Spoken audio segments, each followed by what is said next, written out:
Hi ನಮಸ್ತೆ ಎಲ್ಲರಿಗೂ Kannada study hub YouTube ಚಾನಲ್ಗೆ ಸ್ವಾಗತ. ಸೊ ಇವತ್ತಿನ ಸೆಷನ್ನಲ್ಲಿ ನಾವೇ ನೋಡೋಣ ಅಂತ ಹೇಳಿದ್ರೆ ಸೆಪ್ಟೆಂಬರ್ ತಿಂಗಳ ಸಂಪೂರ್ಣವಾಗಿರ್ತಕ್ಕಂಥ ಕರೆಂಟ್ ಅಫೇರ್ಸ್ನ ಈ ಒಂದು ಸೆಷನ್ನಲ್ಲಿ ನಾವು ಡಿಸ್ಕಷನ್ ಮಾಡೋಣ, ಸರಿನಾ? ಸೊ ಸೆಪ್ಟೆಂಬರ್ 1ರಿಂದ 30ರವರೆಗೆ ನಡೆದಿರ್ತಕ್ಕಂತಹ ಪ್ರಚಲಿತ ಘಟನೆಗಳ ಪ್ರಮುಖ ಪ್ರಶ್ನೆಗಳನ್ನು ಹೆಕ್ಕಿ ಇಲ್ಲಿ ತಂದಿಡಲಾಗಿದೆ. ಸೊ ಎಲ್ಲ ಪ್ರಶ್ನೆಗಳನ್ನು ಈ ಒಂದು ಸೆಷನ್ನಲ್ಲಿ ನಾವು ಡಿಸ್ಕಷನ್ ಮಾಡೋಣ, ಸರಿನಾ?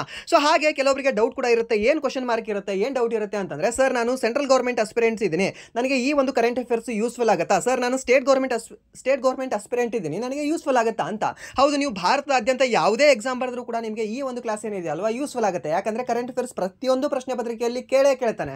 ಲೈಕ್ ನಾನು SSC ಎಕ್ಸಾಮ್ ಬರೀತಿದ್ದೀನಿ, ಹೌದು ಯೂಸ್ಫುಲ್ ಆಗುತ್ತೆ. ಆ್ಯಂಡ್ ದೆನ್ ನಾನು RRB ಎಕ್ಸಾಮ್ ಬರೀತಿದ್ದೀನಿ, ಹೌದು ಯೂಸ್ಫುಲ್ ಆಗುತ್ತೆ. ನೆಕ್ಸ್ಟ್ ಇವಾಗ RRB NTPC ಟೈರ್ 2 ಎಕ್ಸಾಮ್ ಇದೆ, ಸರಿನಾ? ಸೊ ಅವ್ರಿಗೂ ಕೂಡ ಯೂಸ್ಫುಲ್ ಆಗುತ್ತೆ, ಅದು ಮ್ಯಾಕ್ಸಿಮಮ್ ಯೂಸ್ಫುಲ್ ಆಗೋದು ಅವರಿಗೂ ಅಂತ ನಾನು ಹೇಳ್ತೀನಿ ನಿಮಗೆ. And then supreme court exam ಬರೀತಿದ್ದೀನಿ, ಅವ್ರಿಗೆ ಕೂಡ ಯೂಸ್ಫುಲ್ ಆಗುತ್ತೆ. ಆ್ಯಂಡ್ ದೆನ್ ಡಿಫೆನ್ಸ್ ಎಕ್ಸಾಮ್ ಬರೀತಿದ್ದೀನಿ, ಯೂಸ್ಫುಲ್ ಆಗುತ್ತೆ. And then next state government call form ಆಗ್ತಾ ಇದೆ, ಪೊಲೀಸ್ ಎಕ್ಸಾಮ್ ಬರೀತಿದ್ದೀನಿ ನಾನು, ಇಲ್ಲಾಂದ್ರೆ SDA FDA ಬರೀತೀನಿ. ಓಕೆ, ಅವರಿಗೆಲ್ಲರಿಗೂ ಕೂಡ ಈ ಒಂದು ಕ್ಲಾಸ್ ಏನಿದೆ ಅಲ್ವಾ ಯೂಸ್ಫುಲ್ ಆಗುತ್ತೆ. ಸೊ ಹಾಗಾದ್ರೆ ಬನ್ನಿ ಕತೆ ಹೇಳ್ತಾ ಕೊಡೋದು ಬೇಡ, ಬನ್ನಿ ವಿಡಿಯೋನ ಸ್ಟಾರ್ಟ್ ಮಾಡೋಣ. ವಿಡಿಯೋ ಸ್ಟಾರ್ಟ್ ಮಾಡೋಕ್ಕಿಂತ ಮುಂಚೆ ವಿಡಿಯೋ ಕೊನೆವರೆಗೂ ನೋಡಿ ಅಂತ ಹೇಳ್ತಾ, ಹಾಗೆ ವಿಡಿಯೋ ಕೊನೆವರೆಗೂ ನೋಡಿದ ನಂತರ ವಿಡಿಯೋ ಇಷ್ಟ ಆದರೆ ಪ್ಲೀಸ್ ವಿಡಿಯೋನ ಲೈಕ್ ಮಾಡಿ, ಸಬ್ಸ್ಕ್ರೈಬ್ ಮಾಡಿ. ಇಫ್ ನಿಮಗೆ ವಿಡಿಯೋ ಇಷ್ಟ ಆಗಲಿಲ್ಲ ಅಂದರೆ ಸೊ ಆಬ್ವಿಯಸ್ಲಿ ಡಿಸ್ಲೈಕ್ ಮಾಡಿ ಅಂತ ಹೇಳ್ತಾ, ಮೊದಲ ಪ್ರಶ್ನೆ ಏನಿದೆ? ಮೊದಲ ಪ್ರಶ್ನೆ, ಸೆಪ್ಟೆಂಬರ್ 2025ರಲ್ಲಿ ದಾದಾ ಸಾಹೇಬ್ ಪಾಲ್ಕೆ ಪ್ರಶಸ್ತಿ 2023 ಯಾರಿಗೆ ನೀಡಲಾಯಿತು ಅಂತ ಕೊಟ್ಟಿದ್ದಾರೆ, ಸರಿನಾ? ಆಪ್ಷನ್ ಕೊಟ್ಟಿದ್ದಾರೆ. ಆಪ್ಷನ್ ಎ ರಜನಿಕಾಂತ್ ಅಂತ ಕೊಟ್ಟಿದ್ದಾರೆ, ಆಪ್ಷನ್ ಬಿ ಅಮಿತಾಬ್ ಬಚ್ಚನ್ ಅಂತ ಕೊಟ್ಟಿದ್ದಾರೆ, ಆಪ್ಷನ್ ಸಿ ಮಿಥುನ್ ಚಕ್ರವರ್ತಿ ಅಂತ ಕೊಟ್ಟಿದ್ದಾರೆ, ಆಪ್ಷನ್ ಡಿ ಮೋಹನ್ ಲಾಲ್ ಅಂತ ಕೊಟ್ಟಿದ್ದಾರೆ. ಸೊ ಇದಕ್ಕೆ ಸರಿಯಾದ ಉತ್ತರ ಯಾವುದಾಗಿದೆ?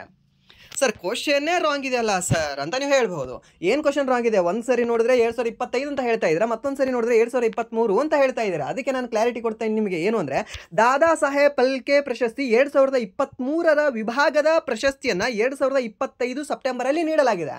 ಯಾಕೆಂದರೆ 2022ರದ್ದು ಯಾರಿಗೆ ನೀಡಲಾಗಿದೆ ಅಂದರೆ ಮಿಥುನ್ ಚಕ್ರವರ್ತಿ ನೀಡಲಾಗಿದೆ. ಯಾವ ವರ್ಷ ನೀಡಲಾಗಿದೆ? 2024ರಲ್ಲಿ ನೀಡಲಾಗಿದೆ. ಆ್ಯಂಡ್ ದೆನ್ 2023ರ ಪ್ರಶಸ್ತಿಯನ್ನು 2025 ಸೆಪ್ಟೆಂಬರ್ ತಿಂಗಳಲ್ಲಿ ನೀಡಲಾಗಿದೆ. ಯಾರಿಗೆ ನೀಡಲಾಗಿದೆ ಅಂತ ಪ್ರಶ್ನೆ ಇದೆ. ಸೊ ಅದಕ್ಕೆ ಸರಿಯಾದ ಉತ್ತರ ಯಾವುದಾಗಿದೆ ಅಂತ ನೋಡೋದಾದ್ರೆ ಆಪ್ಷನ್ ಡಿ ಮೋಹನ್ ಲಾಲ್ ಅಂತ ನಾವು ಹೇಳ್ತೀವಿ, ಸರಿನಾ? ಸೊ ಯಾವ ವರ್ಷದ್ದು ಅಂತ ಕೇಳಿದ್ರೆ 2023ರದ್ದು. ನೀವು 2025 ಅಂತ ಹೇಳೋಕ್ಕಾಗಲ್ಲ. ಇನ್ನೊಂದು ಹೇಳಬೇಕು ಅಂದರೆ 2024ದ್ದೇ ಇನ್ನೂ ಕೊಟ್ಟಿಲ್ಲ, 2025 ಹೇಗೆ ಕೊಡ್ತಾರೆ ರೀ? ಕೊಡೋಕ್ಕಾಗಲ್ಲ, ಸರಿನಾ? ಸೊ 2023ರದ್ದು ಇವಾಗ ಕೊಟ್ಟಿದ್ದಾರೆ, 2025ರಲ್ಲಿ ಕೊಟ್ಟಿದ್ದಾರೆ. ಯಾರಿಗೆ ಕೊಟ್ಟಿದ್ದಾರೆ ಅಂತ ನೋಡೋದಾದ್ರೆ ಈ ಮೋಹನ್ ಲಾಲ್ ಅವ್ರಿಗೆ ಕೊಟ್ಟಿದ್ದಾರೆ. ಇವರು ನಾವು ಹೇಳೋದಾದ್ರೆ ಕೇರಳದ ಚಲನಚಿತ್ರ ನಟ ಆಗಿದ್ದಾರೆ ಇವರು. ಯಾರು ಅಂದರೆ ಮೋಹನ್ ಲಾಲ್ ಅವರು, ಸರಿನಾ? ಇವರ ಫಿಲ್ಮ್ಗಳನ್ನು ಕೂಡ ನೀವು ನೋಡಿರ್ತೀರ.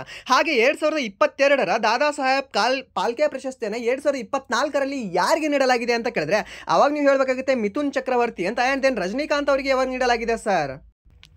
ಅವರಿಗೆ ಇನ್ನೂ ನೀಡಲಾಗಿಲ್ಲ, ಸರಿನಾ? ಬಟ್ ಅಮಿತಾಬ್ ಬಚ್ಚನ್ ಅವರಿಗೆ 2019ರಲ್ಲಿ ನೀಡಲಾಗಿದೆ. 2019ರಲ್ಲಿ ದಾದಾ ಸಾಹೇಬ್ ಪಾಲ್ಕೆ ಪ್ರಶಸ್ತಿಯನ್ನು ಅಮಿತಾಬ್ ಬಚ್ಚನ್ ಅವರಿಗೆ ನೀಡಿ ಗೌರವಿಸಲಾಗಿದೆ. ಇದನ್ನು ನೆನ್ಪಿಟ್ಕೊಳ್ಳಿ. ಆ್ಯಂಡ್ ದೆನ್ ಹಾಗಾದರೆ ದಾದಾ ಸಾಹೇಬ್ ಪಾಲ್ಕೆ ಪ್ರಶಸ್ತಿ ಯಾವಾಗ ಸ್ಥಾಪನೆ ಆಯಿತು ಅಂತ ಕೇಳ್ಬೋದಲ್ಲ. ದಾದಾ ಸಾಹೇಬ್ ಪಾಲ್ಕೆ ಪ್ರಶಸ್ತಿ ಸ್ಥಾಪನೆ ಆಗಿರೋದು 1969ರಲ್ಲಿ. ಲಾಸ್ಟ್ ಇಯರ್ ವಿಲೇಜ್ ಅಕೌಂಟೆಂಟಲ್ಲಿ ಕೇಳಿದ ಅನ್ಸುತ್ತೆ ಈ ಕ್ವಶನ್ ಕೇಳಿದಾನೆ ನೋಡಿ. ಲೈಕ್ ಇದನ್ನು ಕೂಡ ಕೇಳಿದ್ದಾನೆ, ಆ್ಯಂಡ್ ದೆನ್ ಇದನ್ನು ಕೂಡ ಕೇಳಿದ್ದಾನೆ. ಸ್ಟೇಟ್ಮೆಂಟ್ ವೈಸ್ ಕೊಟ್ಟಿದ್ದ. ಸೊ ಎರಡು ಕೂಡ ಆಪ್ಷನ್ ನಿಮಗೆ ಅಲ್ಲಿ ಸರಿಯಾದ ಆಪ್ಷನ್ ಆಗಿತ್ತು. ಸಾರಿ, ಒಂದು ಆಪ್ಷನ್ ರಾಂಗ್ ಆಗಿತ್ತು, ಒಂದು ಆಪ್ಷನ್ ನಿಮಗೆ ಸರಿಯಾದ ಉತ್ತರ ಆಗಿತ್ತು. ಆ್ಯಂಡ್ ದೆನ್ ನೆಕ್ಸ್ಟ್ ಪ್ರಶ್ನೆ ನೋಡೋದಾದ್ರೆ 2025ರ US ಓಪನ್ ಟೆನಿಸ್ ಚಾಂಪಿಯನ್ಶಿಪ್ನಲ್ಲಿ ಪುರುಷರ ಸಿಂಗಲ್ಸ್ ಪ್ರಶಸ್ತಿಯನ್ನು ಗೆದ್ದವರು ಯಾರು ಅಂತ ಕೇಳ್ತಾನೆ, ಸರಿನಾ? ಈ US ಓಪನ್ಸ್ ಆಗಿರಲಿ, ಆ್ಯಂಡ್ ದೆನ್ ಆಸ್ಟ್ರೇಲಿಯಾ ಓಪನ್ಸ್ ಆಗಿರಲಿ, ಫ್ರೆಂಚ್ ಓಪನ್ಸ್ ಆಗಿರಲಿ, ಇಲ್ಲಾಂದರೆ ವಿಂಬಲ್ಡನ್ ಓಪನ್ಸ್ ಆಗಿರಲಿ, ಎಲ್ಲವೂ ಕೂಡ ಆ ಓಪನ್ಸ್ಗಳು ಮುಗಿದ ಮೇಲೆ ಅಲ್ಲಿ ಪುರುಷರಲ್ಲಿ ಯಾರು ಗೆದ್ದಿದ್ದಾರೆ ಆ್ಯಂಡ್ ದೆನ್ ಮಹಿಳೆಯರಲ್ಲಿ ಯಾರು ಗೆದ್ದಿದ್ದಾರೆ ಅಂತ ನಿಮಗೆ ಗೊತ್ತಿರಬೇಕು. ಯಾಕೆಂದರೆ ಇದು 4 ಗ್ರ್ಯಾಂಡ್ ಸ್ಲ್ಯಾಮ್ ಏನಿದಾವಲ್ವಾ, ಸೊ ಇದ್ರ ಬಗ್ಗೆ ಪ್ರಶ್ನೆನ ಕೇಳ್ತಾನೆ. ಬಟ್ ಇಲ್ಲಿ US ಓಪನ್ ಚಾಂಪಿಯನ್ಶಿಪ್ನಲ್ಲಿ ಗೆದ್ದಿರ್ತಕ್ಕಂತಹ ಪುರುಷರ ವಿಭಾಗದಲ್ಲಿ ಗೆದ್ದಿರ್ತಕ್ಕಂಥ ವ್ಯಕ್ತಿ ಯಾರು ಅಂತ ನೋಡೋದಾದ್ರೆ ಕಾರ್ಲಸ್ ಅಲ್ಕರಾಜ್ ಅಂತ ನಾವು ಹೇಳ್ತೀವಿ, ಸರಿನಾ? ಹಾಗಾದರೆ ಮಹಿಳೆಯರ ವಿಭಾಗದಲ್ಲಿ ಗೆದ್ದಿರ್ತಕ್ಕಂತಹ ವ್ಯಕ್ತಿ ಯಾರು? ಅವಾಗ ನೀವು ಹೇಳಬೇಕಾಗುತ್ತೆ ಅರೇನಾ ಸಬಲೆಂಕಾ ಅಂತ ಹೇಳಬೇಕಾಗುತ್ತೆ, ಸರಿನಾ? ಅರೇನಾ ಸಬಲೆಂಕಾ ಯಾವ ದೇಶದವರು ಅಂತ ಸಾಕಷ್ಟು ಸಾರಿ ಸ್ಟೇಟ್ ಗೌರ್ಮೆಂಟ್ ಎಕ್ಸಾಮ್ಗಳಲ್ಲಿ ಕೇಳಿದ್ದಾನೆ. ಇವರು ಬೆಲಾರಸ್ ದೇಶದವರಾಗಿದ್ದಾರೆ. ಯಾರು? ಈ ಅರೇನಾ ಸಬಲೆಂಕಾ ಅವರು ಏನಿದಾರಲ್ವಾ, ಬೆಲಾರಸ್ ದೇಶದ ಬೆಡಗಿಯಾಗಿದ್ದಾರೆ. ಹಾಗಾದ್ರೆ ಸರ್ ಹುಡುಗಿದ್ ಹೇಳಿದ್ರಿ, ಹುಡುಗಂತ ಹೇಳಿಲ್ಲ ಅಲ್ಲ. ಹುಡುಗಂದ ಯಾರು? ಕಾರ್ಲಸ್ ಅಲ್ಕರಾಜ್, ಇಟಲಿಯ ಕಾರ್ಲಸ್ ಅಲ್ಕರಾಜ್ ಅಂತ ನಾವು ಹೇಳ್ತೀವಿ, ಸರಿನಾ? ಆ್ಯಂಡ್ ದೆನ್ ನೆಕ್ಸ್ಟ್ ಪ್ರಶ್ನೆ ಏನಿದೆ ಅಂತ ನೋಡಿದ್ರೆ ಬೈರಾಬಿ ಟು ಸೈರಾಂಗ್ ರೈಲು ಮಾರ್ಗದ ಉದ್ಘಾಟನೆಯೊಂದಿಗೆ ಯಾವ ರಾಜ್ಯದ ರಾಜಧಾನಿಯನ್ನು ಮೊದಲ ಬಾರಿಗೆ ರಾಷ್ಟ್ರೀಯ ರೈಲ್ವೆ ಜಾಲಕ್ಕೆ ಸಂಪರ್ಕಿಸಲಾಯಿತು ಅಂತ ಹೇಳಿದ್ದಾನೆ. ಲೈಕ್ ಈ ಬೈರಾಬಿ ಮತ್ತು ಸೈರಾಗ್ ಏನಿದಾವಲ್ವಾ, ಈ ಒಂದು ರೂಟ್ ಇದೆ, ರೈಲ್ವೆ ರೂಟ್ ಇದೆ. ಇದು ಈ ರೂಟಲ್ಲಿ ನಡುವೆ ಕಂಡುಬರ್ತಕ್ಕಂಥ ಒಂದು ರಾಜಧಾನಿ ಇದೆ ಅಂತ, ಅದು ಯಾವ ರಾಜಧಾನಿ ಅಂತ ಕೇಳಿದಾನೆ ಅಷ್ಟೇ. ಸೊ ಆಪ್ಷನ್ ಕೊಟ್ಟಿದ್ದಾನೆ. ಆಪ್ಷನ್ ಎ ಐಜ್ವಾಲ್ ಅಂತ ಕೊಟ್ಟಿದ್ದಾನೆ, ಆಪ್ಷನ್ ಬಿ ಇಂಪಾಲ್ ಅಂತ ಕೊಟ್ಟಿದ್ದಾನೆ, ಆಪ್ಷನ್ ಸಿ ದಿಸ್ಪುರ್ ಅಂತ ಕೊಟ್ಟಿದ್ದಾನೆ, ಆಪ್ಷನ್ ಡಿ ಏನಂತ ಕೊಟ್ಟಿದ್ದಾನೆ ಅಂದರೆ ಕೊಹಿಮಾ ಅಂತ ಕೊಟ್ಟಿದ್ದಾನೆ. ಸೊ ಅದಕ್ಕೆ ಸರಿಯಾದ ಉತ್ತರ ಯಾವುದಾಗುತ್ತೆ ಹೇಳ್ಬೋದಾ?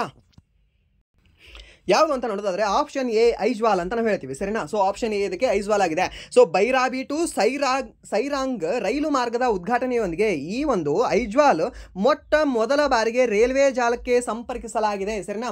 ಮೊದಲ ಬಾರಿಗೆ ಈ ಒಂದು ರಾಜಧಾನಿ ರೈಲ್ವೆ ಜಾಲಕ್ಕೆ ಸಂಪರ್ಕ ಹೊಂದಿದೆ. ಸರಿನಾ, ಇದು ಕೂಡ ನಿಮಗೆ ಗೊತ್ತಿರಲಿ. ಯಾವುದು ಅಂದರೆ ಐಜ್ವಾಲ್. ಐಜ್ವಾಲ್ ಯಾವ ರಾಜಧಾನಿ ಅಂತ ಕೇಳ್ತಾನೆ, ಮಿಜೋರಾಂ ರಾಜಧಾನಿ ಐಜ್ವಾಲ್ ಅಂತ ನಾವು ಹೇಳ್ತೀವಿ. ಸರಿನಾ, ಇದು ಕೂಡ ನಿಮಗೆ ಗೊತ್ತಿರಲಿ. ಆ್ಯಂಡ್ ದೆನ್ ಮುಂದಿನ ಪ್ರಶ್ನೆ, 2025ರ ಜಾಗತಿಕ ನಾವೀನ್ಯತೆ ಸೂಚ್ಯಂಕದಲ್ಲಿ ಭಾರತ ಎಷ್ಟನೇ ಸ್ಥಾನದಲ್ಲಿದೆ ಅಂತ ಕೇಳಿದ್ದಾನೆ. ಸರಿನಾ, ಸೊ ಆಪ್ಷನ್ ಏನು ಕೊಟ್ಟಿದ್ದಾನೆ? ಆಪ್ಷನ್ ಎ 25 ಅಂತ ಕೊಟ್ಟಿದ್ದಾನೆ, ಆಪ್ಷನ್ ಬಿ 38ನೇ ಸ್ಥಾನ ಅಂತ ಕೊಟ್ಟಿದ್ದಾನೆ, ಆಪ್ಷನ್ ಸಿ 47ನೇ ಸ್ಥಾನ ಅಂತ ಕೊಟ್ಟಿದ್ದಾನೆ, ಆಪ್ಷನ್ ಡಿ 56ನೇ ಸ್ಥಾನ ಅಂತ ಕೊಟ್ಟಿದ್ದಾನೆ. ಸೊ ಅದಕ್ಕೆ ಸರಿಯಾದ ಉತ್ತರ ಯಾವುದಾಗುತ್ತೆ? ಆಪ್ಷನ್ ಬಿ 38ನೇ ಸ್ಥಾನ ಆಗುತ್ತೆ. ಯಾವುದರಲ್ಲಿ? ಜಾಗತಿಕ ನಾವೀನ್ಯತೆ ಸೂಚ್ಯಂಕದಲ್ಲಿ ನಮ್ಮ ಭಾರತದ ಸ್ಥಾನ ಎಷ್ಟು ಅಂದರೆ 38ನೇ ಸ್ಥಾನ ಅಂತ ಹೇಳ್ತೀವಿ. ಸರಿನಾ, ಇದು ಕೂಡ ನಿಮಗೆ ಗೊತ್ತಿರಲಿ, ಕೇಳಬಹುದು. ಇದನ್ನ ಬಿಡುಗಡೆ ಮಾಡ್ತಕ್ಕಂಥ ಸಂಸ್ಥೆ ಯಾವುದು ಅಂತ ಕೇಳ್ತಾನೆ, ವಿಪೋ ಅಂತ ಹೇಳ್ತೀವಿ. ಅದು ಕೂಡ ನಿಮ್ಗೆ ಗೊತ್ತಿರಲಿ. ಆ್ಯಂಡ್ ದೆನ್ ನೆಕ್ಸ್ಟ್ ಪ್ರಶ್ನೆ, 5ನೇ ಪ್ರಶ್ನೆ, ಭಾರತದ 15ನೇ ಉಪಾಧ್ಯಕ್ಷರಾಗಿ ಯಾರು ಆಯ್ಕೆಯಾಗಿದ್ದಾರೆ ಅಂತ ಕೇಳಿದಾನೆ. ಭಾರತದ 15ನೇ ರಾಷ್ಟ್ರಪತಿ ಯಾರಾಗಿದ್ದಾರೆ? ಭಾರತದ 15ನೇ ರಾಷ್ಟ್ರಪತಿಯಾಗಿ ದ್ರೌಪದಿ ಮುರ್ಮು ಅವರು 2022ರಲ್ಲಿ ಆಯ್ಕೆಯಾಗಿದ್ದಾರೆ. ಆ್ಯಂಡ್ ದೆನ್ 2025ರಲ್ಲಿ 15ನೇ ಉಪಾಧ್ಯಕ್ಷರಾಗಿ ಆಯ್ಕೆಯಾಗಿರ್ತಕ್ಕಂಥ ವ್ಯಕ್ತಿ ಯಾರು ಅಂತಂದ್ರೆ ಮಹಾರಾಷ್ಟ್ರದ ಎಕ್ಸ್ ಗವರ್ನರ್ ಅಂತ ಹೇಳ್ತೀವಿ, ಮೀನ್ಸ್ ಮಾಜಿ ಗವರ್ನರ್ ಅಂತ ಹೇಳ್ತೀವಿ. ಯಾರು ಮಾಜಿ governor? CP. Radhakrishna, B. Sudarshan Reddy, option C Jagdeep Dhankhar. ಇವರೇ ಹೋಗಿದ್ದಾರೆ. 14ನೇ ಸ್ಥಾನದಲ್ಲಿ ಇದ್ದವರು ಯಾರು ಅಂದ್ರೆ ಜಗದೀಪ್ ಧನ್ಕರ್ ಅವರು. ಆಪ್ಷನ್ ಡಿ ಮೇಲಿನ ಯಾವುದು ಅಲ್ಲ ಅಂತ ಕೊಟ್ಟಿದ್ದಾನೆ. ಸರಿ, ಸರಿಯಾದ ಉತ್ತರ ಯಾವುದಾಗುತ್ತೆ ಅಂತ ನೋಡಿದ್ರೆ ಆಪ್ಷನ್ ಎ ಸಿ.ಪಿ. ರಾಧಾಕೃಷ್ಣ ಅಂತ ಹೇಳ್ತೀವಿ. ಸರಿನಾ, ಯಾರು? ಸಿ.ಪಿ. ರಾಧಾಕೃಷ್ಣ. 15ನೇ ಉಪಾಧ್ಯಕ್ಷರು ಯಾರು ಅಂತ ಕೇಳಿದ್ರೆ ಸಿ.ಪಿ. ರಾಧಾಕೃಷ್ಣ. ನೆನ್ಪಿಟ್ಕೊಳ್ಳಿ, ಇವರು ಯಾವ ರಾಜ್ಯದವರು ಅಂತ ಕೇಳ್ತಾನೆ? ಮಹಾರಾಷ್ಟ್ರ ರಾಜ್ಯದವರಾಗಿದ್ದಾರೆ. ಹಾಗೆ ಮಹಾರಾಷ್ಟ್ರ ರಾಜ್ಯದ ಗವರ್ನರ್ ಕೂಡ ಆಗಿದ್ರು ಈ ಒಂದು ಉಪಾಧ್ಯಕ್ಷರಾಗಿ ಹೊರಹೊಮ್ಮುವುದಕ್ಕಿಂತ 1-2 ದಿನಗಳ ಹಿಂದೆ. ಸರಿನಾ, ಇದು ಕೂಡ ನಿಮಗೆ ಗೊತ್ತಿರಲಿ, ಕೇಳಬಹುದು. ಯಾಕೆಂದ್ರೆ ಸಿ.ಪಿ. ರಾಧಾಕೃಷ್ಣ ಅವರು ನಮ್ಮ ಭಾರತದ ಉಪರಾಷ್ಟ್ರಪತಿ ಆಗಿದ್ದಾರೆ. ಅವ್ರ ಬಗ್ಗೆ ನಮಗೆ ಮಾಹಿತಿ ಗೊತ್ತಿರಬೇಕು, ಯಾವ ರಾಜ್ಯದವರು ಅಂತ ಗೊತ್ತಿರಬೇಕು, ಹಾಗೆ ಅವರು ಹಿಂದೆ ಏನು ಕೆಲಸ ಮಾಡ್ತಾ ಇದ್ರು ಅಂತ ಗೊತ್ತಿರಬೇಕು, ಅವ್ರು ಗವರ್ನರ್ ಆಗಿದ್ರು, ಯಾವ ರಾಜ್ಯದ ಗವರ್ನರ್ ಆಗಿದ್ರು ಅಂತ ಕೇಳ್ತಾನೆ. ಅವಾಗ ನೀವು ಹೇಳಬೇಕಾಗಿರೋದು ಮಹಾರಾಷ್ಟ್ರ ರಾಜ್ಯದ ಗವರ್ನರ್ ಅಂತ. ಹಾಗಾದ್ರೆ ಮಹಾರಾಷ್ಟ್ರ ರಾಜ್ಯದ ಪ್ರಸ್ತುತ ಗವರ್ನರ್ ಯಾರಾಗಿದ್ದಾರೆ ಅಂತ ಹೇಳ್ಬೋದಾ? ಸೊ ಅವರನ್ನು ಕೂಡ ನೇಮಕ ಮಾಡಿದ್ದಾರೆ ಇದೇ ಒಂದು ಸೆಪ್ಟೆಂಬರ್ ತಿಂಗಳಲ್ಲಿ. ಅದನ್ನು ನಿಮಗೆ ಮುಂದೆ ಹೇಳ್ತೀನಿ ಕ್ವಶನ್ ಅನ್ನು. ಬಟ್ ಅಲ್ಲಿವರೆಗೂ ನೀವು ಕಾಮೆಂಟ್ ಮಾಡೋದಿದ್ರೆ ಮಾಡಿ, ಇಲ್ಲ ಅಂತಂದ್ರೆ ಒಂದ್ಸರಿ ಯೋಚನೆ ಮಾಡ್ಕೊಂಡು ಕೂತ್ಕೊಳ್ಳಿ. ಆ್ಯಂಡ್ ದೆನ್ ನೆಕ್ಸ್ಟ್ ಪ್ರಶ್ನೆ, 6ನೇ ಪ್ರಶ್ನೆ, ರೈಲ್ವೆ ಮಂಡಳಿಯ ಅಧ್ಯಕ್ಷರಾಗಿ ಯಾರು ಮರು ನೇಮಕಗೊಂಡಿದ್ದಾರೆ ಅಂತ ಕೇಳಿದ್ದಾನೆ. ಸರಿನಾ, ರೈಲ್ವೆ ಮಂಡಳಿಯ ಅಧ್ಯಕ್ಷರಾಗಿ RPF ಅಧ್ಯಕ್ಷ ಅಲ್ಲ, RPF ಚೀಫ್ ಅಲ್ಲ, ನಾನು ಹೇಳ್ತಾ ಇರೋದು ರೈಲ್ವೆ ಮಂಡಳಿಯ ಅಧ್ಯಕ್ಷರಾಗಿ ಯಾರು ಮರು ನೇಮಕಗೊಂಡಿದ್ದಾರೆ ಅಂತ. ಸೊ ಆಪ್ಷನ್ ಎ ಏನು ಕೊಟ್ಟಿದ್ದಾನೆ? ಜಯವರ್ಮ ಸಿನ್ಹಾ ಅಂತ ಕೊಟ್ಟಿದ್ದಾನೆ. ಆಪ್ಷನ್ ಬಿ ಆಕಾಶಿ ದೇವ ಸಹಾಯಂ ಅಂತ ಕೊಟ್ಟಿದ್ದಾನೆ. ಆಪ್ಷನ್ ಸಿ ಸತೀಶ್ ಕುಮಾರ್ ಅಂತ ಕೊಟ್ಟಿದ್ದಾನೆ. ಆಪ್ಷನ್ ಡಿ ಎಸ್ ಗೋಪಾಲಕೃಷ್ಣನ್ ಅಂತ ಕೊಟ್ಟಿದ್ದಾನೆ. ಸೊ ಅದಕ್ಕೆ ಸರಿಯಾದ ಉತ್ತರ ಯಾವುದಾಗುತ್ತೆ ಹೇಳ್ಬೋದಾ? ಯಾವುದು? ಆಪ್ಷನ್ ಸಿ ಸತೀಶ್ ಕುಮಾರ್ ಅವರು. ಸರಿನಾ, ಸೊ ಸತೀಶ್ ಕುಮಾರ್ ಅವರು ಸರಿಯಾದ ಉತ್ತರ ಆಗುತ್ತೆ. ಸೊ ರೈಲ್ವೆ ಮಂಡಳಿಯ ನೂತನ ಅಥವಾ ಮರು ನೇಮಕಗೊಂಡಿರ್ತಕ್ಕಂಥ ಅಧ್ಯಕ್ಷರು ಯಾರು ಅಂತ ಕೇಳಿದ್ರೆ, ವ್ಯಕ್ತಿ ಯಾರು ಅಂತ ಕೇಳಿದ್ರೆ ಸತೀಶ್ ಕುಮಾರ್ ಅವರು ಅಂತ ಹೇಳ್ತೀವಿ. ಸರಿನಾ, ಇದು ಇಂಪಾರ್ಟೆಂಟ್ ಇದೆ. ಇವಾಗ ನೆಕ್ಸ್ಟ್ ಯಾರು RRB NTPC ಎಕ್ಸಾಮ್ ಬರೀತಿದ್ರಲ್ವಾ, ಅವರಿಗೆ ಇದು ಇಂಪಾರ್ಟೆಂಟ್ ಆಗುತ್ತೆ ನೋಡಿ. ಟೈರ್ 2 ಎಕ್ಸಾಮ್ ಬರೀತಿದ್ರಲ್ವಾ, ಅವ್ರಿಗೆ ಇಂಪಾರ್ಟೆಂಟ್ ಆಗುತ್ತೆ. And then D group exam ಬರೀತಿದ್ರಲ್ವಾ, ಅವ್ರಿಗೆ ಇದು ಇಂಪಾರ್ಟೆಂಟ್ ಆಗುತ್ತೆ. ಉಳಿದವ್ರಿಗೆ ಇಂಪಾರ್ಟೆಂಟ್ ಇಲ್ವೇ ಇಲ್ಲ ಅಂತ ಹೇಳೋಕ್ಕಾಗಲ್ಲ, ಬಟ್ ಅವರಿಗೆ ಸ್ವಲ್ಪ ಜಾಸ್ತಿ ಇಂಪಾರ್ಟೆಂಟ್. ಯಾಕಂದರೆ ರೈಲ್ವೆ ಬಗ್ಗೆ ರೈಲ್ವೆ ಎಕ್ಸಾಮ್ಗಳಲ್ಲೇ ಕೇಳೋದ್ರಿಂದ ಕೇಳಬಹುದು. ಆ್ಯಂಡ್ ದೆನ್ RPFನ ನೂತನ ಮುಖ್ಯಸ್ಥ ಯಾರು ಅಂತ ಹೇಳ್ಬೋದಾ? ಸೋನಾಲಿ. ಇವರು ಕೂಡ ನೆನ್ಪಿಟ್ಕೊಳ್ಳಿ. ಆ್ಯಂಡ್ ದೆನ್ ಮೊದಲ ಮಹಿಳೆಯವರು RPFನ ಮುಖ್ಯಸ್ಥರಾಗಿರ್ತಕ್ಕಂಥ ಮೊದಲ ಮಹಿಳೆ ಯಾರು ಅಂದರೆ ಸೋನಾಲಿ ಅಂತ ಹೇಳ್ತೀವಿ. ಇವ್ರ ಹೆಸರು ಕೂಡ ನೆನ್ಪಿಟ್ಕೊಳ್ಳಿ, ಕೇಳಬಹುದು. ಆ್ಯಂಡ್ ದೆನ್ ಕೇಳ್ತಾನೆ ನೆಕ್ಸ್ಟ್ ಯಾವುದೇ ಒಂದು ಎಕ್ಸಾಮ್ ಆದರೂ ಕೂಡ ನಿಮಗೆ. ಆ್ಯಂಡ್ ದೆನ್ ನೆಕ್ಸ್ಟ್ ಪ್ರಶ್ನೆ, ನವದೆಹಲಿಯಲ್ಲಿ ಪ್ರಾರಂಭವಾದ ವಿಶ್ವದ ಮೊದಲ ಡಿಜಿಟಲ್ ಬುಡಕಟ್ಟು ವಿಶ್ವವಿದ್ಯಾಲಯದ ಹೆಸರೇನು ಅಂತ ಕೇಳಿದಾನೆ. ವಿಶ್ವದ ಮೊದಲ ಡಿಜಿಟಲ್ ಬುಡಕಟ್ಟು ವಿಶ್ವವಿದ್ಯಾಲಯ ಇದೆ ಅಂತೆ ಅದು. ಸೊ ಯಾವುದಿದೆ? ಆಪ್ಷನ್ ಎ ಬುಡಕಟ್ಟು ಕಲಾಕೇಂದ್ರ, ಆಪ್ಷನ್ ಬಿ ಆದಿ ಸಂಸ್ಕೃತಿ, ಆಪ್ಷನ್ ಸಿ ಆದಿ ಮಹೋತ್ಸವ, ಆಪ್ಷನ್ ಡಿ ವನವಾಸಿ ವಿಶ್ವವಿದ್ಯಾಲಯ ಅಂತ ಹೇಳಿದ್ದಾನೆ. ವನವಾಸಿಯ ಅಥವಾ ನಮ್ಮ ಬನವಾಸಿಯ ಅಲ್ಲ. ಸೊ ಅದಕ್ಕೆ ಸರಿಯಾದ ಉತ್ತರ ಬಂದ್ಬಿಟ್ಟು ಆದಿ ಸಂಸ್ಕೃತಿ ಅಂತ ಹೇಳ್ತೀವಿ. ಸರಿನಾ, ಆ ಒಂದು ವಿಶ್ವವಿದ್ಯಾಲಯದ ಹೆಸರೇನು ಅಂತಂದ್ರೆ ಆದಿ ಸಂಸ್ಕೃತಿ ಅಂತ ಹೇಳ್ತೀವಿ. ಹಾಗಾದ್ರೆ ನಮ್ಮ ಭಾರತದ ಮೊದಲ ಸಹಕಾರಿ ವಿಶ್ವವಿದ್ಯಾಲಯವು ಕೂಡ ಇದೇ ಒಂದು 2025ರಲ್ಲಿ ಲಾಂಚ್ ಆಯಿತು, ಮೀನ್ಸ್ ಉದ್ಘಾಟನೆ ಆಯಿತು. ಎಲ್ಲಿ ಉದ್ಘಾಟನೆ ಮಾಡಿದ್ರು ಅಂತ ಹೇಳ್ಬೋದಾ? ಯಾವ ರಾಜ್ಯದಲ್ಲಿ ನಮ್ಮ ಭಾರತದ ಮೊಟ್ಟ ಮೊದಲ ಸಹಕಾರಿ ವಿಶ್ವವಿದ್ಯಾಲಯ ಇದೆ ಅಂತ ಹೇಳ್ಬೋದಾ? ಸಹಕಾರಿ ವಿಶ್ವವಿದ್ಯಾಲಯ, ಇದನ್ನು ಕೇಳ್ತಾನೆ, ವಿಶ್ವವಿದ್ಯಾಲಯ. ಹಾಗೆ ಇದನ್ನು ಉದ್ಘಾಟನೆ ಮಾಡಿರ್ತಕ್ಕಂಥ ವ್ಯಕ್ತಿ ಯಾರು ಅಂತ ಕೇಳ್ತಾನೆ. ಹಾಗೆ ಪ್ರಸ್ತುತ ಸಹಕಾರಿ ಮಂತ್ರಿ ಯಾರು ಅಂತ ಕೇಳ್ತಾನೆ. ಯಾಕೆಂದರೆ ಮೊಟ್ಟ ಮೊದಲ ಸಹಕಾರಿ ಮಂತ್ರಿನೇ ಅವರಾಗಿದ್ದಾರೆ. ಇಲ್ಲಿ ಇದಕ್ಕಿಂತ ಮುಂಚೆ ಮೀನ್ಸ್ 2024ಕ್ಕಿಂತ ಮುಂಚೆ ಸಹಕಾರಿ ಮಂತ್ರಿ ಅಂತ ಯಾವುದೇ ಹುದ್ದೆ ಇರಲಿಲ್ಲ. ಸರಿನಾ, ಅಲ್ಲಿ ಕ್ವಶನ್ ಮಾರ್ಕೇ ಇತ್ತು, ಅಲ್ಲಿ ಹುದ್ದೆನೇ ಇರಲಿಲ್ಲ. ಬಟ್ ಈ ಒಂದು ವರ್ಷ ಸಹಕಾರಿ ಮಂತ್ರಿ ಅಂತ ಹೊಸ ಒಂದು ಹುದ್ದೆಯು ಕೂಡ ಪ್ರಾರಂಭವಾಗಿದೆ. ಸೊ ಹಾಗಾದರೆ 3ಕ್ಕೂ ಕೂಡ ಆನ್ಸರ್ ಒಂದಿದೆ, 2ಕ್ಕೆ ಒಂದಿದೆ, 1ಕ್ಕೆ ಬೇರೆ ಇದೆ. ಯಾವ ರಾಜ್ಯ? ಸಹಕಾರಿ ವಿಶ್ವವಿದ್ಯಾಲಯ ಬಂದ್ಬಿಟ್ಟು ಗುಜರಾತ್ ಅಲ್ಲಿ ಆರಂಭವಾಗಿದೆ. ಸೊ ಅದನ್ನ ಆರಂಭ ಮಾಡಿರ್ತಕ್ಕಂಥ ವ್ಯಕ್ತಿ ಯಾರು, ಅದನ್ನ ಇನಾಗ್ರೇಟ್ ಮಾಡಿರ್ತಕ್ಕಂಥ ವ್ಯಕ್ತಿ ಯಾರು ಅಂತ ಕೇಳಿದ್ರೆ ಈ ಒಂದು ಅಮಿತ್ ಶಾ ಅಂತ ಹೇಳ್ತೀವಿ. ಸರಿನಾ, ಹಾಗಾದ್ರೆ ಸಹಕಾರಿ ಮಂತ್ರಿ ಯಾರು? ಸಹಕಾರಿ ಮಂತ್ರಿನೇ ಆತ. ಸೊ ಅದಕ್ಕೆ ಆತನೇ ಅದನ್ನ ಉದ್ಘಾಟನೆಯನ್ನ ಮಾಡಿದ್ದಾರೆ. ಸರಿನಾ, ನೆನ್ಪಿಟ್ಕೊಳ್ಳಿ, ಯಾರು ಅಂದ್ರೆ ಅಮಿತ್ ಶಾ ಅಂತ ಹೇಳ್ತೀವಿ. ನೆನ್ಪಿಟ್ಕೊಳ್ಳಿ, ಕೇಳಬಹುದು. ಅಂಡ್ ದೆನ್ ನೆಕ್ಸ್ಟ್ ಪ್ರಶ್ನೆ, ಭಾರತದ ಅತಿ ದೊಡ್ಡ ಲಿಥಿಯಂ ಅಯಾನ್ ಬ್ಯಾಟರಿ ಉತ್ಪಾದನಾ ಘಟಕವನ್ನು ಎಲ್ಲಿ ಪ್ರಾರಂಭಿಸಲಾಯಿತು ಅಂತ ಕೇಳಿದಾನೆ. ಯಾವುದು? ಭಾರತದ ಅತಿ ದೊಡ್ಡ ಲಿಥಿಯಂ ಅಯಾನ್ ಬ್ಯಾಟರಿ ಉತ್ಪಾದನಾ ಘಟಕ. ಸರಿನಾ, ಯಾವುದು? Lithium ion battery. ಇವಾಗ ನೀವೇನು ಮೊಬೈಲ್ ಕ್ಲಾಸ್ ಕೇಳ್ತಾ ಇದ್ರಲ್ವಾ, ನಿಮ್ಮ ಮೊಬೈಲಲ್ಲಿ ಕಂಡುಬರ್ತಕ್ಕಂಥ ಒಂದು ಬ್ಯಾಟ್ರಿ ಯಾವುದು ಅಂತ ಕೇಳಿದ್ರೆ ಲಿಥಿಯಂ ಅಯಾನ್ ಬ್ಯಾಟ್ರಿ. ಯಾಕೆ ಸರ್ ಲಿಥಿಯಂ ಅಯಾನ್ ಬ್ಯಾಟ್ರಿಯನ್ನು ಯೂಸ್ ಮಾಡಿದ್ದಾರೆ? S2SO4 ಯೂಸ್ ಮಾಡ್ಬೋದಾಗಿತ್ತಲ್ಲ, ಇಲ್ಲಾಂದ್ರೆ ಬೇರೆ ಯಾವುದು ಯೂಸ್ ಮಾಡ್ಬೋದಾಗಿತ್ತಲ್ಲ, ಅದನ್ನೇ ಯಾಕೆ ಯೂಸ್ ಮಾಡಿದ್ದಾರೆ? ಯಾಕೆ ಅಂದರೆ ಇದು ಲೈಟ್ ವೇಟ್ ಆಗಿರುತ್ತೆ. ಲಿಥಿಯಂ ಏನಿದೆ ಅಲ್ವಾ, ಲಿಥಿಯಂ ಲೋಹ ಅತಿ ಕಡಿಮೆ ತೂಕವನ್ನು ಹೊಂದಿರತಕ್ಕಂಥ ಲೋಹವಾಗಿದೆ. ಅತಿ ಹಗುರವಾದ ಲೋಹ ಅಂತ ಕೇಳಿದಾಗ ನಾವು ಯಾವ್ದು ಅಂತ ಹೇಳ್ತೀವಿ? ಲಿಥಿಯಂ ಅಂತ ಹೇಳ್ತೀವಲ್ವಾ. ಸೊ ಮೀನ್ಸ್ ನಮ್ಮ ಮೊಬೈಲು ಜೇಬಲ್ಲಿ ಇಟ್ಕೊಂಡಾಗ ಇಲ್ಲ ಕೈಯಲ್ಲಿ ಇಟ್ಕೊಂಡಾಗ ಭಾರ ಆಗಬಾರ್ದು, ಸೊ ಅದಕ್ಕೆ ಸ್ವಲ್ಪ ಹಗುರು ಇರಲಿಪ್ಪ ಅಂತ ಏನು ಮಾಡಿದ್ದಾರೆ, ಲಿಥಿಯಂ ಇಂದ ಮಾಡಿದ್ದಾರೆ. ಸೊ ಹಾಗಾದರೆ ಆ ಒಂದು ಬ್ಯಾಟ್ರಿ ಉತ್ಪಾದನಾ ಘಟಕ ಎಲ್ಲಿ ಪ್ರಾರಂಭವಾಗಿದೆ ಅಂತ ಕೇಳಿದ್ರೆ ಅಷ್ಟೇ ಪ್ರಶ್ನೆ. ಸೊ ಆಪ್ಷನ್ ಏನು ಕೊಟ್ಟಿದ್ದಾನೆ? ಆಪ್ಷನ್ ಎ ಗುಜರಾತ್ ಅಂತ ಕೊಟ್ಟಿದ್ದಾನೆ, ಆಪ್ಷನ್ ಬಿ ರಾಜಸ್ಥಾನ ಅಂತ ಕೊಟ್ಟಿದ್ದಾನೆ, ಆಪ್ಷನ್ ಸಿ ಮಧ್ಯಪ್ರದೇಶ ಅಂತ ಕೊಟ್ಟಿದ್ದಾನೆ, ಆಪ್ಷನ್ ಡಿ ಏನಂತ ಕೊಟ್ಟಿದ್ದಾನೆ ಅಂದರೆ ಹರಿಯಾಣ ಅಂತ ಕೊಟ್ಟಿದ್ದಾನೆ. ಸೊ ಅದಕ್ಕೆ ಸರಿಯಾದ ಉತ್ತರ ಯಾವುದಾಗುತ್ತೆ ಅಂತ ಹೇಳ್ಬೋದಾ? ಹೇಳಿ ನೋಡೋಣ. ಯಾವುದು? ಬಾಬರ್, ಅಕ್ಬರ್ ಮತ್ತು ಮರಾಠರು, ಅಫ್ಘಾನರು ಎಲ್ಲೇನು ಬರ್ತಾರೆ ನಿಮಗೆ? ಪಾನಿಪತ್ ಅಂತ ಏನು ಬರ್ತಾರೆ? ಎಲ್ಲಿ? ಹರಿಯಾಣದಲ್ಲಿ ಕಂಡುಬರುತ್ತೆ. ಸೊ ಈ ಒಂದು ಹರಿಯಾಣದಲ್ಲಿ ಭಾರತದ ಅತಿ ದೊಡ್ಡ ಲಿಥಿಯಂ ಅಯಾನ್ ಬ್ಯಾಟ್ರಿ ಉತ್ಪಾದನಾ ಘಟಕವನ್ನು ಪ್ರಾರಂಭಿಸಲಾಗಿದೆ. ಬಟ್ ಇನ್ನೂ ಗೊತ್ತಿರಲಿ, ಅದು ಇನಾಗ್ರೇಟ್ ಆಗಿಲ್ಲ. ಓಕೆ, ಇನಾಗ್ರೇಟ್ ಆಗಿಲ್ಲ. ಬಟ್ ಇದು 2023ರಿಂದ ಕೂಡ ಇದು ನ್ಯೂಸಲ್ಲಿದೆ. ಇವಾಗ ಸ್ವಲ್ಪ ಮತ್ತೆ ಅದನ್ನು ದೊಡ್ಡ ಪ್ರಮಾಣದಲ್ಲಿ ಮಾಡಲಾಗಿದೆ. ಮೀನ್ಸ್ ಬೇರೆ ಘಟಕಗಳನ್ನು ಕೂಡ ಅಲ್ಲಿ ಪ್ರಾರಂಭ ಮಾಡಲಿಕ್ಕೆ ಅವರು ಸ್ವಲ್ಪ ಯೋಜನೆಯನ್ನು ಹಾಕೊಂಡಿದ್ದಾರೆ. ಸೊ ಅದಕ್ಕೆ ಮತ್ತೆ ನ್ಯೂಸಲ್ಲಿ ಇದು ಏನು ಇವಾಗಲೇ ಬಂದಿದೆ ಅಂತಲ್ಲ, ಇವನ್ ಇದು ಉದ್ಘಾಟನೆ ಆಗಿದೆ ಅಂತ ಕೂಡ ಅಲ್ಲ. ಬಟ್ ಇದು ಉದ್ಘಾಟನೆ ಇನ್ನೂ ಆಗಿಲ್ಲ, ಇನಾಗ್ರೇಷನ್ ಆಗಿಲ್ಲ ಇದು. ಬಟ್ ಇದಕ್ಕೆ ಇನ್ನೂ ಸ್ವಲ್ಪ ಜಾಸ್ತಿ ಫಂಡಿಂದ ಹಾಗೆ ಜಾಸ್ತಿ ಏರಿಯಾದಲ್ಲಿ ಇದನ್ನು ಬಿಲ್ಡನ್ನು ಮಾಡ್ತಾ ಇದ್ದಾರೆ. ಸರಿನಾ? ಇದು ನಿಮ್ಗೆ ಗೊತ್ತಿರಲಿ ಕೇಳ್ಬೋದು. ಯಾವುದಂದ್ರೆ ಹರಿಯಾಣದಲ್ಲಿ ಅಂತ ಹೇಳ್ತೀವಿ. And then Panipat near by ಡಿಸ್ಟಿಕಲ್ಲಿ ಇದನ್ನು ಮಾಡಲಾಗ್ತಾ ಇದೆ. ಯಾವುದಂದ್ರೆ ಲಿಥಿಯಂ ಅಯಾನ್ ಬ್ಯಾಟ್ರಿ ಉತ್ಪಾದನಾ ಘಟಕವನ್ನು. ಆ್ಯಂಡ್ ದೆನ್ ನೆಕ್ಸ್ಟ್ ಪ್ರಶ್ನೆ, 2025ರ SCO ಶೃಂಗಸಭೆಯನ್ನು ಯಾವ ದೇಶ ಆಯೋಜಿಸಿತ್ತು ಅಂತ ಕೇಳಿದ್ದಾನೆ? ಶಾಂಘೈ ಕಾರ್ಪೊರೇಷನ್ ಆರ್ಗನೈಸೇಷನ್, ಸರಿನಾ? ಸೊ ಇದರ ಒಂದು ಶೃಂಗಸಭೆ ಎಲ್ಲಿ ಆಯೋಜಿಸಿತ್ತು? Option A Dushanbe Tajikistan, option B Astana Kazakhstan, option C Tianjin China ಅಂತ ಕೊಟ್ಟಿದ್ದಾನೆ, option D Navadehali Bharat. So ಇಲ್ಲಿ 3ರ ರಾಜಧಾನಿಯನ್ನು ಕೂಡ ನೀವು ತಿಳ್ಕೊಬಹುದು. ಕರೆಂಟ್ ಅಫೇರ್ಸ್ ಕೇಳ್ತಾ ಇದ್ದೀನಿ ಸರ್, ನಾನು ಕರೆಂಟ್ ಅಫೇರ್ಸ್ ಮಾತ್ರ ಕೇಳ್ತೀನಿ, ನನಗೆ ರಾಜಧಾನಿ ಕ್ಯಾಪಿಟಲು ಸ್ಟ್ರಾಟಜಿಗೆ ಬೇಡ. ಅದನ್ನು ಕೂಡ ಬೇಕು ನನಗೆ. ಎಲ್ಲೆಲ್ಲಿ ಕಲಿಬೇಕಲ್ವ ಅಲ್ಲೆಲ್ಲಿ ಕಲ್ತ್ಬಿಡಿ. ಯಾವುದು ದುಶಾನ್ಬೆ ಯಾವುದು ರಾಜಧಾನಿ ಆಗಿದೆ? ತಜಿಕಿಸ್ತಾನದ ರಾಜಧಾನಿ ಆಗಿದೆ. ಆ್ಯಂಡ್ ದೆನ್ ಅಸ್ಥಾನ ಯಾವುದು ರಾಜಧಾನಿ ಆಗಿದೆ? ಕಜಕಿಸ್ತಾನದ ರಾಜಧಾನಿ ಆಗಿದೆ. ಆ್ಯಂಡ್ ದೆನ್ ನವದೆಹಲಿ ಯಾವುದು ರಾಜಧಾನಿ ಆಗಿದೆ? ನಮ್ಮ ಭಾರತದ ರಾಜಧಾನಿ ಆಗಿದೆ. ಬಟ್ ಇಲ್ಲಿ ಸರಿಯಾದ ಉತ್ತರ ಯಾವುದು ಅಂತ ನೋಡೋದಾದ್ರೆ ಟಿಯಾನ್ಜೆನ್ ಅಂತ ಹೇಳ್ತೀವಿ, ಇಲ್ಲ ಅಂದರೆ ಚೀನಾ ಅಂತ ಹೇಳ್ತೀವಿ. ಸರಿನಾ? ಈ ಒಂದು SCO ಶೃಂಗಸಭೆಯನ್ನು ಯಾವ ದೇಶ ಆಯೋಜಿಸಿತ್ತು 2025 ಅಂತ ಕೇಳಿದ್ರೆ ಈ ಒಂದು ಚೀನಾ ಆಯೋಜಿಸಿತ್ತು. ಚೀನಾದ ಯಾವ ಒಂದು ನಗರ ಅಂತ ಕೇಳಿದ್ರೆ ಟಿಯಾನ್ಜೆನ್ ಅಂತ ಹೇಳಬೇಕಾಗುತ್ತೆ. ನಿಮ್ಗೆ ಏನಾದರೂ ಸ್ಟೇಟ್ ಗೌರ್ಮೆಂಟ್ ಎಕ್ಸಾಮಲ್ಲಿ ಕೇಳಿದ್ರೆ ಚೀನಾ ಮಾತ್ರ ಆಪ್ಷನ್ ಕೊಡ್ತಾನೆ. ಬಟ್ ನಿಮ್ಗೆ ಸೆಂಟ್ರಲ್ ಗೌರ್ಮೆಂಟ್ ಎಕ್ಸಾಮ್ ಕೇಳಿದ್ರೆ ಟಿಯಾನ್ಜಿನ್ ಅಂತ ಎಕ್ಸಾಕ್ಟ್ ಅದೇ ಊರ ಹೆಸರೇ ಕೊಡ್ತಾನೆ. ನೀವು ಇದನ್ನೇ ನೆನ್ಪಿಟ್ಕೋಬೇಕು, ಯಾವುದು ಟಿಯಾನ್ಜಿನ್ ಅನ್ನೋದು. ಸೊ ಹಾಗಾದ್ರೆ ನಮ್ಮ ಭಾರತ ಪ್ರತಿನಿಧಿಯಾಗಿ ಯಾರು ಇಲ್ಲಿ ಭಾಗವಹಿಸಿದ್ರು ಅಂತ ಕೇಳ್ತೇನೆ. ಅವಾಗ ನೀವು ಹೇಳಬೇಕಾಗುತ್ತೆ ನರೇಂದ್ರ ಮೋದಿ ಅಂತ ಹೇಳಬೇಕಾಗುತ್ತೆ. ನಮ್ಮ ಭಾರತ ಪ್ರಧಾನಮಂತ್ರಿ ಆಗಿರ್ತಕ್ಕಂಥ ನರೇಂದ್ರ ಮೋದಿ ಅವರು ಅಲ್ಲಿ ಭಾಗವನ್ನು ವಹಿಸಿದ್ರು. ಆ್ಯಂಡ್ ದೆನ್ ರಷ್ಯಾದಿಂದ ವ್ಲಾದಿಮಿರ್ ಪುಟಿನ್ ಅವರು ಕೂಡ ಭಾಗವಹಿಸಿದ್ರು. ಯಾಕೆ ಸರ್ ಅವ್ರು ಹೇಳ್ತಾ ಇದ್ದಾರೆ? ನಮಗೆ ಗೊತ್ತೇ ಇದೆ, ಅವರು ರಾಷ್ಟ್ರಪತಿ ಇದ್ದಾರೆ, ಗೊತ್ತಿದ್ದಾರೆ. ಬಟ್ ನೀವು ಪ್ರಶ್ನೆ ಹಾಕಿ ಕೇಳಲ್ಲ. ಹೇಗೆ ಕೇಳಬಹುದು? SCO ಶೃಂಗಸಭೆ ಇವತ್ತು ಚೀನಾದಲ್ಲಿ ನಡೆದಿತ್ತು. ಅಲ್ಲಿ ರಷ್ಯಾದ ರಾಷ್ಟ್ರಪತಿಯಾಗಿರ್ತಕ್ಕಂಥ ಪುಟಿನ್ ಅವರು ಭಾಗವಹಿಸಿದ್ದರು ಅಥವಾ ಇಲ್ಲವೋ ಅಂತ ಕೇಳಬಹುದು. ಇಲ್ಲಾಂದರೆ ಭಾಗವಹಿಸಿದ್ರು ಅಂತ ಸ್ಟೇಟ್ಮೆಂಟಲ್ಲಿ ಕೊಡ್ಬೋದು ನಿಮಗೆ. ಸರಿನಾ? ಆವಾಗ ಕೊಟ್ಟಾಗ ನಿಮಗೆ ಸ್ವಲ್ಪ ಕನ್ಫ್ಯೂಷನ್ ಆಗಬಹುದು. ಸೊ ಅದಕ್ಕೆ ಹೇಳ್ತಾ ಇದ್ದೀನಿ, ಭಾಗವಹಿಸಿದ್ರು. ಬಟ್ ಬ್ರಿಕ್ಸ್ ಏನಿದೆ ಅಲ್ವಾ, ಬ್ರಿಕ್ಸ್ ಶೃಂಗಸಭೆ BRICS ಬ್ರಿಕ್ಸ್ ಶೃಂಗಸಭೆಯಲ್ಲಿ ಪುಟಿನ್ ಅವರು ಭಾಗವಹಿಸಿಲ್ಲ. ಇದು ಬ್ರಿಕ್ಸ್ ಶೃಂಗಸಭೆ ಎಲ್ಲಿ ನಡೆದಿದೆ? ಬ್ರೆಜಿಲಲ್ಲಿ ನಡೆದಿದೆ. ಸರಿನಾ? ಎಲ್ಲಿ ನಡೆದಿದೆ? ಬ್ರೆಜಿಲಲ್ಲಿ ನಡೆದಿದೆ. ಬ್ರೆಜಿಲ್ನ ಬ್ರಿಯಾಸಿಲಿಯಾ ಅಂತ ಹೇಳ್ತೀವಿ. ಸರಿನಾ? ಸೊ ಅಲ್ಲಿ ಇದು ನಡೆದಿರ್ತದೆ. ಬಟ್ ಅವರು ಬ್ರಿಕ್ಸ್ನ ಒಂದು ಸಭೆಯಲ್ಲಿ ಭಾಗವಹಿಸಲ್ಲ. ಯಾರು ಅಂದರೆ ಪುಟಿನ್ ಅವರು. ಯಾಕಂದರೆ ಅದು ಸ್ವಲ್ಪ ನ್ಯೂಸಲ್ಲಿದೆ. ಇವನ್ ಅವ್ರ ಮೇಲೆ ಈ ಅಂತಾರಾಷ್ಟ್ರೀಯ ಕೋರ್ಟ್ ಏನಿದೆ ಅಲ್ವಾ, ಎಲ್ಲಿ ಕಾಣ್ತಾರೆ ಅವರಿಗೆ ನೀವು ಇಟ್ಕೊರಿ ನಮಗೆ ಕೊಡ್ರಿ ಅಂತ ಹೇಳಿದ್ದಾರೆ ಅವರು. ಸೊ ಅದಕ್ಕೆ ಆ ಒಂದು ಭಯದಿಂದ ಈ ಒಂದು ಪುಟಿನ್ ಅವರು ಭಾರತ ಮತ್ತು ಚೀನಾ ಆ್ಯಂಡ್ ದೆನ್ ಈ ನಾರ್ತ್ ಕೊರಿಯಾ ಮತ್ತು ರಷ್ಯಾವನ್ನು ಬಿಟ್ಟು ಬೇರೆ ಎಲ್ಲ ಕಡೆಯೂ ಕೂಡ ತಿರುಗಾಡ್ತಾ ಇಲ್ಲ. ಅದು ಕೂಡ ನಿಮ್ಗೆ ಗೊತ್ತಿರಬೇಕು. ಸೊ ಹಾಗೆ ನಿಮಗೆ ಪ್ರಶ್ನೆ ಏನಾದರೂ ಕೇಳಿದ್ರೆ ಸ್ವಲ್ಪ ಡುಬ್ಕಿ ಬೀಳೋ ಚಾನ್ಸಸ್ ಇರುತ್ತೆ. ಆ್ಯಂಡ್ ದೆನ್ ನೆಕ್ಸ್ಟ್ ಪ್ರಶ್ನೆ, 2025ರಲ್ಲಿ ಲೆಕ್ಕಪತ್ರ ನಿಯಂತ್ರಕರಾಗಿ ಯಾರನ್ನು ನೇಮಿಸಲಾಗಿದೆ ಅಂತ ಕೇಳಿದ್ದಾನೆ. ಸರಿನಾ? ಲೆಕ್ಕಪತ್ರ ನಿಯಂತ್ರಕರಾಗಿ ಯಾರನ್ನು ನೇಮಿಸಲಾಗಿದೆ? ಕಂಟ್ರೋಲರ್ ಆಡಿಟರ್ ಅಂತ ಕರಿತೀವಲ್ವಾ ನಾವು. ಸೊ ಆಪ್ಷನ್ ಏನು ಕೊಟ್ಟಿದ್ದಾನೆ? ಉರ್ಜಿತ್ ಪಟೇಲ್ ಅಂತ ಕೊಟ್ಟಿದ್ದಾನೆ. Option B Dinesh K Patnaik ಅಂತ ಕೊಟ್ಟಿದ್ದಾನೆ. ಆಪ್ಷನ್ ಸಿ TCA ಕಲ್ಯಾಣಿ ಅಂತ ಕೊಟ್ಟಿದ್ದಾನೆ. ಆಪ್ಷನ್ ಡಿ ರಾಜೇಶ್ ನಿರ್ವಾನ್ ಅಂತ ಕೊಟ್ಟಿದ್ದಾನೆ. ಸೊ ಅದಕ್ಕೆ ಸರಿಯಾದ ಉತ್ತರ ಯಾವುದಾಗುತ್ತೆ? ಆಪ್ಷನ್ ಸಿ TCA ಕಲ್ಯಾಣಿ ಅಂತ ಹೇಳ್ತೀವಿ. ಸರಿನಾ? ಈ ಮೇಡಮ್ ಏನಿದಾರಲ್ವಾ TCA ಕಲ್ಯಾಣಿ ಅವರು ಈ ಲೆಕ್ಕಪತ್ರ ನಿಯಂತ್ರಕರಾಗಿ ನೂತನವಾಗಿ ನೇಮಕಗೊಂಡಿದ್ದಾರೆ ಅವರು. ಇದು ಕೂಡ ನಿಮಗೆ ಗೊತ್ತಿರಲಿ ಕೇಳಬಹುದು. ಆ್ಯಂಡ್ ದೆನ್ ನೆಕ್ಸ್ಟ್ ಪ್ರಶ್ನೆ, 11ನೇ ಪ್ರಶ್ನೆ, ಈ ಕೆಳಗಿನವುಗಳಲ್ಲಿ ಯಾವುದು 2025ರ ರಾಮನ್ ಮ್ಯಾಗಸೆ ಪ್ರಶಸ್ತಿಯನ್ನು ಗೆದ್ದ ಮೊದಲ ಭಾರತೀಯ ಸಂಸ್ಥೆಯಾಗಿದೆ ಅಂತ ಕೇಳಿದ್ದಾನೆ. ಸರ್ ಇಲ್ಲಿವರೆಗೂ ಎಷ್ಟೋ ಜನ ಗೆದ್ದಿದ್ದಾರಲ್ಲ ಸರ್? VD ಸಾವರ್ಕರ್ ಅವರೇ ಗೆದ್ದಿದ್ದಾರಲ್ಲ ಸರ್? ಸಾರಿ, ವಿನೋಬಾ ಭಾವೆ, ಕ್ಷಮಿಸಿ, ವಿನೋಬಾ ಭಾವೆ ಅವರು. ವಿನೋಬಾ ಭಾವೆ ಅವರಿಗೆ ಗೆದ್ದಿದಾರಲ್ಲ ಸರ್ ರಾಮನ್ ಮ್ಯಾಗಸೆಯನ್ನು.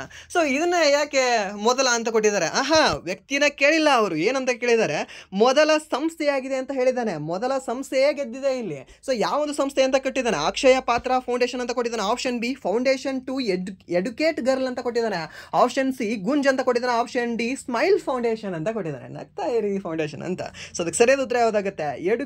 ಎಜುಕೇಟ್ ಗರ್ಲ್ಸ್ ಅಂತ ಆಗುತ್ತೆ. ಫೌಂಡೇಶನ್ ಟು ಎಜುಕೇಟ್ ಗರ್ಲ್ಸ್ ಅನ್ನುವ ಒಂದು ಸಂಸ್ಥೆ ಏನಿದೆ ಅಲ್ವಾ, ಸೊ ಈ ಸಂಸ್ಥೆ ಪ್ರಾರಂಭವಾಗಿರೋದು 2007ರಲ್ಲಿ. ಈ ಒಂದು ಸಂಸ್ಥೆ ರಾಮನ್ ಮ್ಯಾಗಸೆ ಪ್ರಶಸ್ತಿಯನ್ನು ಗೆದ್ದಿರತಕ್ಕಂತಹ ನಮ್ಮ ಭಾರತದ ಮೊದಲ ಸಂಸ್ಥೆಯಾಗಿ ಹೊರಹೊಮ್ಮಿದೆ. ಸೊ ಇದರ ಸ್ಥಾಪನೆ ಆಗಿರೋದು ಕೇಳ್ಬೋದು 2007. ಹಾಗೆ ಸಂಸ್ಥೆ ಅಂತ ಕೇಳೋದಕ್ಕೆ ಇದೇ ಒಂದೇ ಒಂದು ಸಂಸ್ಥೆಯಾಗಿದೆ. ಸರಿ, ಇದು ಕೂಡ ನಿಮ್ಗೆ ಗೊತ್ತಿರಲಿ. ಸೊ ಇದು ರಾಜಸ್ಥಾನದ ಮೂಲದ ಒಬ್ಬರು ಮಹಿಳೆ ಇದನ್ನು ಪ್ರಾರಂಭವನ್ನು ಮಾಡಿದ್ದಾರೆ. ಆ್ಯಂಡ್ ದೆನ್ ನೆಕ್ಸ್ಟ್ ಪ್ರಶ್ನೆ, ಇತ್ತೀಚೆಗೆ ಬಿಡುಗಡೆಯಾದ ರಾಷ್ಟ್ರೀಯ ವಾರ್ಷಿಕ ವರದಿ ಮತ್ತು ಮಹಿಳಾ ಸುರಕ್ಷತೆ ಸೂಚ್ಯಂಕ ನಾರಿ 2025ರ ಪ್ರಕಾರದಲ್ಲಿ ಭಾರತದಲ್ಲಿ ಮಹಿಳೆಯರಿಗೆ ಅತ್ಯಂತ ಸುರಕ್ಷಿತ ನಗರ ಯಾವುದು ಅಂತ. ನಾರಿ ವರದಿಯ ಪ್ರಕಾರ ಅತ್ಯಂತ ಸುರಕ್ಷಿತ ನಗರ ಯಾವುದ್ರಿ? ಬೆಂಗಳೂರಾ? ಬೆಂಗಳೂರು ಸೇಫೇ ಇಲ್ಲ. ಸೊ ಇದನ್ನು ನೀವು ಫಸ್ಟ್ ಎಲಿಮಿನೇಟ್ ಮಾಡ್ಬೋದು ಬೆಂಗಳೂರು ಅಂತ ಏನಾದರೂ ಇದ್ದರೆ. ಓಕೆ, ಸೊ ಇದನ್ನು ತೆಗೆದುಬಿಡಿ. Option B Kohima, option C Indore, option D Visakhapatnam ಅಂತ ಇದೆ. ಸೊ ಹಾಗಾದರೆ ಇದಕ್ಕೆ ಸರಿಯಾದ ಉತ್ತರ ಯಾವುದಾಗುತ್ತೆ ಅಂತ ಹೇಳ್ಬೋದಾ? ಹೇಳಿ ನೋಡೋಣ. ಸರಿ, ವಿಶಾಖಪಟ್ಟಣಮು, ಇಂದೋರು, ಕೊಹಿಮಾ. ಈ ನಾರ್ತ್ ಈಸ್ಟ್ ಸ್ಟೇಟ್ಗಳಿದಾವಲ್ವ, ಸ್ವಲ್ಪ ಸೆಕ್ಯೂರ್ ಇದಾವೆ. ಸೊ ಅಲ್ಲಿ ಹೋಗ್ಬೋದು ನೀವು. ಕೊಹಿಮಾ, ಸರಿನಾ? ಸೊ ಅದಕ್ಕೆ ಸರಿಯಾದ ಉತ್ತರ ಯಾವುದಾಗುತ್ತೆ ಅಂದರೆ ಕೊಹಿಮಾ ಅಂತ ಆಗುತ್ತೆ. ಮೀನ್ಸ್ ಈ ನಾರಿ ವರದಿಯಲ್ಲಿ ಭಾರತದಲ್ಲಿ ಮಹಿಳೆಯರಿಗೆ ಅತ್ಯಂತ ಸುರಕ್ಷಿತ ನಗರ ಯಾವುದು ಅಂತ ಕೇಳಿದ್ರೆ ಕೊಹಿಮಾ ಅಂತ ಹೇಳ್ತೀವಿ. ಸರ್ ಹಾಗಾದರೆ ಪುರುಷರಿಗಿನ್ನೂ ಅಂತ ಹಾಗೆ ಯಾವುದು ಕೂಡ ವರದಿಯೂ ಇಲ್ಲ, ಪುರುಷರಿಗೆ ಯಾವುದು ಸುರಕ್ಷಿತ ನಗರವೂ ಇಲ್ಲ. ಮೇ ಬಿ ಅಮೆಜಾನ್ ಫಾರೆಸ್ಟ್ ಇರ್ಬೋದು ನಮಗೆ. ಓಕೆ, ಆ್ಯಂಡ್ ನೆಕ್ಸ್ಟ್ ಪ್ರಶ್ನೆ ಏನಿದೆ ಅಂತ ನೋಡಿದ್ರೆ 2026ರ ಬ್ಯಾಡ್ಮಿಂಟನ್ ವಿಶ್ವ ಚಾಂಪಿಯನ್ಶಿಪ್ಪನ್ನು ಯಾವ ದೇಶ ಆಯೋಜಿಸಲಿದೆ? ಇದನ್ನು ಕೇಳ್ತಾನೆ ನಿಮಗೆ. ಸರಿನಾ? ಇದು ಫಿಕ್ಸ್ ಕ್ವಶನ್. ನಿಮಗೆ ಯಾವುದಾದ್ರೂ ಒಂದು ಶಿಫ್ಟಲ್ಲಿ ಬಂದೇ ಬರುತ್ತೆ ಇದು. ಯಾಕೆಂದರೆ ನಮ್ಮ ಭಾರತದಲ್ಲಿ ಬ್ಯಾಡ್ಮಿಂಟನ್ ವಿಶ್ವ ಚಾಂಪಿಯನ್ಶಿಪ್ ಆಯೋಜನೆ ಮಾಡಲಾಗಿದೆ ಅಲ್ವಾ. ಸೊ ಇದು ಸ್ವಲ್ಪ ಇಂಪಾರ್ಟೆಂಟ್ ಆಗುತ್ತೆ. ಲೈಕ್ ಖೋ ಫಸ್ಟ್ ಎಡಿಷನ್ ನಮ್ಮ ಭಾರತದಲ್ಲಿ ಮಾಡಲಾಯಿತು, ಲೈಕ್ ಅಲ್ಲಿ ನವದೆಹಲಿಯಲ್ಲಿ. ಸರಿನಾ? ನವದೆಹಲಿಯ ಒಂದು ಕ್ಲೋಸ್ ಸ್ಟೇಡಿಯಮಲ್ಲಿ, ಮೀನ್ಸ್ ಇಂಡೋರ್ ಸ್ಟೇಡಿಯಮಲ್ಲಿ. ಸೊ ಇದನ್ನು ಕೂಡ ನಿಮಗೆ ಕೇಳ್ತಾನೆ, ಯಾಕಂದರೆ ಅದನ್ನು ಕೂಡ ಕೇಳಿದ, ಇದನ್ನು ಕೂಡ ಪ್ರಶ್ನೆ ಕೇಳ್ತಾನೆ ನಿಮಗೆ. ಇದು ಎಲ್ಲಿ ನಡೆಸ್ತಾರೆ ಅಂತ ನೋಡಿದ್ರೆ ನವದೆಹಲಿಯಲ್ಲಿ ನಡೆಸ್ತಾರೆ ಇದನ್ನು. ಸರಿನಾ? ಯಾವುದು 2026ರ ಬ್ಯಾಡ್ಮಿಂಟನ್ ವಿಶ್ವ ಚಾಂಪಿಯನ್ಶಿಪ್ಪನ್ನು ಯಾವ ದೇಶ ಆಯೋಜಿಸ್ತದೆ ಅಂತ ಕೇಳಿದ್ರೆ, ಯಾವ ದೇಶ ಹೋಸ್ಟ್ ಮಾಡ್ತದೆ ಅಂತ ಕೇಳಿದ್ರೆ ನವದೆಹಲಿ, ಮೀನ್ಸ್ ನಮ್ಮ ಭಾರತ ದೇಶ ಹೋಸ್ಟ್ ಮಾಡ್ತಾ ಇದೆ ಯಾವುದನ್ನು? ಬ್ಯಾಡ್ಮಿಂಟನ್ ವಿಶ್ವ ಚಾಂಪಿಯನ್ಶಿಪ್ಪನ್ನು. ಆ್ಯಂಡ್ ನೆಕ್ಸ್ಟ್ ಪ್ರಶ್ನೆ, 14ನೇ ಪ್ರಶ್ನೆ ನೋಡೋದಾದರೆ 2025ರ ಪುರುಷರ ಹಾಕಿ ಏಷ್ಯಾ ಕಪ್ನಲ್ಲಿ ಭಾರತ ಯಾವ ತಂಡವನ್ನು ಸೋಲಿಸಿತ್ತು ಅಂತ ಕೇಳಿದ್ದಾನೆ. ಇದನ್ನು ನಿಮಗೆ ಟೆಲಿಗ್ರಾಮ್ ಗ್ರೂಪಲ್ಲಿ ಕೂಡ ಹಾಕಿದೆ. ಆ್ಯಂಡ್ ದೆನ್ ಮೋಸ್ಟ್ ಇಂಪಾರ್ಟೆಂಟ್ ಅಂತ ಕೂಡ ನಿಮಗೆ ಹೇಳಿದ್ದೆ ಅಲ್ವಾ? ಯಾವ ತಂಡ ಅಂತ ಹೇಳ್ಬೋದಾ? Option A Dakshina Korea, option B Japan, option C China, option D Malaysia. Okay, so ಅದಕ್ಕೆ ಸರಿಯಾದ ಉತ್ತರ ಯಾವುದಾಗುತ್ತೆ ಅಂತ ನೋಡೋದಾದ್ರೆ ದಕ್ಷಿಣ ಕೊರಿಯಾ ಅಂತ ಹೇಳ್ತೀವಿ. ಸರಿನಾ? ನಾರ್ತ್ ಕೊರಿಯಾ ಅಲ್ಲ. ನಾರ್ತ್ ಕೊರಿಯಾದವರು ಅವ್ರು ಗನ್ನು ಬಾಂಬು ಅದರಿಂದ ಅಲ್ಲಿ ಫೇಮಸ್ ಇದ್ದಾರೆ. ಬಟ್ ಇವರು ಹಾಕಿಯಲ್ಲಿ ಫೇಮಸ್ ಇರೋರು ಯಾರು ಅಂತಂದರೆ ದಕ್ಷಿಣ ಕೊರಿಯಾ ಅಂತ ಹೇಳ್ತೀವಿ. ಈ ದಕ್ಷಿಣ ಕೊರಿಯಾವನ್ನು ನಾವೇನು ಮಾಡ್ತೀವಿ? ಸೋಲಿಸ್ತೀವಿ. ಯಾರು ಸೋಲ್ಸೋಕ್ಕೆ ಅತಿ ಹೆಚ್ಚು ಪ್ರಮುಖವಾಗಿರ್ತಕ್ಕಂಥ ಪಾತ್ರವನ್ನು ವಹಿಸಿದ್ರು ಈ ಒಂದು ಮ್ಯಾಚಲ್ಲಿ? ಯಾವುದರಲ್ಲಿ? ಹಾಕಿ ಏಷ್ಯಾ ಕಪ್ನಲ್ಲಿ ಯಾರು ಪ್ರಮುಖ ಪಾತ್ರವನ್ನು ವಹಿಸಿರ್ತಕ್ಕಂಥ ವ್ಯಕ್ತಿ ಆಗಿದ್ದಾರೆ? ದಿಲ್ಪ್ರೀತ್ ಸಿಂಗ್ ಅಂತ ಹೇಳ್ತೀವಿ. ಸರಿನಾ? ದಿಲ್ಪ್ರೀತ್ ಸಿಂಗ್ ಅವರು ನಮ್ಮ ದಿಲ್ಲನ್ನು ಗೆದ್ಬಿಟ್ರು ಅವತ್ತು. ಸರಿನಾ? ಇವರು ಗೆದ್ಬಿಟ್ಟಿದ್ದಾರೆ. ಇವಾಗ 2026ರ ಹಾಕಿ ವರ್ಲ್ಡ್ ಕಪ್ಗೂ ಕೂಡ ನಾವು ಭಾರತವು ಅರ್ಹತೆಯಾಗಿದೆ ಇದೇ ಒಂದು ಗೆಲ್ಲುವುದ ಮೂಲಕ. ಇದು ಕೂಡ ನಿಮಗೆ ಗೊತ್ತಿರಲಿ.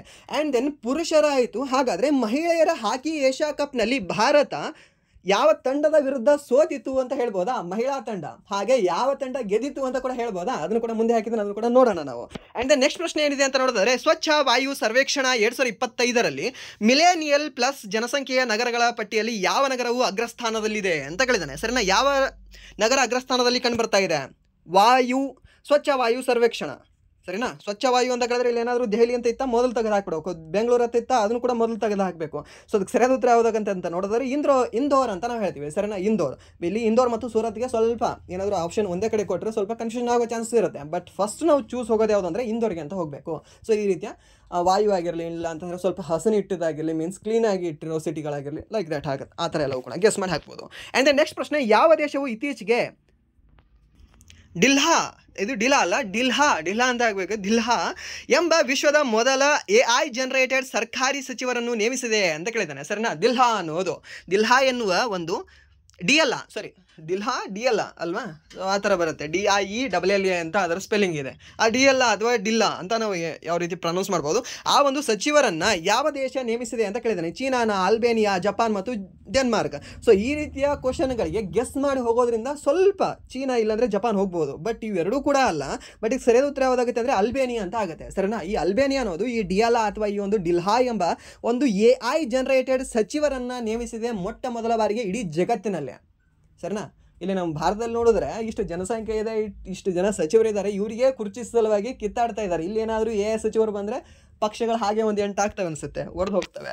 ಆ್ಯಂಡ್ ನೆಕ್ಸ್ಟ್ ಪ್ರಶ್ನೆ, ಸೆಪ್ಟೆಂಬರ್ 22, 2025 ಜಾರಿಗೆ ಬರುವ ಹೊಸ GST 2.0 ರಚನೆಯ ಅಡಿಯಲ್ಲಿ ಯಾವ GST ಸ್ಲ್ಯಾಬ್ಗಳನ್ನು ಪರಿಷ್ಕರಿಸಲಾಗಿದೆ ಅಂತ ಕೇಳಿದ್ದಾನೆ, ಸರಿನಾ? ಯಾವುದನ್ನು ಪರಿಷ್ಕರಿಸಲಾಗಿದೆ ಮೀನ್ಸ್ ನೂತನ GST ಎಷ್ಟು ಪರ್ಸೆಂಟೇಜ್ ಇದ್ದಾವೆ? 5, 12, 18, 28. ಸೊ ಇದು ಹಳೇದಿತ್ತಾ? ಓಕೆ. ಬಟ್ ಇಲ್ಲಿ ಸಚಿವ ಮೀನ್ಸ್ ನೂತನವಾಗಿರ್ತಕ್ಕಂಥ ಒಂದು ಸ್ಲ್ಯಾಬ್ ಯಾವುದು ಅಂತ ನೋಡಿದ್ರೆ 5%, 18% ಆ್ಯಂಡ್ 40% ಅಂತ ಹೇಳ್ತೀವಿ, ಸರಿನಾ? 40%. ಈ 40%ಗಿಂತ ಜಾಸ್ತಿ GSTನ ಹಾಕ್ಬೋದಾ, ಹಾಕಬಾರ್ದಾ, ಅಥವಾ ಹಾಕೋಕ್ಕೆ ಚಾನ್ಸ್ ಇದೆಯಾ? ಈ ಒಂದು GST ಕಾಯ್ದೆ ಏನು ಬರುತ್ತಲ್ವ 2017ರಲ್ಲಿ, ಅದರ ಪ್ರಕಾರ 40%ಗಿಂತ ಜಾಸ್ತಿ GST ಹಾಕೋಕ್ಕೆ ಅನುವು ಮಾಡಿ ಕೊಡ್ತದಾ ಅಥವಾ ಕೊಡಲ್ವಾ ಅಂತ? ಕೊಡಲ್ಲ. 40% ಮ್ಯಾಕ್ಸಿಮಮ್ ನಾವು GST ಹಾಕಬೇಕಾಗಿರೋದು. ನಾವಂತಲ್ಲ, ಗೌರ್ಮೆಂಟ್ ಅವರು ನಮ್ಮ ಮೇಲೆ ಹಾಕೋದು, ಯಾವುದೇ ಒಂದು ಪದಾರ್ಥ ಮೇಲೆ ಆಗಿರಲಿ, ಯಾವುದೋ ಒಂದು ವಸ್ತುವಿನ ಮೇಲೆ ಆಗಲಿ, ಎಷ್ಟು ಪರ್ಸೆಂಟೇಜ್ ಅವ್ರು ಮ್ಯಾಕ್ಸಿಮಮ್ ಹಾಕಬೇಕು ಅಂದರೆ 40% ಹಾಕಬೇಕು. ಸೊ ಇವಾಗ ಪ್ರಸ್ತುತ ಎಷ್ಟು ಸ್ಲ್ಯಾಬ್ಗಳಿದ್ದಾವೆ GST ಸ್ಲ್ಯಾಬ್ಗಳು ಅಂದರೆ 3 ಸ್ಲ್ಯಾಬ್ಗಳಿದ್ದಾವೆ. ಲೈಕ್ ಒಂದು 5%, ಆಮೇಲೆ 18% ಆ್ಯಂಡ್ ದೆನ್ 40% ಅಂತ ಆಗಿದೆ. ಆ್ಯಂಡ್ ದೆನ್ ಎಲ್ಲದರ ಬಗ್ಗೆ ಸ್ವಲ್ಪ ಸಂಪೂರ್ಣವಾಗಿರ್ತಕ್ಕಂಥ ಮಾಹಿತಿಯನ್ನು ಕೂಡ ಕೊಟ್ಟಿದ್ದೀನಿ. ಇದನ್ನು ಸ್ವಲ್ಪ ನೀವು ಪಾಸ್ ಮಾಡ್ಕೊಂಡು ನೋಡ್ಕೊಳ್ಳಿ. ಲೈಕ್ ರಿವೈಸ್ಡ್ GST ಸ್ಲ್ಯಾಬ್ಸ್ 5%ಅಲ್ಲಿ ಏನೇನಿದೆ, ಮೆರಿಟ್ ರೇಟ್ ಅಂತ ಇದೆ, means lived and essential goods and services, ಅವು ಏನೇನಿದಾವ ನಮಗೆ ಎಸೆನ್ಷಿಯಲ್ ಯಾವ್ದು ಬೇಕೋ ಅದರ ಮೇಲೆ 5% ಹಾಕಿರ್ತಾರೆ. ಆ್ಯಂಡ್ ದೆನ್ 18% ಸ್ಟ್ಯಾಂಡರ್ಡ್ ಲೈಫ್ನ ಯಾರು ಲೀಡ್ ಮಾಡ್ತಿರ್ತಾರಲ್ವ, ನೀವು ಸ್ಟ್ಯಾಂಡರ್ಡ್ ಆಗಿ ನಮ್ಗೆ ಏನೇನು ಬೇಕು ಅಂತ ಆ ಎಲ್ಲ ಪದಾರ್ಥಗಳ ಮೇಲೆ, ಆ ಎಲ್ಲ ವಸ್ತುಗಳ ಮೇಲೆ 18% GST ಇದೆ. ಆ್ಯಂಡ್ ದೆನ್ ಲಕ್ಸುರಿ ಏನೇನಿದಾವಲ್ವ ಐಟಮ್ಸ್ಗಳು, ಅವೆಲ್ಲದರ ಮೇಲೂ ಕೂಡ 40% GST ಇದೆ. ಆ್ಯಂಡ್ ದೆನ್ ಬೇಸಿಕ್ ಫುಡ್ ಏನೇನು ಬೇಕಲ್ವ ಅದ್ರ ಮೇಲೆ ನಿಲ್ಲಿದೆ, ಲೈಕ್ 0% ಇದೆ. ಸೊ ಏನೂ ಕೂಡ ಇಲ್ಲ ಅಲ್ಲಿ. ಆ್ಯಂಡ್ ದೆನ್ 12% ಮತ್ತು 28% ಏನಿದೆ ಅಲ್ವಾ, ಇದನ್ನು ಅಬಾಲಿಷ್ ಮಾಡಿದ್ದಾರೆ. ಇದನ್ನು ಕೇಳ್ತಾನೆ ನಿಮಗೆ 12 ಮತ್ತು 28 ಆಪ್ಷನ್ ಕೊಡ್ಬೋದು ನಿಮಗೆ. 5, 12, 18 ಇಲ್ಲಾಂದರೆ ಎಷ್ಟು 22, ಲೈಕ್ ಇಲ್ಲಾಂದರೆ ಬೇರೆ ಯಾವುದಾದ್ರೂ ಕೊಡ್ಬೋದು. ಸೊ ಆ ರೀತಿ ಕೊಟ್ಟು ಇದರಲ್ಲಿ ಯಾವುದನ್ನು ಅಬಾಲಿಷ್ ಮಾಡಲಾಗಿದೆ GST ಅಂತ ಕೇಳ್ಬೋದು ನಿಮಗೆ, ಸರಿನಾ? GST slab. ಸೊ ಅವ್ನು ಹೇಳಬೇಕಾಗುತ್ತೆ 12 ಮತ್ತು 28 ಅಂತ. ಆ್ಯಂಡ್ ದೆನ್ ನೆಕ್ಸ್ಟ್ ಪ್ರಶ್ನೆ, 18ನೇ ಪ್ರಶ್ನೆ, 2025 ಸಂಯೋಜಿತ ಕಮಾಂಡರ್ಗಳ ಸಮ್ಮೇಳನದ ವಿಶೇಷವೇನು ಮೀನ್ಸ್ ವಿಷಯವೇನು ಅಂತ ಕೇಳಿದ್ದಾನೆ, ಸರಿನಾ? ಸೊ ಅದಕ್ಕೆ ಸರಿಯಾದ ಉತ್ತರ ಯಾವುದಾಗುತ್ತೆ ಅಂತ ಹೇಳ್ಬೋದಾ? ಯಾವುದಾಗುತ್ತೆ? ಆಪ್ಷನ್ ಸಿ, ಸುಧಾರಣೆಗಳ ವರ್ಷ ಭವಿಷ್ಯಕ್ಕಾಗಿ ಪರಿವರ್ತನೆ ಅಂತ ಹೇಳ್ತೀವಿ, ಸರಿನಾ? ಯಾವುದು? ಸುಧಾರಣೆಗಳ ವರ್ಷ ಭವಿಷ್ಯಕ್ಕಾಗಿ ಪರಿವರ್ತನೆ ಅನ್ನೋದು ಈ ಕಮಾಂಡರ್ ಸಮ್ಮೇಳನದ ವಿಷಯವಾಗಿದೆ. ಆ್ಯಂಡ್ ದೆನ್ ನೆಕ್ಸ್ಟ್ ಪ್ರಶ್ನೆ, 19ನೇ ಪ್ರಶ್ನೆ, ಭಾರತ US ಜಂಟಿ ಮಿಲಿಟರಿ ವ್ಯಾಯಾಮದ 21ನೇ ಆವೃತ್ತಿ ಯುದ್ಧಾಭ್ಯಾಸ 2025 ಎಲ್ಲಿ ನಡೆಯಿತು ಅಂತ ಕೇಳಿದ್ದಾನೆ. ಸೊ ಆಪ್ಷನ್ ಏನು ಕೊಟ್ಟಿದ್ದಾನೆ? Option A Alaska, option B Rajasthan, option C Uttarakhand, option D Washington ಅಂತ ಕೊಟ್ಟಿದ್ದಾನೆ. ಸೊ ಅದಕ್ಕೆ ಸರಿಯಾದ ಉತ್ತರ ಯಾವುದಾಗುತ್ತೆ? ಆಪ್ಷನ್ ಎ ಅಲಾಸ್ಕಾದಲ್ಲಿ ನಡೆದಿದೆ. ಅಲಾಸ್ಕಾ ಎಲ್ಲಿದೆ? ಈ ರಷ್ಯಾದ ಪಕ್ಕದಲ್ಲೇ ಕಂಡು ಬರುತ್ತೆ, ಸರಿನಾ? ಈ ಮತ್ತು ಅಲಾಸ್ಕಾವನ್ನು ಹಾಗೆ ರಷ್ಯಾವನ್ನು ಬೇರ್ಪಡಿಸುವ ಒಂದು ಜಲಸಂಧಿ ಯಾವುದು ಅಂತ ಕೇಳ್ತಾನೆ. ಬೇರಿಂಗ್ ಜಲಸಂಧಿ. ಯಾವುದು? ಬೇರಿಂಗ್ ಜಲಸಂಧಿ ಅಂತ ಹೇಳ್ತೀವಿ, ಸರಿನಾ? ಈ ಬೇರಿಂಗ್ ಜಲಸಂಧಿ ಅನ್ನೋದು ಈ ನಮ್ಮ ಏಷ್ಯಾ ಮತ್ತು ಉತ್ತರ ಅಮೆರಿಕವನ್ನು ಬೇರ್ಪಡಿಸ್ತದೆ. ಹಾಗೆ ಈ ಒಂದು ರಷ್ಯಾ ಮತ್ತು ಅಲಾಸ್ಕಾವನ್ನು ಕೂಡ ಬೇರ್ಪಡಿಸ್ತಕ್ಕಂಥ ಒಂದು ಜಲಸಂಧಿ ಯಾವುದು ಅಂದರೆ ಬೇರಿಂಗ್ ಜಲಸಂಧಿ ಅಂತ ಹೇಳ್ತೀವಿ. ಇದನ್ನು ಕೂಡ ನೀವು ಸ್ಟ್ಯಾಟಿಕಲ್ಲಿ ನೆನ್ಪಿಟ್ಕೊಳ್ಳಿ. ಆ್ಯಂಡ್ ದೆನ್ ನೆಕ್ಸ್ಟ್ ಪ್ರಶ್ನೆ, ಅನುತಿನ್ ಚರ್ಣವಿರುಕುಲ್ ಅವರನ್ನು ಯಾವ ದೇಶದ ಪ್ರಧಾನಿಯಾಗಿ ನೇಮಿಸಲಾಗಿದೆ ಅಂತ ಕೇಳಿದಾನೆ. ಯಾರು? ಅನುತಿನ್ ಚರ್ಣವಿರುಕುಲ್ ಅವರು. ಆಪ್ಷನ್ ಎ ಕೊಟ್ಟಿದ್ದಾನೆ ಮಲೇಷ್ಯಾ, ಆಪ್ಷನ್ ಬಿ ಜಪಾನ್ ಅಂತ ಕೊಟ್ಟಿದ್ದಾನೆ, option C Thailand, option D Singapore ಅಂತ ಕೊಟ್ಟಿದ್ದಾನೆ. ಸರ್ ಇಲ್ಲಿ ಆಪ್ಷನ್ ಸಿ ಥೈಲ್ಯಾಂಡ್ ಅಂತ ನಾನು ಹೇಳ್ತೀನಿ. ಸರ್ ಇಲ್ಲ ಸರ್, ಶಿವನೇತ್ರ ಅಂತ ಓದಿದ್ದೀವಲ್ವಾ, ನೀವೇ ಹೇಳಿದಿರಾ ಒಂದ್ಸರಿ, ಶಿವನೇತ್ರ, ಪೆಂಟಾಗೋನ ಶಿವನೇತ್ರ ಅಂತ ಅವ್ರ ಹೆಸರು, ಆ ಮಹಿಳೆ ಹೆಸರು, ಸರಿನಾ? ಸೊ ಅವ್ರು ಏನು ಮಾಡ್ತಾರೆ, ಕಾಲಲ್ಲಿ ಮಾತಾಡ್ತಾರೆ ಮತ್ತೊಂದು ದೇಶದ ಸಚಿವರ ಜೊತೆ. ಓಕೆ, ಕಾಂಬೋಡಿಯಾ ದೇಶದ ಸಚಿವರು ಅನ್ಸುತ್ತೆ, ಐ ಥಿಂಕ್ ಕಾಂಬೋಡಿಯಾ ದೇಶದ ಸಚಿವರ ಜೊತೆ 20-25 ನಿಮಿಷ ಕಾಲಲ್ಲಿ ಮಾತಾಡ್ತಾರೆ. ಆ ಒಂದು ಕಾಲ್ ರೆಕಾರ್ಡ್ ಏನಿದೆ ಅಲ್ವಾ, ವೈರಲ್ ಆಗಿಬಿಡುತ್ತೆ.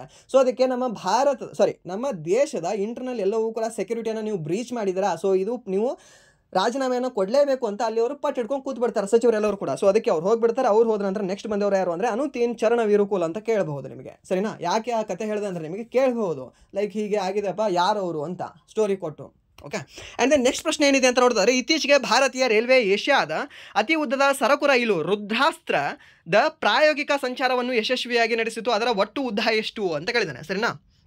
ರುದ್ರಾಸ್ತ್ರ, ಇದನ್ನೇ ಹೆಸರು ನೆನಪಿಟ್ಕೊಳ್ಳಿ ನೀವು. ರುದ್ರಾಸ್ತ್ರ ಯಾವುದಿದೆ? ಇದು ಏಷ್ಯಾದ ಅತಿ ಉದ್ದದ ಸರಕು ರೈಲಾಗಿದೆ. ಯಾವುದು? ರುದ್ರಾಸ್ತ್ರ ಅನ್ನೋದು. ಸೊ ಇದು ಎಷ್ಟು ಕಿಲೋಮೀಟರ್ ಸಂಚಾರವನ್ನು ಯಶಸ್ವಿಯಾಗಿ ಪೂರ್ಣಗೊಳಿಸಿತು? 4.5 ಕಿಲೋಮೀಟರ್, ಸಾರಿ 4.5 ಕಿಲೋಮೀಟರ್ ಇದು ಅಲ್ಲ, ಅದ್ರ ಉದ್ದನೇ ಎಷ್ಟಿದೆ ಅಂದರೆ 4.5 ಕಿಲೋಮೀಟರ್ ಇದೆ. ಯಾವುದ್ರದ್ದು?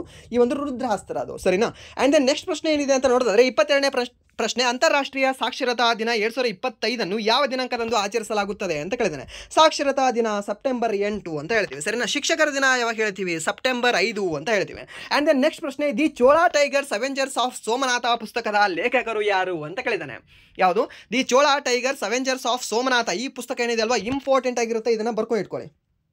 ಸರ್ ಇಷ್ಟೊತ್ತು ಹೇಳಿದ್ದು ಇಂಪಾರ್ಟೆಂಟ್ ಇಲ್ವಾ? ಇಲ್ಲ, ಇಂಪಾರ್ಟೆಂಟ್ ಇದೆ, ಬಟ್ ಈ ಬುಕ್ ವೈಸ್ ಹೇಳೋದಾದರೆ ಇದು ಇಂಪಾರ್ಟೆಂಟ್ ಇದೆ, ಸರಿನಾ?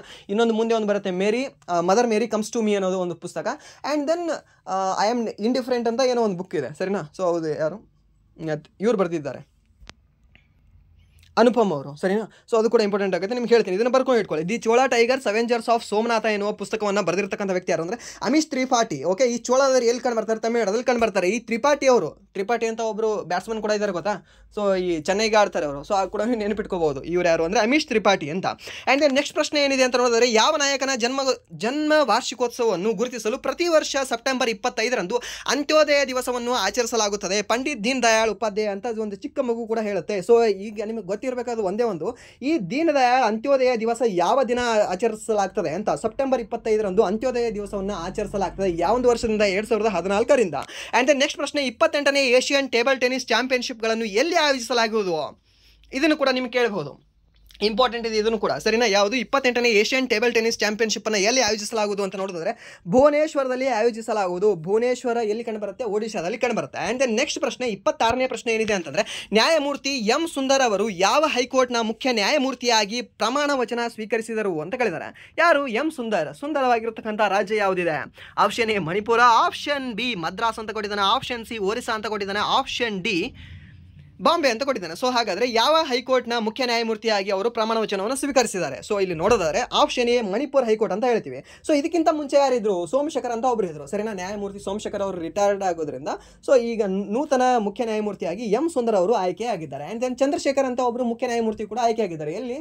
ಈ ನಮ್ಮ ಬಾಂಬೆ ಹೈಕೋರ್ಟ್ಗೆ, ಸರಿನಾ? ಅದು ಕೂಡ ನಿಮಗೆ ಗೊತ್ತಿರೋದು ಕೂಡ ಮುಂದೆ ಕ್ವಶನ್ ಇದೆ. ಆ್ಯಂಡ್ ದೆನ್ ನೆಕ್ಸ್ಟ್ ಪ್ರಶ್ನೆ, ಭಾರತದ ಮೊದಲ ಹೊಸ ಸಾಗರೋತ್ತರ ಉಪಗ್ರಹ ಟ್ರ್ಯಾಕಿಂಗ್ ಮತ್ತು ಸಂವಹನ ಕೇಂದ್ರವನ್ನು ಎಲ್ಲಿ ಸ್ಥಾಪಿಸಲಾಗುವುದು ಅಂತ ಕೇಳಿದ್ದಾನೆ. ಯಾವುದು? ಭಾರತದ ಮೊದಲ ಹೊಸ ಸಾಗರೋತ್ತರ ಉಪಗ್ರಹ ಟ್ರ್ಯಾಕಿಂಗ್ ಮತ್ತು ಸಂವಹನ ಕೇಂದ್ರವನ್ನು ಎಲ್ಲಿ ಸ್ಥಾಪಿಸಲಾಗುವುದು ಅಂತ.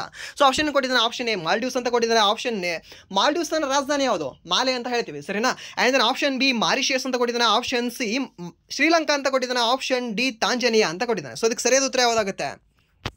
ಆಪ್ಷನ್ ಬಿ ಮಾರಿಷಿಯಸ್, ಸರಿನಾ? ಈ ಒಂದು ಭಾರತದ ಮೊದಲ ಹೊಸ ಸಾಗರೋತ್ತರ ಉಪಗ್ರಹ ಟ್ರ್ಯಾಕಿಂಗ್ ಮತ್ತು ಸಂವಹನ ಕೇಂದ್ರವನ್ನು ಈ ಒಂದು ಮಾರಿಷಿಯಸ್ನಲ್ಲಿ ಪ್ರಾರಂಭ ಮಾಡಲಾಗಿದೆ. ಇದು ಕೂಡ ಇಂಪಾರ್ಟೆಂಟ್ ಇದೆ, ನೆನ್ಪಿಟ್ಕೊಳ್ಳಿ. ಆ್ಯಂಡ್ ದೆನ್ 28ನೇ ಪ್ರಶ್ನೆ, BCCIನ ಹೊಸ ಅಧ್ಯಕ್ಷರಾಗಿ ಯಾರನ್ನು ನೇಮಿಸಲಾಗುವುದು ಅಂತ ಕೇಳಿದ್ದಾನೆ.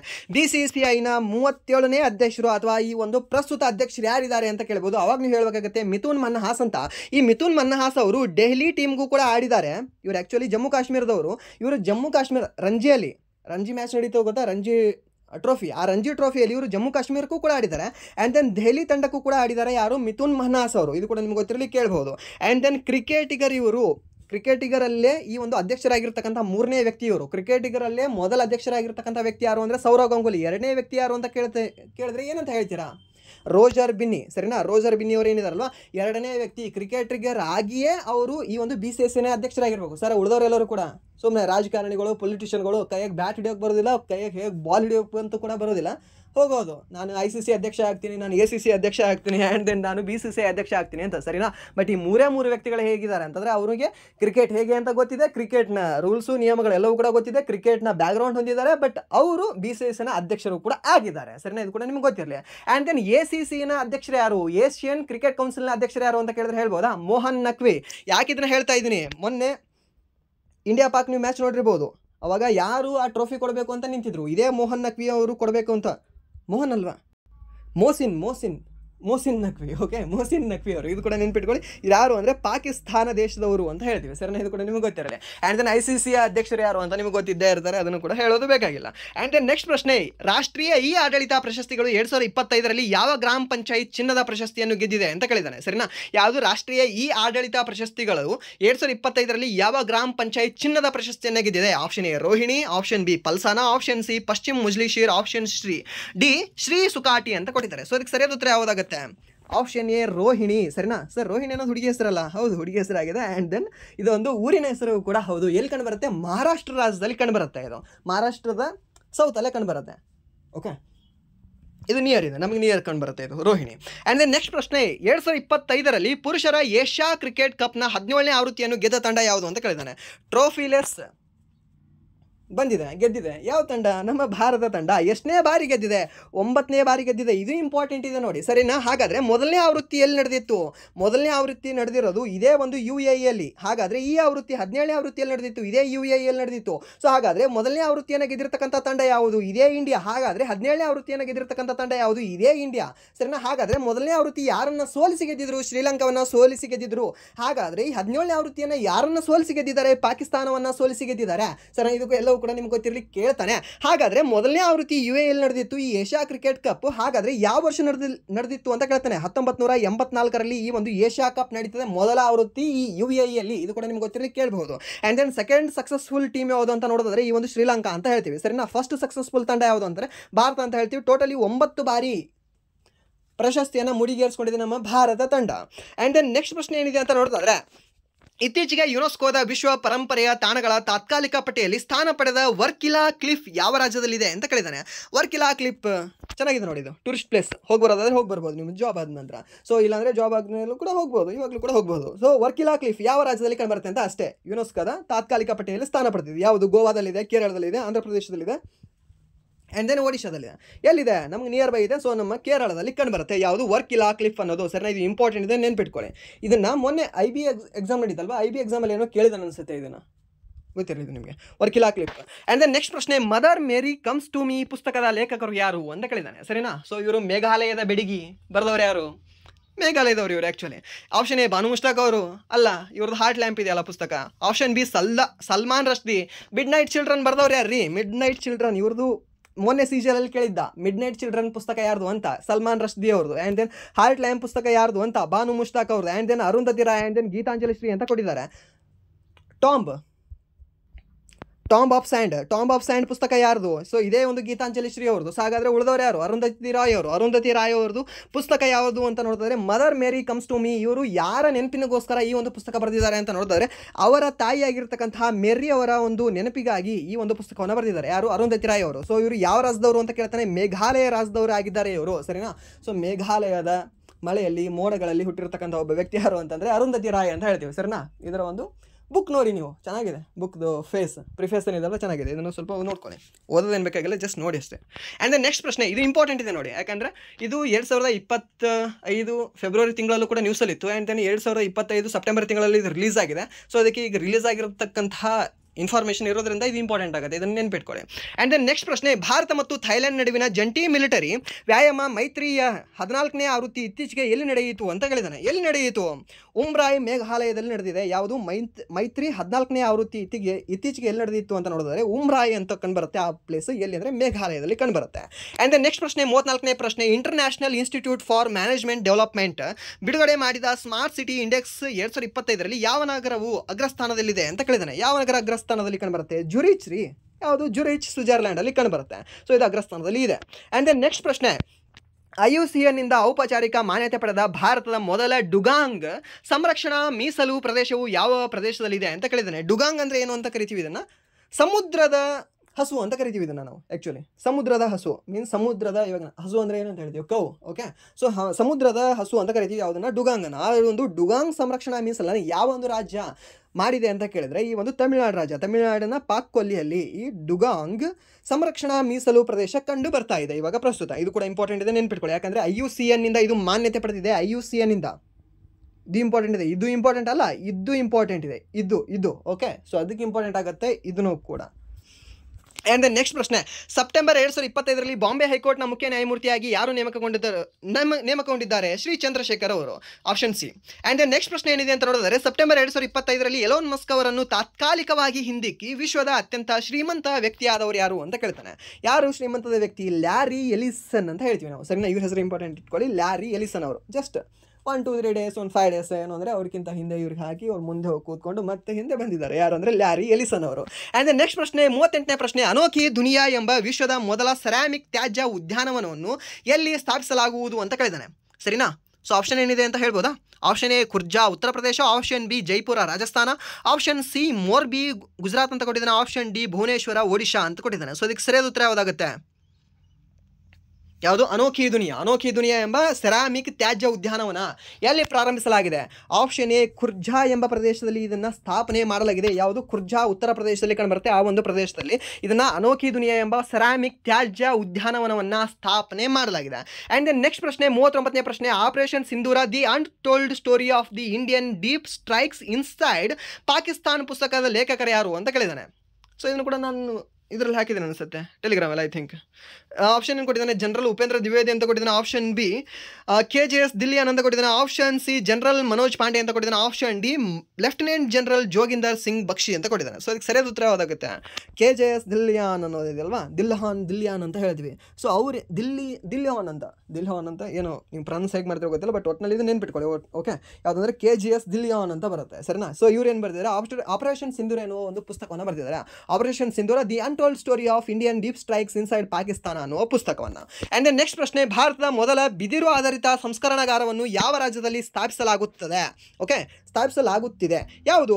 Option A Numaligarh Assam, option B Dimapur Nagaland, option C Itanagar, option D Bhopal ಅಂತ ಕೊಟ್ಟಿದ್ದಾನೆ. ಸೊ ಅದಕ್ಕೆ ಸರಿಯಾದ ಉತ್ತರ ಯಾವುದಾಗುತ್ತೆ? ಆಪ್ಷನ್ ಎ ನುಮಾಲಿಗಢ ಅಸ್ಸಾಂ ಅಂತ ಹೇಳ್ತೀವಿ, ಸರಿನಾ? ಭಾರತದ ಮೊದಲ ಬಿದಿರು ಆಧಾರಿತ ಸಂಸ್ಕರಣಾಗಾರವನ್ನು ಯಾವ ಒಂದು ರಾಜ್ಯದಲ್ಲಿ ಸ್ಥಾಪಿಸಲಾಗುತ್ತದೆ ಅಂತಂದ್ರೆ ನುಮಾಲಿಗಢ ಅಸ್ಸಾಂನಲ್ಲಿ ಪ್ರಾರಂಭಿಸಲಾಗ್ತಾ ಇದೆ. ಯಾವುದು? ನುಮಾಲಿಗಢ ಅಸ್ಸಾಮಲ್ಲಿ. ಆ್ಯಂಡ್ ದೆನ್ ನೆಕ್ಸ್ಟ್ ಪ್ರಶ್ನೆ, 41ನೇ ಪ್ರಶ್ನೆ, ಸೆಪ್ಟೆಂಬರ್ 2025ರಲ್ಲಿ ಕೇಂದ್ರ ಕೈಗಾರಿಕಾ ಭದ್ರತಾ ಪಡೆ CISFನ ಹೊಸ ಮಹಾನಿರ್ದೇಶಕರಾಗಿ ಯಾರನ್ನು ನೇಮಿಸಲಾಯಿತು ಅಂತ ಕೇಳಿದ್ದಾನೆ. ಯಾರನ್ನ ನೇಮಿಸಲಾಗಿದೆ ಹೇಳ್ಬೋದಾ? ಯಾವುದು? CISFನ ಹೊಸ ಮಹಾನಿರ್ದೇಶಕರು ಯಾರು ಅಂದರೆ ಪ್ರವೀರ್ ರಂಜನ್ ಅಂತ ಹೇಳ್ತೀವಿ. ಯಾರು? ಪ್ರವೀರ್ ರಂಜನ್ ಅವರು. ಆ್ಯಂಡ್ 42ನೇ ಪ್ರಶ್ನೆ, ರಾಷ್ಟ್ರೀಯ ಮಕಾನ ಮಂಡಳಿಯನ್ನು ಯಾವ ರಾಜ್ಯದಲ್ಲಿ ಪ್ರಾರಂಭಿಸಲಾಯಿತು? ಈ ಮಕಾನ ಮಂಡಳಿಯನ್ನು ಪ್ರಾರಂಭಿಸಿದಲ್ಲಿ ಅಂದರೆ ಬಿಹಾರದಲ್ಲಿ. ಯಾವಾಗ? ಮೊನ್ನೆ ಬಜೆಟಲ್ಲಿ ಇದನ್ನು ಮೆನ್ಷನ್ ಕೂಡ ಮಾಡಿದ್ದಾರೆ, ಸರಿನಾ? ಲಾಸ್ಟ್ ಬಜೆಟಲ್ಲಿ. And then mid term budget ಏನು ಮಾಡಿದಾರಲ್ವಾ, ಹೊಸ ಸರ್ಕಾರ ಬಂದ ನಂತರ ಅವಾಗ ಕೂಡ ಇದನ್ನು ಮೆನ್ಷನ್ ಮಾಡಿದರು. ಯಾವುದು? ಮಕಾನ ಬೋರ್ಡನ್ನು. ಸೊ ಹಾಗಾದರೆ ಎಕ್ಸಾಕ್ಟ್ ಊರು ಯಾವುದು ಅಂತ ಹೇಳ್ಬೋದಾ? ಮಕಾನ ಬೋರ್ಡು ಎಕ್ಸಾಕ್ಟ್ ಯಾವ ಒಂದು ಸ್ಥಳದಲ್ಲಿ ಪ್ರಾರಂಭ ಮಾಡಲಾಯಿತು? ಓಕೆ, ಬಿಹಾರ ಅಂತ ನಿಮ್ಗೆ ಸಾಕಷ್ಟು ಜನ ಗೊತ್ತಿರಬೇಕು, ಕೆಲವರಿಗೆ ಗೊತ್ತಿಲ್ಲದೆ ಇರಬಹುದು. ಬಟ್ ಬಿಹಾರ ಹೊರತಾಗಿ ಬಿಹಾರದ ಎಕ್ಸಾಕ್ಟ್ ಯಾವ ಪ್ಲೇಸಲ್ಲಿ ಮಕಾನ ಮಂಡಳಿಯನ್ನು ಸ್ಥಾಪನೆ ಮಾಡಲಾಗಿದೆ? ಓಕೆ, ಸೊ ಎಕ್ಸಾಕ್ಟ್ ಊರ ಹೆಸರು ಹೇಳಿ ನನಗೆ, ಕಾಮೆಂಟ್ ಮಾಡಿ ಇದನ್ನು. ಓಕೆ, ಇಂಪಾರ್ಟೆಂಟ್ ಇದೆ, ಯಾಕಂದರೆ ಮೊನ್ನೆ IBSC ಎಕ್ಸಾಮಲ್ಲಿ ಕೇಳಿದ್ದಾನೆ ಇದನ್ನು. ಐ ಥಿಂಕ್ ಸೆಕೆಂಡ್ ಶಿಫ್ಟಲ್ಲಿ ಅಥವಾ ಥರ್ಡ್ ಶಿಫ್ಟಲ್ಲಿ ಕೇಳಿದ್ದಾನೆ ಅನಿಸುತ್ತೆ. ಓಕೆ, ಆ್ಯಂಡ್ ದೆನ್ ನೆಕ್ಸ್ಟ್ ಪ್ರಶ್ನೆ ಏನಿದೆ ಅಂತ ನೋಡಿದರೆ, ಅಹಮದ್ನಗರ್ ರೈಲು ನಿಲ್ದಾಣವನ್ನು ಅಹಲ್ಯಾನಗರ ಎಂದು ಮರುನಾಮಕರಣ ಮಾಡಲಾಗಿದೆ. ಇದು ಯಾವ ರಾಜ್ಯದಲ್ಲಿದೆ? ಅಹಮದ್ನಗರ, ಅಹಲ್ಯಾನಗರ ಯಾವ ಒಂದು ರಾಜ್ಯ ರೀ? ಮಹಾರಾಷ್ಟ್ರ ರಾಜ್ಯ ಅಂತ ಹೇಳ್ತೀವಿ. ಆ್ಯಂಡ್ ದೆನ್ 44ನೇ ಪ್ರಶ್ನೆ ಯಾವುದಿದೆ ಅಂತಂದರೆ, ಸರಕು ಮತ್ತು ಸೇವಾ ತೆರಿಗೆ ಮೇಲ್ಮನವಿ ನ್ಯಾಯಮಂಡಳಿ GSTAT ಅನ್ನು ಹಣಕಾಸು ಸಚಿವರು ಔಪಚಾರಿಕವಾಗಿ ಎಲ್ಲಿ ಪ್ರಾರಂಭಿಸಿದರು ಅಂತ ಕೇಳಿದ್ದಾನೆ. ಸರಿನಾ? ಎಲ್ಲಿ ಪ್ರಾರಂಭ ಮಾಡಿದ್ದಾರೆ ಇದನ್ನ ಪ್ರಾರಂಭ ಮಾಡಿರೋದು ಎಲ್ಲಿ ಅಂತಂದರೆ ಆಪ್ಷನ್ ಬಿ ನವದೆಹಲಿ ಅಂತ ಹೇಳ್ತೀವಿ. ಸರಿನಾ? ಯಾವುದು? ನವದೆಹಲಿಯಲ್ಲಿ. ಆ್ಯಂಡ್ ದೆನ್ ನೆಕ್ಸ್ಟ್ ಪ್ರಶ್ನೆ, ಸೆಪ್ಟೆಂಬರ್ 2025ರಲ್ಲಿ ಅರ್ಥಶಾಸ್ತ್ರಕ್ಕಾಗಿ PV ನರಸಿಂಹರಾವ್ ಪ್ರಶಸ್ತಿಯನ್ನು ಮರಣೋತ್ತರವಾಗಿ ಯಾರಿಗೆ ನೀಡಲಾಯಿತು? PV ನರಸಿಂಹರಾವ್ ಅವರ ಜೊತೆ ಕಾರ್ಯವನ್ನು ನಿರ್ವಹಿಸಿರ್ತಕ್ಕಂಥ ಒಬ್ಬ ಸಚಿವರು ಯಾರು ಅಂದರೆ ಡಾಕ್ಟರ್ ಮನಮೋಹನ್ ಸಿಂಗ್ ಅಂತ ಹೇಳ್ತೀವಿ. 1992 ವಿತ್ತ ಸಚಿವರಾಗಿ ಅವರ ಒಂದು ಸರ್ಕಾರದಲ್ಲಿ ಇವರು ಇರ್ತಾರೆ. ಯಾರು ಅಂದರೆ ಡಾಕ್ಟರ್ ಮನಮೋಹನ್ ಸಿಂಗ್ ಅವರು. ಇವರಿಗೆ ನೀಡಲಾಗಿದೆ ಯಾವುದನ್ನು? PV ನರಸಿಂಹರಾವ್ ಪ್ರಶಸ್ತಿಯನ್ನು. ಸರಿನಾ? ಯಾವುದಕ್ಕೆ? ಅರ್ಥಶಾಸ್ತ್ರಕ್ಕಾಗಿ. ಆ್ಯಂಡ್ ದೆನ್ ನೆಕ್ಸ್ಟ್ ಪ್ರಶ್ನೆ, ರಾಷ್ಟ್ರೀಯ ಷೇರು ವಿನಿಮಯ ಕೇಂದ್ರದ ಅಧ್ಯಕ್ಷರಾಗಿ ಯಾರು ನೇಮಕಗೊಂಡಿದ್ದಾರೆ ಅಂತ ಕೇಳಿದ್ದಾರೆ. ಷೇರು ವಿನಿಮಯ ಕೇಂದ್ರ NSE, ಇದರ ಕೇಂದ್ರ ಕಚೇರಿಯಲ್ಲಿ ಕಂಡುಬರುತ್ತೆ, ಮುಂಬೈಯಲ್ಲಿ ಕಂಡುಬರುತ್ತೆ. ಸೊ ಹಾಗಾದರೆ ಇದರ ಅಧ್ಯಕ್ಷರು ಯಾರಾಗಿದ್ದಾರೆ? ಆಪ್ಷನ್ ಬಿ ಶ್ರೀನಿವಾಸ್ ಇಂಜೇಟಿ ಅಂತ ಹೇಳ್ತೀವಿ. ಯಾರು? ಶ್ರೀನಿವಾಸ್ ಇಂಜೇಟಿ ಅವರು ಇದರ ನೂತನ ಅಧ್ಯಕ್ಷರಾಗಿ ನೇಮಕಗೊಂಡಿದ್ದಾರೆ. ಯಾರು? ಶ್ರೀನಿವಾಸ್ ಇಂಜೇಟಿ ಅವರು. ಆ್ಯಂಡ್ ದೆನ್ ನೆಕ್ಸ್ಟ್ ಪ್ರಶ್ನೆ, 47ನೇ ಪ್ರಶ್ನೆ, ಸೆಪ್ಟೆಂಬರ್ 2025ರಲ್ಲಿ ಇಂಡೋ ಟಿಬೆಟಿಯನ್ ಬಾರ್ಡರ್ ಪೊಲೀಸ್ ಮಹಾನಿರ್ದೇಶಕರಾಗಿ ಯಾರು ನೇಮಕಗೊಂಡಿದ್ದಾರೆ? ಓಕೆ, ಸೊ ಈ CISF ಅಂತ ಕೇಳಿದ್ರೆ ನೀವು ಪ್ರವೀರ್ ರಂಜನ್ ಅಂತ ಹೇಳಿದ್ರಿ. ಸೊ ಹಾಗಾದರೆ ITBP ಅಂತ ಕೇಳಿದ್ರೆ ಪ್ರವೀಣ್ ಕುಮಾರ್ ಅಂತ ಹೇಳಬೇಕಾಗುತ್ತೆ, ಸರಿನಾ? ಆ್ಯಂಡ್ ದೆನ್ ನೆಕ್ಸ್ಟ್ ಪ್ರಶ್ನೆ, ಡಿಫರೆಂಟ್ ಬಟ್ ನೋ ಲೆಸ್ ಪುಸ್ತಕದ ಲೇಖಕರು ಯಾರು ಅಂತ. ಅವಾಗಲೇ ನಿಮಗೆ ಇವಾಗ 4 ಪುಸ್ತಕ ಬಂತಲ್ವಾ? ಓಕೆ, ಆ 4 ಪುಸ್ತಕದ ನೀವು ನೆನ್ಪಿಟ್ಕೊಳ್ಳಿ. ಒಂದು ಚೋಲಾ ಟೈಗರ್ಸ್ ಒಂದು, and then next mother Mary comes to me ಒಂದು, and then next third one operation Sindoor, and then fourth one different but no less. ಈ ಪುಸ್ತಕ ಕೂಡ ನೆನ್ಪಿಟ್ಕೊಳ್ಳಿ. ಈ ಪುಸ್ತಕವನ್ನು ಬರೆದಿರ್ತಕ್ಕಂಥ ವ್ಯಕ್ತಿ ಯಾರು ಅಂದರೆ ಅನುಪಮ್ ಖೇರ್ ಅವರು. ಸರಿನಾ? ಅನುಪಮ್ ಖೇರ್ ಅವ್ರನ್ನ ನೀವು ಯಾರು ಅಂತ ಹೇಳ್ಬೋದು? Kashmiri files. Okay, Kashmiri files film ನೋಡಿದ್ರಲ್ವಾ? ಕಾಶ್ಮೀರಿ ಫೈಲ್ಸಲ್ಲಿ ಆಗಿರ್ತಾರಲ್ಲ ದ ಲೀಡ್ ರೋಲ್ ಅವರೇ ಇವರು, ಅನುಪಮ್ ಖೇರ್ ಅವರು. ಅವರೇ ಇದು ಪುಸ್ತಕವನ್ನು ಬರೆದಿದ್ದಾರೆ. ಯಾವುದು? ಡಿಫರೆಂಟ್ ಬಟ್ ನೋ ಲೆಸ್ ಅನ್ನೋದು ಪುಸ್ತಕ. ಸೊ ಇದು ಇಂಪಾರ್ಟೆಂಟ್ ಆಗುತ್ತೆ, ಕೇಳ್ತಾನೆ. ಆ್ಯಂಡ್ ದೆನ್ ನೆಕ್ಸ್ಟ್ ಪ್ರಶ್ನೆ, UKಯ ಲಿವರ್ಪೂಲ್ನಲ್ಲಿ ನಡೆದ 2025ರ ಮಹಿಳಾ ವಿಶ್ವ ಬಾಕ್ಸಿಂಗ್ ಚಾಂಪಿಯನ್ಶಿಪ್ನಲ್ಲಿ ಚಿನ್ನದ ಪದಕಗಳನ್ನು ಗೆದ್ದವರು ಯಾರು ಅಂತ ಕೇಳಿದಾನೆ. ಸರಿನಾ? ಎಲ್ಲಿ ನಡೆದಿದೆ? ಯುಕೆಯ ಲಿವರ್ಪೂಲ್ನಲ್ಲಿ ನಡೆದಿದೆ. ಲಿವರ್ಪೂಲ್ ಅಂತಂದರೆ ಇದು ನಮ್ಮ ಒಂದು ಅಂಗ ಅಲ್ಲ, ಲಿವರ್ಪೂಲ್ ಅನ್ನೋದು ಆ್ಯಕ್ಚುಲಿ ಒಂದು ಸಿಟಿ. ಸರಿನಾ? ಸೊ ಅಲ್ಲಿ ಮಹಿಳಾ ವಿಶ್ವ ಬಾಕ್ಸಿಂಗ್ ಚಾಂಪಿಯನ್ಶಿಪ್ ನಡೆದಿರುತ್ತೆ. ಅಲ್ಲಿ ಚಿನ್ನದ ಪದಕಗಳನ್ನು ಗೆದ್ದಿರ್ತಕ್ಕಂಥ ವ್ಯಕ್ತಿ ಯಾರು ಅಂದರೆ ಒಂದು ಮೀನಾಕ್ಷಿ ಹುಡಾ ಅವರು, ಹಾಗೆ ಇನ್ನೊಂದು ಜೈಸ್ಮಿನ್ ಲಂಬೋರಿಯಾ ಅಂತ ಹೇಳ್ತೀವಿ. ಸರಿನಾ? ಇವರಿಬ್ಬರು ಕೂಡ ಚಿನ್ನದ ಪದಕಗಳನ್ನು ಗೆದ್ದಿದ್ದಾರೆ. ಎಲ್ಲಿ? ಯುಕೆಯಲ್ಲಿ ನಮ್ಮ ಭಾರತ ಧ್ವಜವನ್ನು ಹಾರಿಸಿ ಬಂದಿದ್ದಾರೆ. ಆ್ಯಂಡ್ ದೆನ್ ನೆಕ್ಸ್ಟ್ 50ನೇ ಪ್ರಶ್ನೆ ಏನಿದೆ ಅಂತ ನೋಡಿದರೆ ಹಾಫ್ ಸೆಂಚುರಿ ಪ್ರಶ್ನೆ. 2025ರ ಸ್ಪೀಡ್ ಸ್ಕೇಟಿಂಗ್ನ ವಿಶ್ವ ಚಾಂಪಿಯನ್ಶಿಪ್ನಲ್ಲಿ ಆನಂದ್ ಕುಮಾರ್ ವೇಲ್ಕುಮಾರ್ ಯಾವ ಪದಕವನ್ನು ಗೆದ್ದರು ಅಂತ ಕೇಳಿದಾನೆ. ಸರಿನಾ? ಆನಂದ್ ಕುಮಾರ್ ಮತ್ತು ವೇಲ್ಕುಮಾರ್ ಅವರು ಯಾವ ಒಂದು ಪದಕವನ್ನು ಗೆದ್ದಿದ್ದಾರೆ ಅಂತ ಹೇಳ್ಬೋದು. ಆಪ್ಷನ್ ಎ ಚಿನ್ನದ ಪದಕ, ಆಪ್ಷನ್ ಬಿ ಬೆಳ್ಳಿ ಪದಕ, ಆಪ್ಷನ್ ಸಿ ಈ ಕಂಚಿನ ಪದಕ, ಆಪ್ಷನ್ ಡಿ ಪದಕವೇ ಅವರು ಪಡೆದಿಲ್ಲ ಅಂತ. ಪದಕ ಪಡೆದಿರಲಿಲ್ಲ ಅಂದರೆ ಅವ್ರನ್ನ ಕೇಳ್ತಾ ಇರಲಿಲ್ಲ. ಸೊ ಇಲ್ಲಿ ಪದಕ ಪಡೆದಿದ್ದಾರೆ ಅಂತಲೇ ನಮ್ಮ ಭಾರತ ದೇಶ ಅವ್ರಿಗೆ ರೆಸ್ಪೆಕ್ಟ್ ಕೊಡುತ್ತೆ. ಯಾವುದು ಅಂದರೆ ಚಿನ್ನದ ಪದಕ ಅಂತ ಹೇಳ್ತೀವಿ. ಸರಿ, ಈಗ ಕೇಳ್ತೀರಾ? ಓಕೆ, ನೀರಜ್ ಚೋಪ್ರಾ ಅವರು ಗೋಲ್ಡ್ ಮೆಡಲ್ ಗೆಲ್ಲೋಕ್ಕಿಂತ ಮುಂಚೆ 2021 ಟೋಕಿಯೋ ಒಲಿಂಪಿಕ್ಸ್ನಲ್ಲಿ ಗೆಲ್ಲೋಕ್ಕಿಂತ ಮುಂಚೆ ಅವ್ರು ಯಾರು ಅಂತ ಯಾರು ಕೂಡ ಗೊತ್ತಿರಲಿಲ್ಲ. ಸರಿನಾ? ಸೊ ಇವನ್ ಸರ್ಕಾರಕ್ಕೆ ಕೂಡ ಗೊತ್ತಿರಲಿಲ್ಲ. ಆ್ಯಂಡ್ ನೆಕ್ಸ್ಟ್ ಪ್ರಶ್ನೆ ಏನಿದೆ ಅಂತ ನೋಡೋದಾದರೆ ಬಿಹಾರದ ಗೋಕುಲ್ ಜಲಾಶಯ ಮತ್ತು ಉದಯ್ಪುರ್ ಇದು ಉದಯಪುರ್ ಅಲ್ಲ, ಉದಯ್ಪುರ್ ಅಂತ ಆಗಬೇಕಾಗಿತ್ತು ಇದು. ಸರಿನಾ? UDAIPUR. ಉದಯಪುರ ಎಲ್ಲಿದೆ ಅಂತಂದರೆ ಉದಯಪುರ ಅನ್ನೋ ಒಂದು ಸಿಟಿ ಕಂಡು ಬರುತ್ತೆ. ಎಲ್ಲಿ ಅಂದರೆ ರಾಜಸ್ಥಾನ ರಾಜ್ಯದಲ್ಲಿ. ಸರಿನಾ? ಬಟ್ ಈ ಉದಯ್ಪುರ್ ಅನ್ನೋ ಒಂದು ಸರೋವರ ಕಂಡು ಬರುತ್ತೆ. ಉದಯ್ಪುರ್ ಆ ಉದಯ್ಪುರ್ ಅನ್ನೋ ಒಂದು ಸರೋವರ, ಹಾಗೆ ಗೋಕುಲ್ ಅನ್ನೋ ಒಂದು ಡ್ಯಾಮ್ ಕಂಡು ಬರುತ್ತೆ. ಎಲ್ಲಿ ಅಂದರೆ ಬಿಹಾರದಲ್ಲಿ ಕಂಡು ಬರುತ್ತೆ. ಅವು ರಾಮ್ಸರ್ ಸ್ಥಾನಗಳಾಗಿ ರೀಸೆಂಟಾಗಿ ಸೇರ್ಪಡ್ಕೊಂಡಿದ್ದಾವೆ. ಸೊ ಹಾಗಾದರೆ ಪ್ರಸ್ತುತ ನಮ್ಮ ಭಾರತದ ಟೋಟಲ್ ರಾಮ್ಸರ್ ಸ್ಥಾನಗಳು ಎಷ್ಟು ಅಂತ ಕೇಳ್ತೇನೆ. 93 ರಾಮ್ಸರ್ ಸ್ಥಾನಗಳಾಗಿದ್ದಾವೆ. ಹಾಗಾದರೆ 93 ಆಯಿತು. 90 ಮತ್ತು 91 ಯಾವುದು ಅಂತ ಕೇಳ್ತಾನೆ. 90 ಮತ್ತು 91 ಕಿಚಾನ್ ಮತ್ತು ಮೆನಾರ್ ಅಂತ ಹೇಳ್ತೀವಿ. ಸರಿನಾ? ಕಿಚಾನ್ ಮತ್ತು ಮೆನಾರ್. ಹಾಗಾದರೆ ಕಿಚಾನ್ ಮತ್ತು ಮೆನಾರ್ ಎಂಬುವ ರಾಮ್ಸರ್ ತಾಣಗಳು ಯಾವ ರಾಜ್ಯದಲ್ಲಿ ಕಂಡುಬರ್ತವೆ ಅಂತ ಕೇಳ್ತೇನೆ. ಅವಾಗಲೂ ಹೇಳಬೇಕಾಗಿರೋದು ರಾಜಸ್ಥಾನ ರಾಜ್ಯದಲ್ಲಿ ಈ ಕಿಚಾನ್ ಮತ್ತು ಮೆನಾರ್ ಅನ್ನುವ ರಾಮ್ಸರ್ ತಾಣಗಳು ಕೂಡ ಕಂಡುಬರ್ತವೆ. ಆ್ಯಂಡ್ ದೆನ್ ನಾಗಾ ಮತ್ತು ನಕ್ತಿ ಅನ್ನೋವು ಕೂಡ ಎಲ್ಲಿ ಕಂಡುಬರ್ತವೆ ಅಂತ ಕೇಳ್ತಾನೆ. ನಾಗಾ ಮತ್ತು ನಕ್ತಿ ಅನ್ನುವ ಒಂದು ರಾಮ್ಸರ್ ತಾಣಗಳು ಯಾವ ಒಂದು ರಾಜ್ಯದಲ್ಲಿ ಕಂಡುಬರ್ತವೆ? ಇದೇ ಒಂದು ಬಿಹಾರದಲ್ಲಿ ಕಂಡುಬರ್ತವೆ. ಬಿಹಾರದಲ್ಲಿ ಟೋಟಲಿ 5 ಕಂಡುಬರ್ತವೆ ಇವಾಗ ಪ್ರಸ್ತುತ. ಯಾವ್ದು ಒಂದು ನಾಗಾ ಮತ್ತು ನಕ್ತಿ, ಇನ್ನೊಂದು ಫಸ್ಟ್ ಒನ್ ಇರೋದು ಯಾವ್ದು ನೆನಪಿಲ್ಲ ಎಕ್ಸಾಕ್ಟ್ಲಿ. ಬಟ್ ಇವಾಗ ಪ್ರಸ್ತುತ ಕಂಡುಬರೋದು ಯಾವುದು ಅಂದರೆ ಇನ್ನೂ 2, ಗೋಕುಲ್ ಮತ್ತು ಇನ್ನೊಂದು ಉದಯ್ಪುರ್ ಲೇಕ್ ಅಂತ ಹೇಳ್ತೀವಿ. ಸರ್, ಇದನ್ನು ನೆನ್ಪಿಟ್ಕೊಳ್ಳಿ. ಸೊ ಹಾಗಾದರೆ ಹೈಯೆಸ್ಟ್ ರಾಮ್ಸರ್ ತಾಣಗಳನ್ನು ಹೊಂದಿರತಕ್ಕಂಥ ರಾಜ್ಯ ಯಾವುದು ಅಂತ ಕೇಳ್ತಾನೆ. ಈ ಒಂದು ತಮಿಳುನಾಡು ರಾಜ್ಯ ಅಂತ ಹೇಳ್ತೀವಿ. ಸೊ ಹಾಗಾದರೆ ಎಷ್ಟು ಹೊಂದಿದ್ದಾವೆ? ಟೋಟಲಿ 20 ತಾಣಗಳನ್ನು ಹೊಂದಿದ್ದಾವೆ. ಯಾವುದು? 20. ಹಾಗಾದರೆ ದೇಶ ಅಂತ ಕೇಳಿದಾಗ ಅವಾಗ ಯಾವ್ದು ಹೇಳ್ತೀರಾ? UK ಅಂತ ಹೇಳಬೇಕಾಗುತ್ತೆ. ಸರಿನಾ? UK ಯಾರು? ನಮ್ಮ ಮೀನಾಕ್ಷಿ ಮತ್ತು ಇನ್ನೊಬ್ರು ಯಾರು? ಜಸ್ಮಿನ್ ಲಂಬೋರಿಯಾ ಅವರು. ಇವರೇನು ಪದಕವನ್ನು ಗೆದ್ಕೊಂಡು ಬಂದ್ರಲ್ವಾ, ಚಿನ್ನದ ಪದಕವನ್ನು. ಯಾವುದರಲ್ಲಿ? ಮಹಿಳಾ ಬಾಕ್ಸಿಂಗ್ನಲ್ಲಿ. ಸೊ ಅದೇ ಒಂದು UKಯಲ್ಲಿ ಅತಿ ಹೆಚ್ಚು ರಾಮ್ಸರ್ ತಾಣಗಳು ಕೂಡ ಕಂಡುಬರ್ತಾ ಇದ್ದಾವೆ. ಆ್ಯಂಡ್ ನೆಕ್ಸ್ಟ್ ಪ್ರಶ್ನೆ, ನ್ಯಾಯಮೂರ್ತಿ PK ಭಜಂಥಾರಿ ಅವರನ್ನು ಯಾವ ಹೈಕೋರ್ಟ್ನ ಮುಖ್ಯ ನ್ಯಾಯಮೂರ್ತಿಯಾಗಿ ನೇಮಿಸಲಾಗಿದೆ? ಭಜಂಥಾರಿ ಅವರು ಈ ಪಾಟ್ನಾದ ಮುಖ್ಯ ನ್ಯಾಯಮೂರ್ತಿಯಾಗಿ ನೇಮಕಗೊಂಡಿದ್ದಾರೆ. ಸೊ ಹಾಗಾದರೆ ಚಂದ್ರಶೇಖರ್ ಅವರು ಯಾವುದಕ್ಕೆ? ಈ ಬಾಂಬೆ ಹೈಕೋರ್ಟ್ಗೆ ಅಂತ ಹೇಳ್ತೀವಿ. ಆ್ಯಂಡ್ ದೆನ್ ಮಣಿಪುರ ಹೈಕೋರ್ಟ್ಗೆ ಯಾರು? ಸುಂದರಂ ಅಂತ ಹೇಳ್ತೀವಿ. ಅವಾಗಲೇ ಹೇಳಿದಲ್ಲ ನಿಮಗೆ, ಸುಂದರಂ ಅವರು. ಆ್ಯಂಡ್ ದೆನ್ ನಮ್ಮ ಕರ್ನಾಟಕದ ಮುಖ್ಯ ನ್ಯಾಯಮೂರ್ತಿ ಯಾರು ಅಂತ ಹೇಳ್ಬೋದಾ? 35ನೇದವರು. ಕಾಮೆಂಟ್ ಮಾಡಿ ನೋಡೋಣ ಅದಕ್ಕೆ. ಆ್ಯಂಡ್ ದೆನ್ ನೆಕ್ಸ್ಟ್ ಪ್ರಶ್ನೆ, ಸೆಪ್ಟೆಂಬರ್ 2025ರಲ್ಲಿ ಭಾರತ ಅಟಾರ್ನಿ ಜನರಲ್ ಆಗಿ ಮರು ನೇಮಕಗೊಂಡವರು ಯಾರು ಅಂತ. 2022ರಲ್ಲಿ ಇವರ ನೇಮಕವಾಗಿತ್ತು. 2022ರಿಂದ 3 ವರ್ಷ, 2025ರವರೆಗೆ ಇವ್ರದ್ದು ಆಗಿತ್ತು. ಬಟ್ ನೆಕ್ಸ್ಟ್ ಮತ್ತೆ ಮರು ನೇಮಕ ಆಗಿದ್ದಾರೆ ಇವರು 2 ವರ್ಷ. ಸರಿನಾ? ಯಾರು ಅಂತ ನೋಡಿದ್ರೆ R ವೆಂಕಟರಮಣಿ ಅಂತ ಹೇಳ್ತೀವಿ. ಸೊ ಹಾಗಾದರೆ ಈ ಅಟಾರ್ನಿ ಜನರಲ್ ಅವ್ರ ಬಗ್ಗೆ ಹೇಳ್ತಕ್ಕಂಥ ವಿಧಿ ಯಾವುದು ಅಂತ ಕೇಳ್ತಾನೆ. 76ನೇ ವಿಧಿ ಅಂತ ಹೇಳಬೇಕಾಗತ್ತೆ. ಇದು ಕೂಡ ನಿಮಗೆ ಗೊತ್ತಿರಲಿ ಕೇಳ್ಬೋದು. ಆ್ಯಂಡ್ ದೆನ್ ನೆಕ್ಸ್ಟ್ 88ನೇ ವಿಧಿಯು ಕೂಡ ಇವರಿಗೆ ಸಂಬಂಧ ಇದೆ. ಹಾಗಾದರೆ 88ನೇ ವಿಧಿಯಲ್ಲಿ ಏನಂತ ಹೇಳುತ್ತೆ ಅಂತ ಹೇಳ್ಬೋದಾ? ಅಟಾರ್ನಿ ಜನರಲ್ ಸಂಬಂಧಪಟ್ಟಾಗಿ 88ನೇ ವಿಧಿಯಲ್ಲಿ ಏನು ಹೇಳ್ತದೆ ಅದನ್ನು ನೀವು ಕಮೆಂಟ್ ಮಾಡಿ. ಆ್ಯಂಡ್ ದೆನ್ ನೆಕ್ಸ್ಟ್ ಪ್ರಶ್ನೆ, ಭಾರತೀಯ ವಾಯುಪಡೆ IMF MiG-21ಗೆ ವಿದಾಯ ಹೇಳಿದೆ. ಎಷ್ಟು ವರ್ಷಗಳ ಸೇವೆಯ ನಂತರ ಅದನ್ನು ನಿವೃತ್ತಿಗೊಳಿಸಲಾಯಿತು ಅಂತ ಕೇಳಿದ್ದಾನೆ. ಸರಿನಾ? MiG-21 ಎಷ್ಟು ವರ್ಷಗಳ ನಂತರ ಅದಕ್ಕೆ ನಿವೃತ್ತಿಗೊಳಿಸಲಾಯಿತು? 50, 55, 62 ಆ್ಯಂಡ್ ದೆನ್ 68. ಸೊ ಇದಕ್ಕೆ ಈಸಿಯಾಗಿ ಹೇಳ್ಬೋದು ನೀವು. ಯಾವುದು ಅಂದರೆ 62 ವರ್ಷಗಳು ಅಂತ ಹೇಳಬೇಕಾಗುತ್ತೆ. ಸೊ ಹಾಗಾದರೆ ಯಾವೊಂದು ವರ್ಷ ಇದನ್ನು ಇಂಟ್ರೊಡ್ಯೂಸ್ ಮಾಡಿದ್ರು ನಮ್ಮ ಭಾರತೀಯ ಸೇನೆಗೆ, ಮೀನ್ಸ್ ನಮ್ಮ ಭಾರತದ ವಾಯುಪಡೆಗೆ, ಯಾವುದನ್ನ MiG-21 ಯಾವ ಒಂದು ದೇಶದಿಂದ ನಾವು ಎರವಲು ಪಡೆದಿದ್ವಿ, ಮೀನ್ಸ್ ಯಾವ ಒಂದು ದೇಶದಿಂದ ನಾವು ಖರೀದಿ ಮಾಡ್ತೀವಿ ಅಂತ ನೋಡಿದ್ರೆ ರಷ್ಯಾ ದೇಶದಿಂದ ಇದನ್ನು ನಾವು ಖರೀದಿಯನ್ನು ಮಾಡಿದ್ವಿ. ಆ್ಯಂಡ್ ದೆನ್ SUನ ಯಾವ ದೇಶದಿಂದ ಖರೀದಿ ಮಾಡ್ತೀವಿ? ಇದೇ ಒಂದು ರಷ್ಯಾದಿಂದ ನಾವು ಖರೀದಿಯನ್ನು ಮಾಡ್ತೀವಿ. ಸೊ ಹಾಗಾದರೆ ಯಾವ ಒಂದು ವರ್ಷ ಇದನ್ನು ನಾವು ಸೇರ್ಪಡೆ ಮಾಡ್ಕೊಂಡಿದ್ವಿ ಅಂತ ಹೇಳ್ಬೋದಾ? 2025 ಕಳೆದ್ಬಿಡಿ ನೀವು 62ರಿಂದ. ಓಕೆ, ನಿಮ್ಗೆ ಆನ್ಸರ್ ಸಿಕ್ಬಿಡುತ್ತೆ. ಆ್ಯಂಡ್ ದೆನ್ ನೆಕ್ಸ್ಟ್ ಪ್ರಶ್ನೆ, ಫ್ರಾನ್ಸ್ನ ಹೊಸ ಪ್ರಧಾನಿಯಾಗಿ ಯಾರು ನೇಮಕಗೊಂಡಿದ್ದಾರೆ ಅಂತ ಕೇಳ್ತಾನೆ. ಫ್ರಾನ್ಸ್ನ ಪ್ರಸ್ತುತ ಅಧ್ಯಕ್ಷರು ಯಾರು ಅಂತ ಕೇಳಿದ್ರೆ ಎಮ್ಯಾನ್ಯುಯಲ್ ಮ್ಯಾಕ್ರನ್ ಅವರು. ಹಾಗಾದರೆ ಪ್ರಸ್ತುತ ಪ್ರಧಾನಿ ಯಾರು ಅಂತ ಕೇಳಿದ್ರೆ ಅವಾಗಲೂ ಹೇಳಬೇಕಾಗುತ್ತೆ ಸೆಬಾಸ್ಟಿಯನ್ ಲೋಕರ್ನು ಅಂತ. ಸರಿನಾ? ಯಾರು? ಸೆಬಾಸ್ಟಿಯನ್ ಲೋಕರ್ನು. ಪ್ರೆಸಿಡೆಂಟ್ ಅಂದರೆ ಇವರು, ಆ್ಯಂಡ್ ದೆನ್ ಪ್ರೈಮ್ ಮಿನಿಸ್ಟರ್ ಅಂದರೆ ಇವರು. ಯಾರು? ಸೆಬಾಸ್ಟಿಯನ್ ಲೋಕರ್ನು. ಪ್ರೆಸಿಡೆಂಟ್ ಯಾರಿದ್ದಾರೆ? ಇಮ್ಯಾನ್ಯುಯಲ್ ಮ್ಯಾಕ್ರನ್ ಅವರು ಇದ್ದಾರೆ. ಆ್ಯಂಡ್ ದೆನ್ ನೆಕ್ಸ್ಟ್ ಪ್ರಶ್ನೆ, 56ನೇ ಪ್ರಶ್ನೆ ಏನಿದೆ ಅಂದರೆ ಯುನೆಸ್ಕೋದ ವಿಶ್ವ ಜೀವಗೋಳ ಮೀಸಲು ಜಾಲದಲ್ಲಿ ಸೇರಿಸಲಾಗಿರುವ ಶೀತಲ ಮರುಭೂಮಿ ಜೀವಗೋಳ ಮೀಸಲು ಪ್ರದೇಶವು ಯಾವ ರಾಜ್ಯದಲ್ಲಿದೆ ಅಂತ ಕೇಳಿದ್ದಾನೆ. ಶೀತಲ ಮರುಭೂಮಿ ಎಲ್ಲಿ ಕಂಡುಬರುತ್ತೆ? ನಿಮಗೆ ಹಿಮಾಚಲ ಪ್ರದೇಶದಲ್ಲಿ ಕಂಡುಬರುತ್ತೆ. ಯಾವುದು? ಯುನೆಸ್ಕೋದ ವಿಶ್ವ ಜೀವಗೋಳ ಜೀವಗೋಳ ಮೀಸಲು ಜಾಲದಲ್ಲಿ ಯುನೆಸ್ಕೋದ ವಿಶ್ವ ಜೀವಗೋಳ ಮೀಸಲು ಜಾಲದಲ್ಲಿ ಸೇರಿಸಲಾಗಿರ್ತಕ್ಕಂಥ ಕೋಲ್ಡ್ ಡೆಸರ್ಟ್ ಶೀತಲ ಮರುಭೂಮಿ ಜೀವಗೋಳ ಪ್ರದೇಶ ಹಿಮಾಚಲ ಪ್ರದೇಶದಲ್ಲಿ ಕಂಡು ಬರ್ತಾ ಇದೆ. ಆ್ಯಂಡ್ ನೆಕ್ಸ್ಟ್ ಪ್ರಶ್ನೆ 2025 BWF ವಿಶ್ವ ಚಾಂಪಿಯನ್ಶಿಪ್ನ ಭಾರತೀಯ ಜೋಡಿ ಸಾತ್ವಿಕ್ ಸಾಯಿರಾಜ್ ಹಾಗೆ ಚಿರಾಗ್ ಶೆಟ್ಟಿ ಯಾವ ಪದಕವನ್ನು ಗೆದ್ದರು ಅಂತ ಕೇಳಿದ್ದಾನೆ. ಸರಿನಾ, ಯಾವ ಒಂದು ಪದಕವನ್ನು ಗೆದ್ದಿದ್ದಾರೆ ಇವರು ಹೇಳ್ಬೋದು? ಆಪ್ಷನ್ ಎ ಚಿನ್ನ, ಆಪ್ಷನ್ ಬಿ ಬೆಳ್ಳಿ, ಆಪ್ಷನ್ ಸಿ ಕಂಚು, ಆಪ್ಷನ್ ಡಿ ಪದಕವನ್ನೇ ಗೆದ್ದಿಲ್ಲ ಅಂತ ಕೇಳಿದ್ದಾರೆ. ಸರಿನಾ, ಪದಕ ಗೆದ್ದಿರಲಿಲ್ಲ ಅಂದರೆ ಇವರು ಕೇಳ್ತಾ ಇರಲಿಲ್ಲ. ಸೊ ಇವರು ಗೆದ್ದಿದ್ದಾರೆ. ಯಾವುದನ್ನ ಗೆದ್ದಿದ್ದಾರೆ ಅಂತ ನೋಡಿದ್ರೆ ಕಂಚಿನ ಪದಕವನ್ನು ಗೆದ್ದಿದ್ದಾರೆ. ಯಾರು? ಈ ಸಾತ್ವಿಕ್ ಸಾಯಿ ರೆಡ್ಡಿ ಹಾಗೂ ಮತ್ತು ಚಿರಾಗ್ ಶೆಟ್ಟಿ ಅನ್ನೋರು. ಆ್ಯಂಡ್ ನೆಕ್ಸ್ಟ್ ಪ್ರಶ್ನೆ ಯಾವುದಿದೆ ಅಂತ ನೋಡಿದ್ರೆ 2026 ಆಸ್ಕರ್ ಪ್ರಶಸ್ತಿಗೆ ಭಾರತದ ಅಧಿಕೃತ ಪ್ರವೇಶವನ್ನು ಯಾವ ಚಿತ್ರ ಪಡೆದುಕೊಂಡಿದೆ ಅಂತ ಕೇಳಿದ್ದಾನೆ. ಸೊ ಆಪ್ಷನ್ ಎ ಊಟದ ಪೆಟ್ಟಿಗೆ ಅಂತ ಕೇಳಿದ್ದಾನೆ, ಮೀನ್ಸ್ ಲಂಚ್ ಬಾಕ್ಸ್ ಅನ್ನೋ film. And then option B home bound, option C 12ನೇ ವಿಫಲತೆ means 12th fail film. And then option D Laapataa ladies ಅಂತ ಕೊಟ್ಟಿದ್ದಾನೆ. ಸೊ ಇದಕ್ಕೆ ಸರಿಯಾದ ಉತ್ತರ ಯಾವುದಾಗುತ್ತೆ ಅಂದರೆ ಹೋಮ್ ಬೌಂಡ್ ಅಂತ ಆಗುತ್ತೆ. ಸರಿನಾ, ಯಾವುದು? ಹೋಮ್ ಬೌಂಡ್ ಅನ್ನುವ ಫಿಲ್ಮ್ ಏನಿದೆ ಅಲ್ವಾ 2026 ಆಸ್ಕರ್ ಪ್ರಶಸ್ತಿಗೆ ಭಾರತದಿಂದ ಅಧಿಕೃತವಾಗಿ ಪ್ರವೇಶವನ್ನು ಪಡೆದಿರತಕ್ಕಂತಹ ಚಿತ್ರವಾಗಿದೆ. ಆ್ಯಂಡ್ ದೆನ್ 59ನೇ ಪ್ರಶ್ನೆ ಏನಿದೆ ಅಂದರೆ ಗ್ಲೋಬಲ್ ಡಿಜಿಟಲ್ ನೊಮ್ಯಾಡ್ ವರದಿಯಲ್ಲಿ, ನೊಮ್ಯಾಡ್ ಅಂದರೆ ಏನು ಅಂದರೆ ಅಲೆಮಾರಿ ಅಂತ ಹೇಳ್ತೀವಿ, ಜಿಪ್ಸಿ ಪೀಪಲ್ ಅಂತ ಕರಿತೀವಿ ಗೊತ್ತಾ, ಅಲೆಮಾರಿ ಪೀಪಲ್. ಸೊ ಅವರ ಒಂದು ನೊಮ್ಯಾಡ್ ವರದಿ 2025 ಭಾರತ ಸ್ಥಾನಮಾನ ಎಷ್ಟು ಅಂತ ಕೇಳಿದ್ದಾನೆ. ಸೊ ಇದು ನಮ್ಮ ಭಾರತ ಸ್ಥಾನಮಾನ ಎಷ್ಟಿದೆ ಹೇಳ್ಬೋದಾ?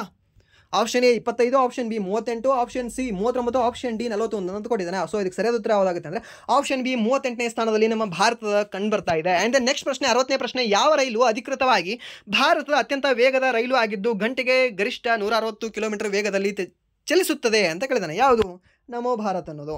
ಆ್ಯಂಡ್ ನೆಕ್ಸ್ಟ್ ಪ್ರಶ್ನೆ 61ನೇ ಪ್ರಶ್ನೆ, 2025 ದುಲೀಪ್ ಟ್ರೋಫಿ ಪ್ರಶಸ್ತಿಯನ್ನು ಗೆದ್ದ ತಂಡ ಯಾವುದು ಅಂತ ಕೇಳಿದ್ದೇನೆ. ದುಲೀಪ್ ಟ್ರೋಫಿ ತಂಡವನ್ನು ಮೀನ್ಸ್ ಪ್ರಶಸ್ತಿಯನ್ನು ಗೆದ್ದಿರತಕ್ಕಂಥ ತಂಡ ಯಾವುದು? ಆಪ್ಷನ್ ಎ ಉತ್ತರ ವಲಯ, ಆಪ್ಷನ್ ಬಿ ದಕ್ಷಿಣ ವಲಯ, ಆಪ್ಷನ್ ಸಿ ಕೇಂದ್ರ ವಲಯ, ಆಪ್ಷನ್ ಡಿ ಪೂರ್ವ ವಲಯ ಅಂತ. ಸೊ ಅದಕ್ಕೆ ಸರಿಯಾದ ಉತ್ತರ ಯಾವುದಾಗುತ್ತೆ ಅಂತ ಹೇಳ್ಬೋದಾ? ಇಂಪಾರ್ಟೆಂಟ್ ಇದೆ ಕ್ವಶನ್. ಸರ್ ಇವೆಲ್ಲವೂ ಕೂಡ ಇಂಪಾರ್ಟೆಂಟ್ ಹೇಳಿಲ್ಲ ಅಲ್ಲಿಂದ, ಎಲ್ಲವೂ ಕೂಡ ಇಂಪಾರ್ಟೆಂಟ್ ಇದೆ. ಬಟ್ ಮೋಸ್ಟ್ ಇಂಪಾರ್ಟೆಂಟ್ ಮೀನ್ಸ್ ಕೇಳ್ತಾನೆ ಅನ್ನೋಂಥದ್ದು ಇದು. ಮೀನ್ಸ್ ಅವೆಲ್ಲವೂ ಕೂಡ ನಿಮಗೆ ಕೇಳ್ತಾನೆ. ಬಟ್ ಇದು ಹೇಗೆ ಅಂದರೆ ಬಿಡಲ್ಲ ಈ ಥರ ಕ್ವಶನ್ಗಳನ್ನು. ಇದನ್ನು ದುಲೀಪ್ ಟ್ರೋಫಿ ಬಗ್ಗೆ ಕೇಳ್ತಾನೆ, ವಿಜಯ್ ಹಜಾರೆ ಟ್ರೋಫಿ ಬಗ್ಗೆ ನಿಮ್ಗೆ ಕೇಳ್ತಾನೆ, ರಂಜಿ ಟ್ರೋಫಿ ಬಗ್ಗೆ ನಿಮಗೆ ಕೇಳ್ತಾನೆ, ಲೈಕ್ ದಟ್. ಹಾಗೆ ಆ್ಯಂಡ್ ದೆನ್ ಏಷ್ಯಾ ಹಾಕಿ ಇದೆ ಅಲ್ವಾ, ಸೊ ಅದನ್ನು ಕೇಳ್ತಾನೆ. ಯಾಕಂದರೆ ನಮ್ಮ ಭಾರತ ಗೆದ್ದಿದೆ, ಎಷ್ಟನೇ ಬಾರಿ ಗೆದ್ದಿದೆ? 3ನೇ ಬಾರಿ ಗೆದ್ದಿದೆ. ಸೊ ಆ ವ್ಯಕ್ತಿ ಹೆಸರು ಕೇಳ್ತಾನೆ. ಯಾರು ಹೇಳಿದೆ ನಿಮಗೆ ಯಾವಾಗಲೇ? ದಿಲ್ಪ್ರೀತ್ ಸಿಂಗ್ ಅಂತ. ಸರಿನಾ, ಯಾರನ್ನು ಸೋಲಿಸಿ ನಾವು ಗೆದ್ವಿ ಅಂತ ಕೇಳ್ತಾನೆ. ಯಾರು? ಸೌತ್ ಕೊರಿಯಾವನ್ನು ಸೋಲಿಸಿ ನಾವು ಗೆದ್ದಿದ್ವಿ. ಸರಿನಾ, ಸೊ ಇದು ಕೂಡ ನಿಮ್ಗೆ ಕೇಳ್ಬೋದು. ಈ ಮಹಿಳಾ ತಂಡದಲ್ಲಿ ಮೀನ್ಸ್ ಮಹಿಳೆಯರ ವಿಭಾಗದಲ್ಲಿ ಏಷ್ಯಾ ಹಾಕಿ ಚಾಂಪಿಯನ್ಶಿಪ್ನ ಗೆದ್ದಿರ್ತಕ್ಕಂಥ ದೇಶ ಯಾವುದು ಅಂತ ಕೇಳ್ತಾನೆ? ಚೀನಾ ದೇಶ. ಹಾಗಾದರೆ ಅದನ್ನು ಹೋಸ್ಟ್ ಮಾಡಿರ್ತಕ್ಕಂಥ ದೇಶ ಯಾವುದು ಅಂತ ಕೇಳ್ತಾನೆ? ಚೀನಾ ದೇಶ. ಸೊ ಇವೆಲ್ಲವೂ ಕೂಡ ಏನಿದೆ ಅಲ್ವಾ ಇಂಪಾರ್ಟೆಂಟ್ ಇದೆ. ಮೀನ್ಸ್ ಸ್ಪೋರ್ಟ್ಸ್ ಮೇಲೆ ಸ್ವಲ್ಪ ಫೋಕಸ್ ಮಾಡ್ತಾನೆ ಕ್ವಶನ್ಗಳನ್ನು ತೆಗೆಯುವಾಗ. ಕರೆಂಟ್ ಅಫೇರ್ಸ್ ಅಂದರೆ ಸ್ಪೋರ್ಟ್ಸ್ ಅಂತ ಕೆಲವೊಂದು ಎಕ್ಸಾಮ್ಗಳಲ್ಲಿ ಥಿಂಕ್ ಮಾಡ್ತಾ ಇರ್ತಾನೆ, ಲೈಕ್ ಡಿಫೆನ್ಸ್ ಎಕ್ಸಾಮ್ಗಳಲ್ಲೆಲ್ಲವೂ ಕೂಡ ನೋಡೋದಾದ್ರೆ. ಬಟ್ ಇಲ್ಲಿ ನಾವು ನೋಡೋದಾದ್ರೆ ದುಲೀಪ್ ಟ್ರೋಫಿಯನ್ನು ಗೆದ್ದಿರ್ತಕ್ಕಂಥ ತಂಡ ಯಾವುದು ಅಂದರೆ ಕೇಂದ್ರೀಯ ವಲಯ ಅಂತ ಹೇಳ್ತೀವಿ. ಸರಿನಾ, ಸೆಂಟ್ರಲ್ ಜೋನ್ ಅಂತ ಹೇಳ್ತೀವಿ. ಸೊ ಈ ಸೆಂಟ್ರಲ್ ಜೋನ್ ಯಾರನ್ನ ಸೋಲಿಸಿ ಗೆತ್ತು ಅಂತ ಕೇಳ್ಬೋದು ನಿಮಗೆ. ಸವಾಗ್ಲೂ ಹೇಳಬೇಕಾಗುತ್ತೆ, ಈ ದಕ್ಷಿಣ ವಲಯ ಏನಿದೆ ಅಲ್ವಾ ಸೌತ್ ಜೋನನ್ನು ಸೋಲಿಸಿ ಮೊಟ್ಟ ಮೊದಲನೇ ಬಾರಿಗೆ ಈ ಸೆಂಟ್ರಲ್ ಜೋನ್ ಏನಿದೆ ಅಲ್ವಾ ಈ ಒಂದು ವರ್ಷ ಕೀರ್ತಿ ಪತಾಕನ ಹಾರಿಸಿದೆ, ಮೀನ್ಸ್ ವಿನ್ ಆಗಿದೆ. ಯಾವುದು? ದುಲೀಪ್ ಟ್ರೋಫಿಯನ್ನು ಗೆದ್ಕೊಂಡು. ಆ್ಯಂಡ್ ದೆನ್ ನೆಕ್ಸ್ಟ್ ಪ್ರಶ್ನೆ, ಈ ದುಲೀಪ್ ಟ್ರೋಫಿಯ ತಂಡದ ನಾಯಕ ಯಾರು ಅಂತ ಹೇಳ್ಬೋದಾ? ಕೇಂದ್ರೀಯ ವಲಯದ ನಾಯಕ ಯಾರು? ನಮ್ಮ ಹುಲಿ ಯಾರು? ನಮ್ಮ RCBಯ ಕ್ಯಾಪ್ಟನ್. ಓಕೆ, ನಮ್ಮ RCB ಕ್ಯಾಪ್ಟನ್ ಇದನ್ನು ಕೂಡ ಗೆದ್ಕೊಂಡಿದ್ದಾರೆ ನೋಡಿ. ಸೊ ಮೇ ಬಿ ಅವ್ರದ್ದೇ ಇಯರ್ ಇರ್ಬೋದು ಇದು. ಆ್ಯಂಡ್ ದೆನ್ ನೆಕ್ಸ್ಟ್ ಪ್ರಶ್ನೆ, ಸೆಪ್ಟೆಂಬರ್ 2025 ಭಾರತೀಯ ಜಾಹೀರಾತು ಮಾನದಂಡಗಳ ಮಂಡಳಿಯ ಹೊಸ ಅಧ್ಯಕ್ಷರಾಗಿ ಯಾರು ನೇಮಕಗೊಂಡಿದ್ದಾರೆ? ಯಾರು? ಜಾಹೀರಾತು ಮಾನದಂಡಗಳ ಮಂಡಳಿಗೆ ಯಾರು? Option A Sudhanshu Vats, option B Sanjay Singhal, option C Srinivas Injeti, option D Raghuram Rajan ಅಂತ ಹೇಳ್ತೀವಿ. ಸರಿನಾ, ಸೊ ಅದಕ್ಕೆ ಸರಿಯಾದ ಉತ್ತರ ಯಾವುದಾಗುತ್ತೆ? ಸುಧಾಂಶು ಸುಧಾಂಶು. ಸೊ ಇವ್ರು ಏನು ಮಾಡಿದ್ದಾರೆ? ಈ ಭಾರತೀಯ ಜಾಹೀರಾತು ಮಾನದಂಡಗಳ ಮಂಡಳಿಯ ಹೊಸ ಅಧ್ಯಕ್ಷರಾಗಿ ನೇಮಕಗೊಂಡಿದ್ದಾರೆ. ಆ್ಯಂಡ್ ದೆನ್ ನೆಕ್ಸ್ಟ್ ಪ್ರಶ್ನೆ 63ನೇ ಪ್ರಶ್ನೆ, 2025 ಮಹಿಳಾ ಹಾಕಿ ಏಷ್ಯಾ ಕಪ್ ಯಾವ ತಂಡ ಗೆದ್ದಿದೆ ಅಂತ ಕೇಳಿದ್ದಾನೆ. ಓಕೆ, ಇವಾಗ ನೀವು ಹೇಳ್ಬೋದಾ? ಇವಾಗಲೇ ಹೇಳಿದೆ ನಿಮಗೆ ಜಸ್ಟ್ ಯಾವ ಒಂದು ದೇಶ? ಚೀನಾ ದೇಶ ಗೆದ್ದಿದೆ. ಸೊ ಹಾಗಾದರೆ ಯಾವ ದೇಶವನ್ನು ಸೋಲಿಸಿದ್ದು ಗೆದ್ದಿದೆ ಅಂತ ಹೇಳ್ಬೋದಾ? ಇದನ್ನು ನೀವು ಕಾಮೆಂಟ್ ಮಾಡಿ. ಓಕೆ, ಸೊ ಹಾಗಾದರೆ ಈ ಒಂದು ಏಷ್ಯಾ ಕಪ್ ಮಹಿಳಾ ಹಾಕಿ ಏಷ್ಯಾ ಕಪ್ ಯಾವ ದೇಶದಲ್ಲಿ ಆಯೋಜಿಸಲಾಗಿತ್ತು ಅಂತ ಕೇಳ್ಬೋದು. ಇದೇ ಒಂದು ಚೀನಾದಲ್ಲಿ ಆಯೋಜಿಸಲಾಗಿತ್ತು. ಹಾಗಾದರೆ ಪುರುಷರ ಹಾಕಿ ಏಷ್ಯಾ ಕಪ್ ಯಾವ ಒಂದು ದೇಶದಲ್ಲಿ ಆಯೋಜಿಸಲಾಗಿತ್ತು? ಬಿಹಾರದ ರಾಜ್ಗಿರದಲ್ಲಿ ಆಯೋಜಿಸಲಾಗಿತ್ತು. ಸೊ ಆಯೋಜನೆ ಮಾಡಿದವರು ನಾವೇ, ಪುರುಷರದು ಗೆದ್ದವರು ನಾವೇ. ಹಾಗೆ ಮಹಿಳೆಯರದ್ದು ಆಯೋಜನೆ ಮಾಡಿದವರು ಚೀನಾದವರೇ, ಹಾಗೆ ಗೆದ್ದವರು ಚೀನಾದವರೇ. ಈಗ ನೆನ್ಪಿಟ್ಕೊಳ್ಳಿ ಬರ್ತವೆ 4 ಕ್ವಶನ್ಗಳು ನಿಮಗೆ. ಆ್ಯಂಡ್ ದೆನ್ ನೆಕ್ಸ್ಟ್ ಪ್ರಶ್ನೆ, ಮಹಾರಾಷ್ಟ್ರದ ಹೊಸ ರಾಜ್ಯಪಾಲರಾಗಿ ಯಾರು ನೇಮಕಗೊಂಡಿದ್ದಾರೆ ಅಂತ ಕೇಳಿದ್ದಾನೆ. ಮಹಾರಾಷ್ಟ್ರದ ಎಕ್ಸ್ ಗವರ್ನರ್ ಯಾರು? ಮೀನ್ಸ್ ಮಾಜಿ ಗವರ್ನರ್ ಯಾರು? CP ರಾಧಾಕೃಷ್ಣ. ಇವಾಗ ಪ್ರಸ್ತುತ 15ನೇ ಉಪರಾಷ್ಟ್ರಪತಿಯಾಗಿ ಅವರು ನೇಮಕಗೊಂಡಿದ್ದಾರೆ. ಸೊ ಹಾಗಾದರೆ ಅದು ವೇಕೆನ್ಸಿ ಇತ್ತು ಆ ಪ್ಲೇಸಲ್ಲಿ. ಸೊ ಯಾರನ್ನು ನೇಮಕ ಮಾಡಿದ್ದಾರೆ? ನಮ್ಮ ಭಾರತದ ರಾಷ್ಟ್ರಪತಿಯಾಗಿರ್ತಕ್ಕಂಥ ದ್ರೌಪದಿ ಮುರ್ಮು ಅವರು. ಆಶಿಮ್ ಕುಮಾರ್ ಘೋಷ್ ಅವರನ್ನು. ಸೊ ಹಾಗಾದರೆ ಹರಿಯಾಣದ ಗವರ್ನರ್ ಯಾರಾಗಿರ್ತಾರೆ? ಈ ಆಶಿಮ್ ಕುಮಾರ್ ಘೋಷ್ ಅವರಾಗಿದ್ದಾರೆ. ಆ್ಯಂಡ್ ದೆನ್ ಕವೀಂದ್ರ ಗುಪ್ತಾ ಮತ್ತು ಲಡಾಖಿಂದ ಇಲ್ಲೇ ಹೋಗಿ ಬಂದರು ಅವರು. ಲಡಾಖ್ನ ಒಂದು ಏನಂತ ಹೇಳ್ತೀವಿ ಉಪ ಗವರ್ನರ್ ಆಗಿದ್ದಾರೆ. ಆ್ಯಂಡ್ ದೆನ್ ಆರಿಫ್ ಮೊಹಮ್ಮದ್ ಖಾನ್ ಅವರು ಇವರು ಬಿಹಾರದಾಗಿದ್ದಾರೆ. ಬಟ್ ಇಲ್ಲಿ ಉಳಿದಿರ್ತಕ್ಕಂಥ ಒಬ್ಬ ವ್ಯಕ್ತಿ ಯಾರು ಅಂದರೆ ಆಚಾರ್ಯ ದೇವವ್ರತ. ಈ ಆಚಾರ್ಯ ದೇವವ್ರತ ಅವರು ಏನಿದಾರಲ್ವ ಮಹಾರಾಷ್ಟ್ರ ರಾಜ್ಯದ ನೂತನ ರಾಜ್ಯಪಾಲರಾಗಿ ಆಯ್ಕೆಯಾಗಿದ್ದಾರೆ. ಮೀನ್ಸ್ ನೇಮಕಗೊಂಡಿದ್ದಾರೆ, ಆಯ್ಕೆಯಲ್ಲ ನೇಮಕಗೊಂಡಿದ್ದಾರೆ. ಆ್ಯಂಡ್ ದೆನ್ ನೆಕ್ಸ್ಟ್ ಪ್ರಶ್ನೆ, ಅಂತಾರಾಷ್ಟ್ರೀಯ ಶಾಂತಿ ದಿನ 2025 ಜಾಗತಿಕವಾಗಿ ಯಾವಾಗ ಆಚರಿಸಲಾಗ್ತದೆ ಅಂತ ಕೇಳಿದ್ದಾನೆ. ಶಾಂತಿ ದಿನ, ಪೀಸ್ ಡೇ, ಇದು ಪೀಸ್ ಡೇ ಅಂತ. Okay, 21 September. ಆ್ಯಕ್ಚುಲಿ ಅವತ್ತು ನನಗೆ ಪೀಸ್ ಇರಲಿಲ್ಲ, ಬಟ್ ಇದು ಪೀಸ್ ಡೇ. ಓಕೆ, ನನಗಂತೂ ಸಾಕಷ್ಟು ಜನರಿಗೆ ಪೀಸ್ ಇರೋದಿಲ್ಲ. ಬಟ್ ಇಲ್ಲಿ 21 ಸೆಪ್ಟೆಂಬರ್ ಏನಿದೆ ಅಲ್ವಾ ಅಂತಾರಾಷ್ಟ್ರೀಯ ಶಾಂತಿ ದಿನವನ್ನಾಗಿ ನಾವು ಆಚರಣೆ ಮಾಡ್ತೀವಿ. ಆ್ಯಂಡ್ ದೆನ್ ಜೂನ್ 21 ಏನಂತ ಆಚರಣೆ ಮಾಡ್ತೀವಿ, ಯೋಗ ದಿನ ಅಂತ ಆಚರಣೆ ಮಾಡ್ತೀವಿ. ಸರಿನಾ, ಅದು ಕೂಡ ನಿಮಗೆ ಗೊತ್ತಿರಲಿ. ಆ್ಯಂಡ್ ದೆನ್ ಡಿಸೆಂಬರ್ 21 ನಾವು ಏನಂತ ಆಚರಣೆ ಮಾಡ್ತೀವಿ, ಧ್ಯಾನ ದಿನ ಅಂತ ಆಚರಣೆ ಮಾಡ್ತೀವಿ. ಸರಿನಾ, ಹಾಗಾದರೆ ಫೆಬ್ರವರಿ 21 ನಾವು ಯಾವ ದಿನ ಅಂತ ಆಚರಣೆ ಮಾಡ್ತೀವಿ, ಫೆಬ್ರವರಿ 21 ನಾವು ಮಾತೃಭಾಷಾ ದಿನ ಅಂತ ಆಚರಣೆ ಮಾಡ್ತೀವಿ. ಸರ್ ಕನ್ನಡ ದಿನನಾ? ಅಲ್ಲ, ನಮ್ಮ ಮಾತೃಭಾಷೆ ಯಾವುದಿರುತ್ತೆ ಅದ್ರ ದಿನ. ಹಾಗೆ ಹಿಂದಿಯವರ ಮಾತೃಭಾಷೆ ಅವ್ರ ಹಿಂದಿ, ಅವ್ರ ಮಾತೃ ಅದ್ರ ದಿನ. ಸೊ ಒಟ್ಟಿನಲ್ಲಿ ಮಾತೃಭಾಷೆ ದಿನ ಅಂತ ಆಚರಣೆ ಮಾಡ್ತೀವಿ. ಯಾವುದು, ಫೆಬ್ರವರಿ 21. ಈ ಕ್ವಶನ್ ಏನಿದೆ ಅಲ್ವಾ, ಇದನ್ನು ಮೊನ್ನೆ CGL ಎಕ್ಸಾಮಲ್ಲಿ ಕೇಳಿದ್ದಾನೆ, ಮಾತೃಭಾಷಾ ದಿನ ಅಂತ. ಸರಿನಾ. ಆ್ಯಂಡ್ ದೆನ್ 2024 MTS ಎಕ್ಸಾಮಲ್ಲಿ ಕೂಡ ಕೇಳಿದ್ದಾನೆ ಮಾತೃಭಾಷಾ ದಿನ ಅಂತ. ಯಾವುದು, ಫೆಬ್ರವರಿ 21. ಓಕೆ, ಫೆಬ್ರವರಿ 21 ಅಂತ ಹೇಳ್ತೀವಿ. ಆ್ಯಂಡ್ ದೆನ್ ನೆಕ್ಸ್ಟ್ ಪ್ರಶ್ನೆ, ವಿಶ್ವ ಕಡಲ ದಿನವನ್ನು ಯಾವ ದಿನಾಂಕದಂದು ಆಚರಿಸಲಾಗುತ್ತದೆ ಅಂತ ಕೇಳಿದ್ದಾನೆ. ಕಡಲ ದಿನ, ಓಕೆ, ಮ್ಯಾರಿಟೈಮ್ ಡೇ ಅಂತ ಹೇಳ್ತೀವಿ. ಸೊ ಯಾವುದು, ಆಪ್ಷನ್ ಎ 22ನೇ ಸೆಪ್ಟೆಂಬರ್, ಆಪ್ಷನ್ ಸಿ 24ನೇ ಸೆಪ್ಟೆಂಬರ್, ಆಪ್ಷನ್ ಬಿ 23ನೇ ಸೆಪ್ಟೆಂಬರ್, ಆಪ್ಷನ್ ಡಿ 25ನೇ ಸೆಪ್ಟೆಂಬರ್ ಅಂತ ಕೊಟ್ಟಿದ್ದಾನೆ. ಸೊ ಇದಕ್ಕೆ ಸರಿಯಾದ ಉತ್ತರ ಯಾವುದಾಗುತ್ತೆ ಅಂತ ನೋಡೋದಾದ್ರೆ ಆಪ್ಷನ್ ಡಿ 25ನೇ ಸೆಪ್ಟೆಂಬರ್ ಅಂತ ಹೇಳ್ತೀವಿ. ಸರಿನಾ, ಯಾವುದು 25ನೇ ಸೆಪ್ಟೆಂಬರ್ ಅಂದು ವಿಶ್ವ ಕಡಲ ದಿನವನ್ನು ನಾವು ಆಚರಣೆ ಮಾಡ್ತೀವಿ. ಯಾವುದು, ವಿಶ್ವ ಕಡಲ ದಿನ 25ನೇ ಸೆಪ್ಟೆಂಬರ್. ಆ್ಯಂಡ್ ದೆನ್ ನೆಕ್ಸ್ಟ್ ಪ್ರಶ್ನೆ, 2025 11ನೇ ಏಷ್ಯನ್ ಅಕ್ವಾಟಿಕ್ಸ್ ಚಾಂಪಿಯನ್ಶಿಪ್ಗಳನ್ನು ಯಾವ ನಗರ ಆಯೋಜಿಸಲಾಗುತ್ತದೆ? ಜಲಕ್ರೀಡೆ ಅಲ್ಲ, aquatics championship, Asian aquatic championship ಅನ್ನು. ಸರಿನಾ, ಏಷ್ಯನ್ ಅಕ್ವಾಟಿಕ್ ಚಾಂಪಿಯನ್ಶಿಪ್ ಅನ್ನು ಆಯೋಜನೆ ಮಾಡತಕ್ಕಂತಹ ಒಂದು ರಾಜ್ಯ ಯಾವುದು ಅಂತ ಕೇಳಿದ್ರೆ ಗುಜರಾತ್ ರಾಜ್ಯ ಅಂತ ಹೇಳ್ತೀವಿ. ಒಂದು ಸಿಟಿ ಯಾವುದು ಅಂತ ಕೇಳಿದ್ರೆ ಅಹಮದಾಬಾದ್ ಸಿಟಿ ಅಂತ ನಾವು ಹೇಳ್ತೀವಿ. ಸರಿನಾ.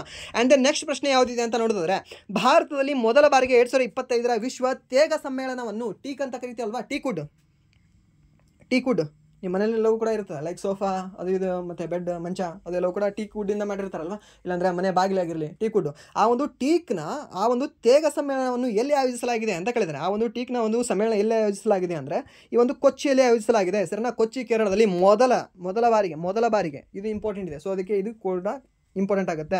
ಮೊದಲ ಅಂತಂದರೆ ಇಂಪಾರ್ಟೆಂಟ್ ಆಗುತ್ತೆ, ಭಾರತದ ಮೊದಲ ಅಂದರೆ ಇನ್ನೂ ಇಂಪಾರ್ಟೆಂಟ್ ಆಗುತ್ತೆ. ಹಾಗೆ ಭಾರತದ ಮೊದಲ ಮಹಿಳೆ ಅಂದರೆ ಇಂಪಾರ್ಟೆಂಟ್ ಆಗುತ್ತೆ, ಜಗತ್ತಿನ ಮೊದಲ ಮಹಿಳೆ ಅಂದರೆ ಇಂಪಾರ್ಟೆಂಟ್ ಆಗುತ್ತೆ. ಒಟ್ಟಿನಲ್ಲಿ ಮೊದಲ ಅಂದ್ರೇ ಇಂಪಾರ್ಟೆಂಟು, ಅದರಲ್ಲಿ ಮೊದಲ ಮಹಿಳೆ ಅಂದರೆ ಇನ್ನೂ ಇಂಪಾರ್ಟೆಂಟು, ಮೊದಲ ಸಮ್ಮೇಳನ ಅದು ಭಾರತದಲ್ಲಿ ನಡೆದಿದ್ರೆ ಇನ್ನೂ ಇಂಪಾರ್ಟೆಂಟು. ಸರಿನಾ, ಎಲ್ಲ ಕೂಡ ನಿಮ್ಗೆ ಗೊತ್ತಿರಲಿ. ಆ್ಯಂಡ್ ದೆನ್ ನೆಕ್ಸ್ಟ್ ಪ್ರಶ್ನೆ 68 2 ಸರಿ ಆಗಿದೆ. ಓಕೆ, ಆ್ಯಂಡ್ ನೆಕ್ಸ್ಟ್ 69ನೇ ಪ್ರಶ್ನೆ, 2025 ರಾಷ್ಟ್ರೀಯ ಲತಾ ಮಂಗೇಶ್ಕರ್ ಪ್ರಶಸ್ತಿಯನ್ನು ಯಾರಿಗೆ ನೀಡಲಾಗಿದೆ ಅಂತ ಕೇಳಿದ್ದಾನೆ. ಲತಾ ಮಂಗೇಶ್ಕರ್ ಅವರ ಪ್ರಶಸ್ತಿಯನ್ನು ಯಾರಿಗೆ ನೀಡಲಾಗಿದೆ? ಆಪ್ಷನ್ ಎ ಶಂಕರ್ ಎಹ್ಸಾನ್ ಲಾಯ್ ಅವರಿಗೆ, ಆಪ್ಷನ್ ಬಿ ಅನುರಾಧ ಪೌಡ್ವಾಲ್ ಅವರಿಗೆ, ಆಪ್ಷನ್ ಸಿ ಸೋನು ನಿಗಮ್ ಅವರಿಗೆ, ಹಾಗೆ ಆಪ್ಷನ್ ಡಿ ಅರಿಜಿತ್ ಸಿಂಗ್ ಅವರಿಗೆ. ಯಾರಿಗೆ ನೀಡಲಾಗಿದೆ? ಒಬ್ಬರು ಮೆಲೋಡಿ ಕಿಂಗು ಆ್ಯಂಡ್ ದೆನ್ ಇನ್ನೊಬ್ಬರು ಪ್ಯಾಥೋ ಕಿಂಗು. ಸೊ ಇವರಲ್ಲಿ ಗೆದ್ದಿರೋರು ಯಾರು ಅಂತಂದರೆ ಈ ಒಂದು ಮೆಲೋಡಿ ಕಿಂಗ್ ಸೋನು ನಿಗಮ್ ಅವರಿಗೆ ಲತಾ ಮಂಗೇಶ್ಕರ್ ಅವರ 2025ನೇ ಸಾಲಿನ ಪ್ರಶಸ್ತಿಯನ್ನು ನೀಡಲಾಗಿದೆ. ಸರಿನಾ, ಲತಾ ಮಂಗೇಶ್ಕರ್ 2025ನೇ ಸಾಲಿನ ಪ್ರಶಸ್ತಿಯನ್ನು ನೀಡಿರ್ತಕ್ಕಂಥ ವ್ಯಕ್ತಿ ಯಾರಿಗೆ ಅಂದರೆ ಈ ಒಂದು ಸೋನು ನಿಗಮ್ ಅವರಿಗೆ. ಯಾರು? ಸೋನು ನಿಗಮ್ ಅವರಿಗೆ ನೆನ್ಪಿಟ್ಕೊಳ್ಳಿ. ಆ್ಯಂಡ್ ದೆನ್ ನೆಕ್ಸ್ಟ್ ಪ್ರಶ್ನೆ 70ನೇ ಪ್ರಶ್ನೆ, ಏಕದಿನ ಪಂದ್ಯದಲ್ಲಿ ಅತಿ ವೇಗದ ಶತಕ ಗಳಿಸುವ ಮೂಲಕ ವಿರಾಟ್ ಕೊಹ್ಲಿ ದಾಖಲೆಯನ್ನು ಮುರಿದವರು ಯಾರು ಅಂತ ಕೇಳಿದ್ದಾನೆ. ಏಕದಿನ ಪಂದ್ಯದಲ್ಲಿ ಅತಿ ವೇಗದ ಶತಕವನ್ನು ಗಳಿಸುವ ಮೂಲಕ ವಿರಾಟ್ ಕೊಹ್ಲಿಯ ದಾಖಲೆಯನ್ನೇ ಮುರಿದಿರತಕ್ಕಂಥ ವ್ಯಕ್ತಿ ಯಾರು? ಶುಭ್ಮನ್ ಗಿಲ್ ಅವರು, ಆಪ್ಷನ್ ಬಿ ರೋಹಿತ್ ಶರ್ಮಾ ಅವರು ಇಲ್ಲಲ್ಲ, ಯಾಕಂದರೆ ಅವರು ರಿಟೈರ್ಮೆಂಟ್ ಆಗಿದ್ದಾರೆ ಇವಾಗ. ಆ್ಯಂಡ್ ದೆನ್ ಹರ್ಮನ್ ಪ್ರೀತ್ ಕೌರ್ ಅವರು, ಆ್ಯಂಡ್ ದೆನ್ ಸ್ಮೃತಿ ಮಂದಾನ ಅಂತ ಕೊಟ್ಟಿದ್ದಾರೆ. ಸೊ ಅದಕ್ಕೆ ಸರಿಯಾದ ಉತ್ತರ ಯಾವುದಾಗುತ್ತೆ ಅಂದರೆ ಸ್ಮೃತಿ ಮಂದಾನ ಅವರು ಗೆದ್ದಿದ್ದಾರೆ. ಮೀನ್ಸ್ ಅವರ ದಾಖಲೆಯನ್ನು ಮುರಿದಿದ್ದಾರೆ. ಯಾರದ್ದು ದಾಖಲೆ? ಈ ವಿರಾಟ್ ಕೊಹ್ಲಿ ಅವರ ದಾಖಲೆ. ಆ್ಯಂಡ್ ದೆನ್ ನೆಕ್ಸ್ಟ್ 71ನೇ ಪ್ರಶ್ನೆ ಏನಿದೆ ಅಂದರೆ 2025 NIRF ಒಟ್ಟಾರೆ ಶ್ರೇಯಾಂಕದಲ್ಲಿ ಯಾವ ಸಂಸ್ಥೆ ಅಗ್ರಸ್ಥಾನದಲ್ಲಿದೆ ಅಂತ ಕೇಳಿದ್ದಾನೆ. ಮೀನ್ಸ್ ರಾಷ್ಟ್ರೀಯ ಸಾಂಸ್ಥಿಕ ಶ್ರೇಯಾಂಕ ಚೌಕಟ್ಟಿನಲ್ಲಿ ಯಾವ ಸಂಸ್ಥೆ, ಯಾವ ಒಂದು ಕಾಲೇಜ್ ಅಗ್ರಸ್ಥಾನದಲ್ಲಿದೆ? IIT Delhi, IIT Madras, IIT Bengaluru, IISc Bengaluru, and then AIIMS Delhi ಅಂತ ಹೇಳ್ತೀವಿ. ಸೊ ಅದಕ್ಕೆ ಸರಿಯಾದ ಉತ್ತರ ಯಾವುದಾಗಿದೆ ಅಂತ ನೋಡಿದ್ರೆ IIT ಮದ್ರಾಸ್ ಅಂತ ಹೇಳ್ತೀವಿ. ನಾರ್ಮಲಾಗಿ ಆಲ್ಮೋಸ್ಟ್ ಒಂದು 90 ಕ್ವಶನ್ಗೆ ಆನ್ಸರ್ ಏನಿರುತ್ತೆ ಅಂದರೆ IIT ಮದ್ರಾಸ್ ಆಗಿರುತ್ತೆ, 90%. ಓಕೆ, ನಿಮ್ಗೆ ಗೊತ್ತಿದೆಯಾ ಬೇರೆ ಯಾವ್ದಾದ್ರು ಇದೆಯಾ? ಓಕೆ, ಅದನ್ನು ಹಾಕಿಬಿಡಿ. ನೀವು ಎಕ್ಸಾಮಲ್ಲಿ ಹೇಳ್ತಾ ಇದ್ದೀನಿ ನಾನು ನಿಮಗೆ. ಬಟ್ ನಿಮ್ಗೆ ಗೊತ್ತೇ ಇಲ್ಲ, ಬಟ್ ಆಪ್ಷನನ್ನು ಹಾಕಲೇಬೇಕು ಅಂತ ಮನಸ್ಸು ಬರ್ತಾ ಇದೆಯಾ? ಓಕೆ, IIT ಮದ್ರಾಸ್ ಅಂತ ಎಲ್ಲಾದರೂ ನಿಮ್ಗೆ ಸಿಗುತ್ತಾ? ಓಕೆ, IIT ಮದ್ರಾಸ್ ಅಂತ ಹಾಕಿ. ಇಫ್ IIT ಮದ್ರಾಸ್ ಇರಲಿಲ್ಲ ಅಂತಂದರೆ ಸೆಕೆಂಡ್ ಆಪ್ಷನ್ ಎದಕ್ಕೆ ಹೋಗಿ ಅಂದರೆ IIT ಬಾಂಬೆಗೆ. ಸರಿನಾ? ಏನೋ ಗೊತ್ತಿಲ್ಲ, ಏನಾದರೂ ಮಾಡ್ತಿರ್ತಾರೆ ಇವರಿಬ್ಬರು ಕೂಡ. ಅದರಲ್ಲಿ ಅತಿ ಹೆಚ್ಚಿಗೆ ಮಾಡೋರು ಯಾರು ಅಂದರೆ IIT ಮದ್ರಾಸ್ ಅವರು. ಸುಮ್ಮನೆ ಕೊಡಲ್ಲ ಇವ್ರ ಕೈ. ಏನಾದರೂ ಒಂದು ಸಂಶೋಧನೆ ಆದರೂ ಮಾಡ್ತಿರ್ತಾರೆ, ಏನಾದರೂ ಒಂದು ಸಮ್ಮೇಳನ ಆದರೂ ಹುಡ್ಕೊಂಡಿರ್ತಾರೆ, ಇಲ್ಲಾಂದರೆ ತಾವೇ ಫಸ್ಟ್ ಆದರೂ ಬರ್ತಾರೆ, ಇಲ್ಲಾಂದರೆ ತಾವೇ ಲಾಸ್ಟ್ ಆದರೂ ಹೋಗಿರ್ತಾರೆ, ಏನಾದರೂ ಒಂದು ಹೊರಗಿನ ದೇಶದಲ್ಲಿ ಒಂದು ಸಂಸ್ಥೆ ಆದರೂ ತೆಗೆದಿರ್ತಾರೆ, ಏನಾದರೂ ಮಾಡಿರ್ತಾರೆ. ಒಟ್ಟಿನಲ್ಲಿ ಇವ್ರು ನ್ಯೂಸಲ್ಲಿ ಇರ್ತಾರೆ. ಯಾರು ಅಂದರೆ IIT ಮದ್ರಾಸ್ ಅವರು. ಸರಿನಾ? ಒಟ್ಟಿನಲ್ಲಿ ಇವ್ರ ಆಪ್ಷನ್ನ ನೀವು ಚೂಸ್ ಮಾಡ್ಕೊಳ್ಳಿ, ಫಸ್ಟ್ ಪ್ರಿಫರೆನ್ಸ್ ಅಂತ ಅನ್ಕೊಂಡ್ಬಿಡಿ ಇದನ್ನು. ಬಟ್ ನಿಮ್ಗೆ ಗೊತ್ತಿರಲಿಲ್ಲ ಅಂದರೆ ಓಕೆ, ನನಗೆ ನೆಗೆಟಿವ್ ಆಗೋಕ್ಕೆ ಇಷ್ಟ ಇಲ್ಲ, ಓಕೆ ನಾನು ಇದನ್ನು ಚಾನ್ಸ್ ತೊಗೊಳ್ಳಲ್ಲ ಅಂದರೆ ಓಕೆ, ಬೇಡ, ಇದಕ್ಕೆ ಆನ್ಸರ್ ಹಾಕಬೇಡಿ. ಬಟ್ ಎಕ್ಸಾಮಲ್ಲಿ ಈ ಥರ ಕ್ವಶನ್ ಕೇಳಿದ್ರೆ IIT ಮದ್ರಾಸ್ ನಿಮಗೆ ಫಸ್ಟ್ ಪ್ರಿಫರೆನ್ಸ್ ಇರಲಿ. ಓಕೆ. ಆ್ಯಂಡ್ ದೆನ್ ನೆಕ್ಸ್ಟ್ ಪ್ರಶ್ನೆ ಏನಿದೆ ಅಂತ ನೋಡಿದ್ರೆ, ಭಾರತದ ಮೊದಲ ಪ್ರಧಾನಿ ಮಿತ್ರ ಉದ್ಯಾನವನ ಅಡಿಪಾಯವನ್ನು ನರೇಂದ್ರ ಮೋದಿ ಎಲ್ಲಿ ಹಾಕಿದರು ಅಂತ ಕೇಳಿದಾನೆ. ಸರಿನಾ? ಇದು ಮೊನ್ನೆ IBSC ಎಕ್ಸಾಮ್ ಕೇಳಿದ, ಇಂಟೆಲಿಜೆನ್ಸ್ ಬ್ಯೂರೋ ಸೆಕ್ಯೂರಿಟಿ ಅಸಿಸ್ಟೆಂಟ್ ಅಲ್ವಾ. ಸೊ ಆ ಎಕ್ಸಾಮ್ ಕೇಳಿದಾನೆ, ಇದನ್ನು ಎಲ್ಲಿ ಹಾಕಿದ್ದಾರೆ? ಈ ಒಂದು ಮಧ್ಯಪ್ರದೇಶದಲ್ಲಿ. ಸರಿನಾ? ಮಧ್ಯಪ್ರದೇಶದಲ್ಲಿ ಭಾರತದ ಮೊದಲ ಪ್ರಧಾನಿ ಮಿತ್ರ PM ಮಿತ್ರ ಉದ್ಯಾನವನದ ಅಡಿಪಾಯವನ್ನು ನರೇಂದ್ರ ಮೋದಿ ಅವರು ಹಾಕಿದ್ದಾರೆ. ಎಲ್ಲಿ ಅಂದರೆ ಮಧ್ಯಪ್ರದೇಶದಲ್ಲಿ. ಸರಿನಾ? ಇದು ಕೂಡ ಗೊತ್ತಿರಲಿ, ಕೇಳ್ಬೋದು ನಿಮಗೆ, ಇಂಪಾರ್ಟೆಂಟ್ ಇದೆ. ಆ್ಯಂಡ್ ದೆನ್ ನೆಕ್ಸ್ಟ್ ಪ್ರಶ್ನೆ, ಮಾಜಿ ಪ್ರಧಾನಿ ಅಟಲ್ ಬಿಹಾರಿ ವಾಜಪೇಯಿ ಅವರ ಕುರಿತಾದ ಬಿಲೀವರ್ಸ್ ಡಿಲೇಮಾ ಪುಸ್ತಕವನ್ನು ಯಾರು ಬರೆದಿದ್ದಾರೆ ಅಂತ ಕೇಳಿದ್ದಾರೆ. ಸರಿನಾ? Believers dilemma, believers okay. Believers ಯಾರ್ದು ಅಣ್ಣ ತಮ್ಮ ಯಾರಿದ್ದಾರೆ ಇದನ್ನು ನೆನ್ಪಿಟ್ಕೊಳ್ಳಿ. ಓಕೆ, ಯಾರು? ಅಭಿಷೇಕ್ ಚೌಧರಿ. ಸರಿನಾ? ಈ ಅಭಿಷೇಕ್ ಚೌಧರಿ ಅವರು ಯಾವ ಒಂದು ಪುಸ್ತಕವನ್ನು ಬರೆದಿದ್ದಾರೆ ಅಂತ ನೋಡಿದ್ರೆ, ಬಿಲೀವರ್ಸ್ ಡಿಲೇಮಾ ಅನ್ನೋ ಒಂದು ಪುಸ್ತಕವನ್ನು ಬರೆದಿದ್ದಾರೆ. ಯಾವುದು? ಈ ಬಿಲೀವರ್ಸ್ ಡಿಲೇಮಾ. ಬಿಲೀವರ್ಸ್, ಅಭಿಷೇಕ್ ಮೇಲೆ ಸ್ವಲ್ಪ ನಂಬಿಕೆ ಇರಲಿ. ಸರಿನಾ? ಸೊ ಇದು ಬಿಲೀವರ್ಸ್ ಡಿಲೇಮಾ. ನಿಮ್ಮ ಬ್ರದರ್ ಯಾರಾದರೂ ಅಭಿಷೇಕ್ ಅಂತ ಇದ್ದರೆ ಸೊ ಅವ್ರ ಹೆಸರು ಮೇಲೆ ನೆನ್ಪಿಟ್ಕೊಳ್ಳಿ. ಅವರು ಈ ಸರಿ ಏನಾದರೂ ಡಿಗ್ರಿಯಲ್ಲಿ ಇಲ್ಲಾಂದರೆ PUCಯಲ್ಲಿ ಅತಿ ಹೆಚ್ಚು ಸ್ಕೋರ್ ತೆಗಿದ್ದಾರೆ ಅಂದರೆ ಅವ್ರ ಮೇಲೆ ನಿಮಗೆ ಬಿಲೀವ್ ಇರಲಿ. ಓಕೆ. ಆ್ಯಂಡ್ ದೆನ್ ಇದನ್ನು ಕೂಡ ಇಂಪಾರ್ಟೆಂಟ್ ಇದೆ, ನೆನ್ಪಿಟ್ಕೊಳ್ಳಿ. ಯಾಕೆಂದರೆ ವಾಜಪೇಯಿ ಅವರ ಹೆಸರು ಕೂಡ ಇದೆ, ಮೀನ್ಸ್ ಅವ್ರ ಕುರಿತಾಗಿ ಬರೆದಿರ್ತಕ್ಕಂಥ ಪುಸ್ತಕ ಇದೆ ಅಲ್ವಾ. ಆ್ಯಂಡ್ ದೆನ್ ಅದಕ್ಕೆ ಇಂಪಾರ್ಟೆಂಟ್ ಆಗುತ್ತೆ. ಸೊ ಇವರು ಅಭಿಷೇಕ್ ಚೌಧರಿ ಅವರು ಇವರು ಇಂಪಾರ್ಟೆಂಟ್ ಅಲ್ಲ, ಬಟ್ ಇವ್ರ ಹೆಸರು ಇದೆ ಅಲ್ವಾ, ಸೊ ಅದಕ್ಕೆ ಇಂಪಾರ್ಟೆಂಟ್ ಆಗುತ್ತೆ. ಸೊ ಅದನ್ನು ನೆನ್ಪಿಟ್ಕೊಳ್ಳಿ, ಬಿಲೀವರ್ಸ್ ಡಿಲೇಮಾ. ಆ್ಯಂಡ್ ದೆನ್ ಡಿಲೇಮಾ ಅಂದರೆ ಏನು? ಒಂದು ರೀತಿ ಕನ್ಫ್ಯೂಷನ್ ಅಂತ ಹೇಳ್ತೀವಿ. ಸರಿನಾ? ಡಿಲೇಮಾ ಇಂಗ್ಲೀಷಲ್ಲಿ ಕೇಳ್ಬೋದು ನಿಮಗೆ. ಆ್ಯಂಡ್ ದೆನ್ ನೆಕ್ಸ್ಟ್ ಪ್ರಶ್ನೆ, 75ನೇ ಪ್ರಶ್ನೆ ಏನಿದೆ ಅಂದರೆ, ಪುರುಷರ ವಿಭಾಗದಲ್ಲಿ 2025ರ ಬ್ಯಾಲನ್ d'Or ಪ್ರಶಸ್ತಿಯನ್ನು ಯಾರಿಗೆ ನೀಡಲಾಗಿದೆ ಅಂತ ಕೇಳಿದಾನೆ. ಯಾರಿಗೆ ನೀಡಲಾಗಿದೆ ಬ್ಯಾಲನ್ d'Or ಪ್ರಶಸ್ತಿ?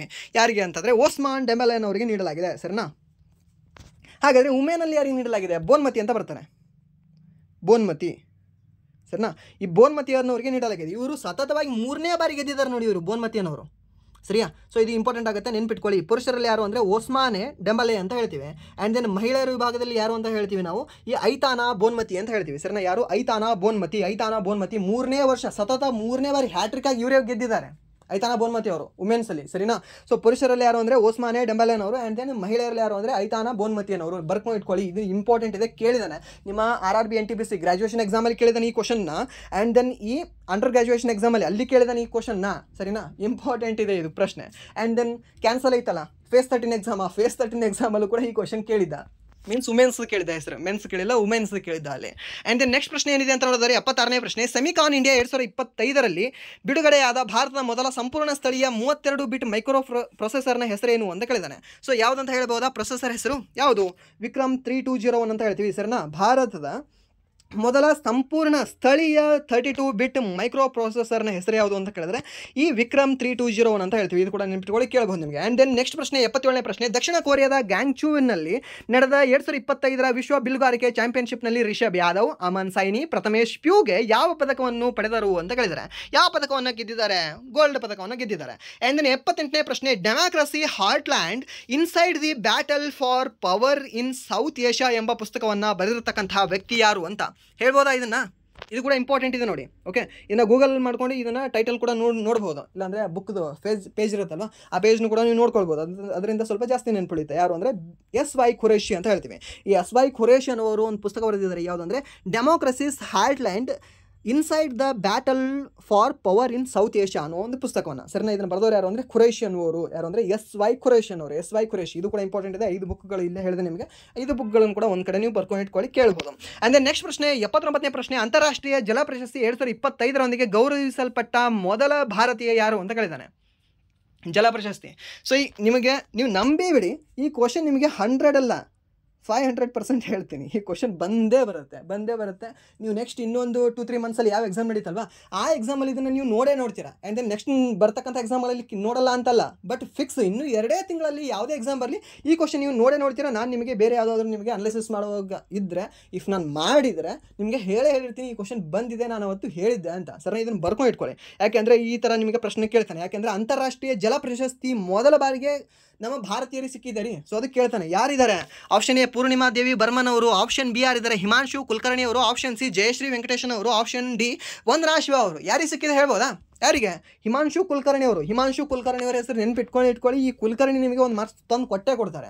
ಆ್ಯಂಡ್ ದೆನ್ ಇನ್ನೊಂದು ನೀವು ನೋಡ್ಬೋದು, ಈ ರಾಮ್ಸಾರ್ ಪ್ರಶಸ್ತಿ, ಮೊಟ್ಟ ಮೊದಲ ರಾಮ್ಸಾರ್ ಪ್ರಶಸ್ತಿಯನ್ನು ಪಡೆದಿರ್ತಕ್ಕಂಥ ನಮ್ಮ ಭಾರತದ ಮೊದಲ ಮಹಿಳೆ ಯಾರು, ನಮ್ಮ ಭಾರತದ ಮೊದಲ ವ್ಯಕ್ತಿ ಯಾರು ಅಂತ ಕೇಳಿದ್ರೆ ಈ ಜಯಶ್ರೀ ವೆಂಕಟೇಶನ್ ಅವರು. ಸರಿನಾ? ಇವ್ರ ಮೇಲೂ ಕೂಡ ನಿಮಗೆ ಪ್ರಶ್ನೆ ಕೇಳ್ತಾನೆ. ಯಾಕಂದರೆ ಈಗ ಆಲ್ರೆಡಿ ಒಂದು ಬಾರಿ ಕೇಳಿದಾನೆ.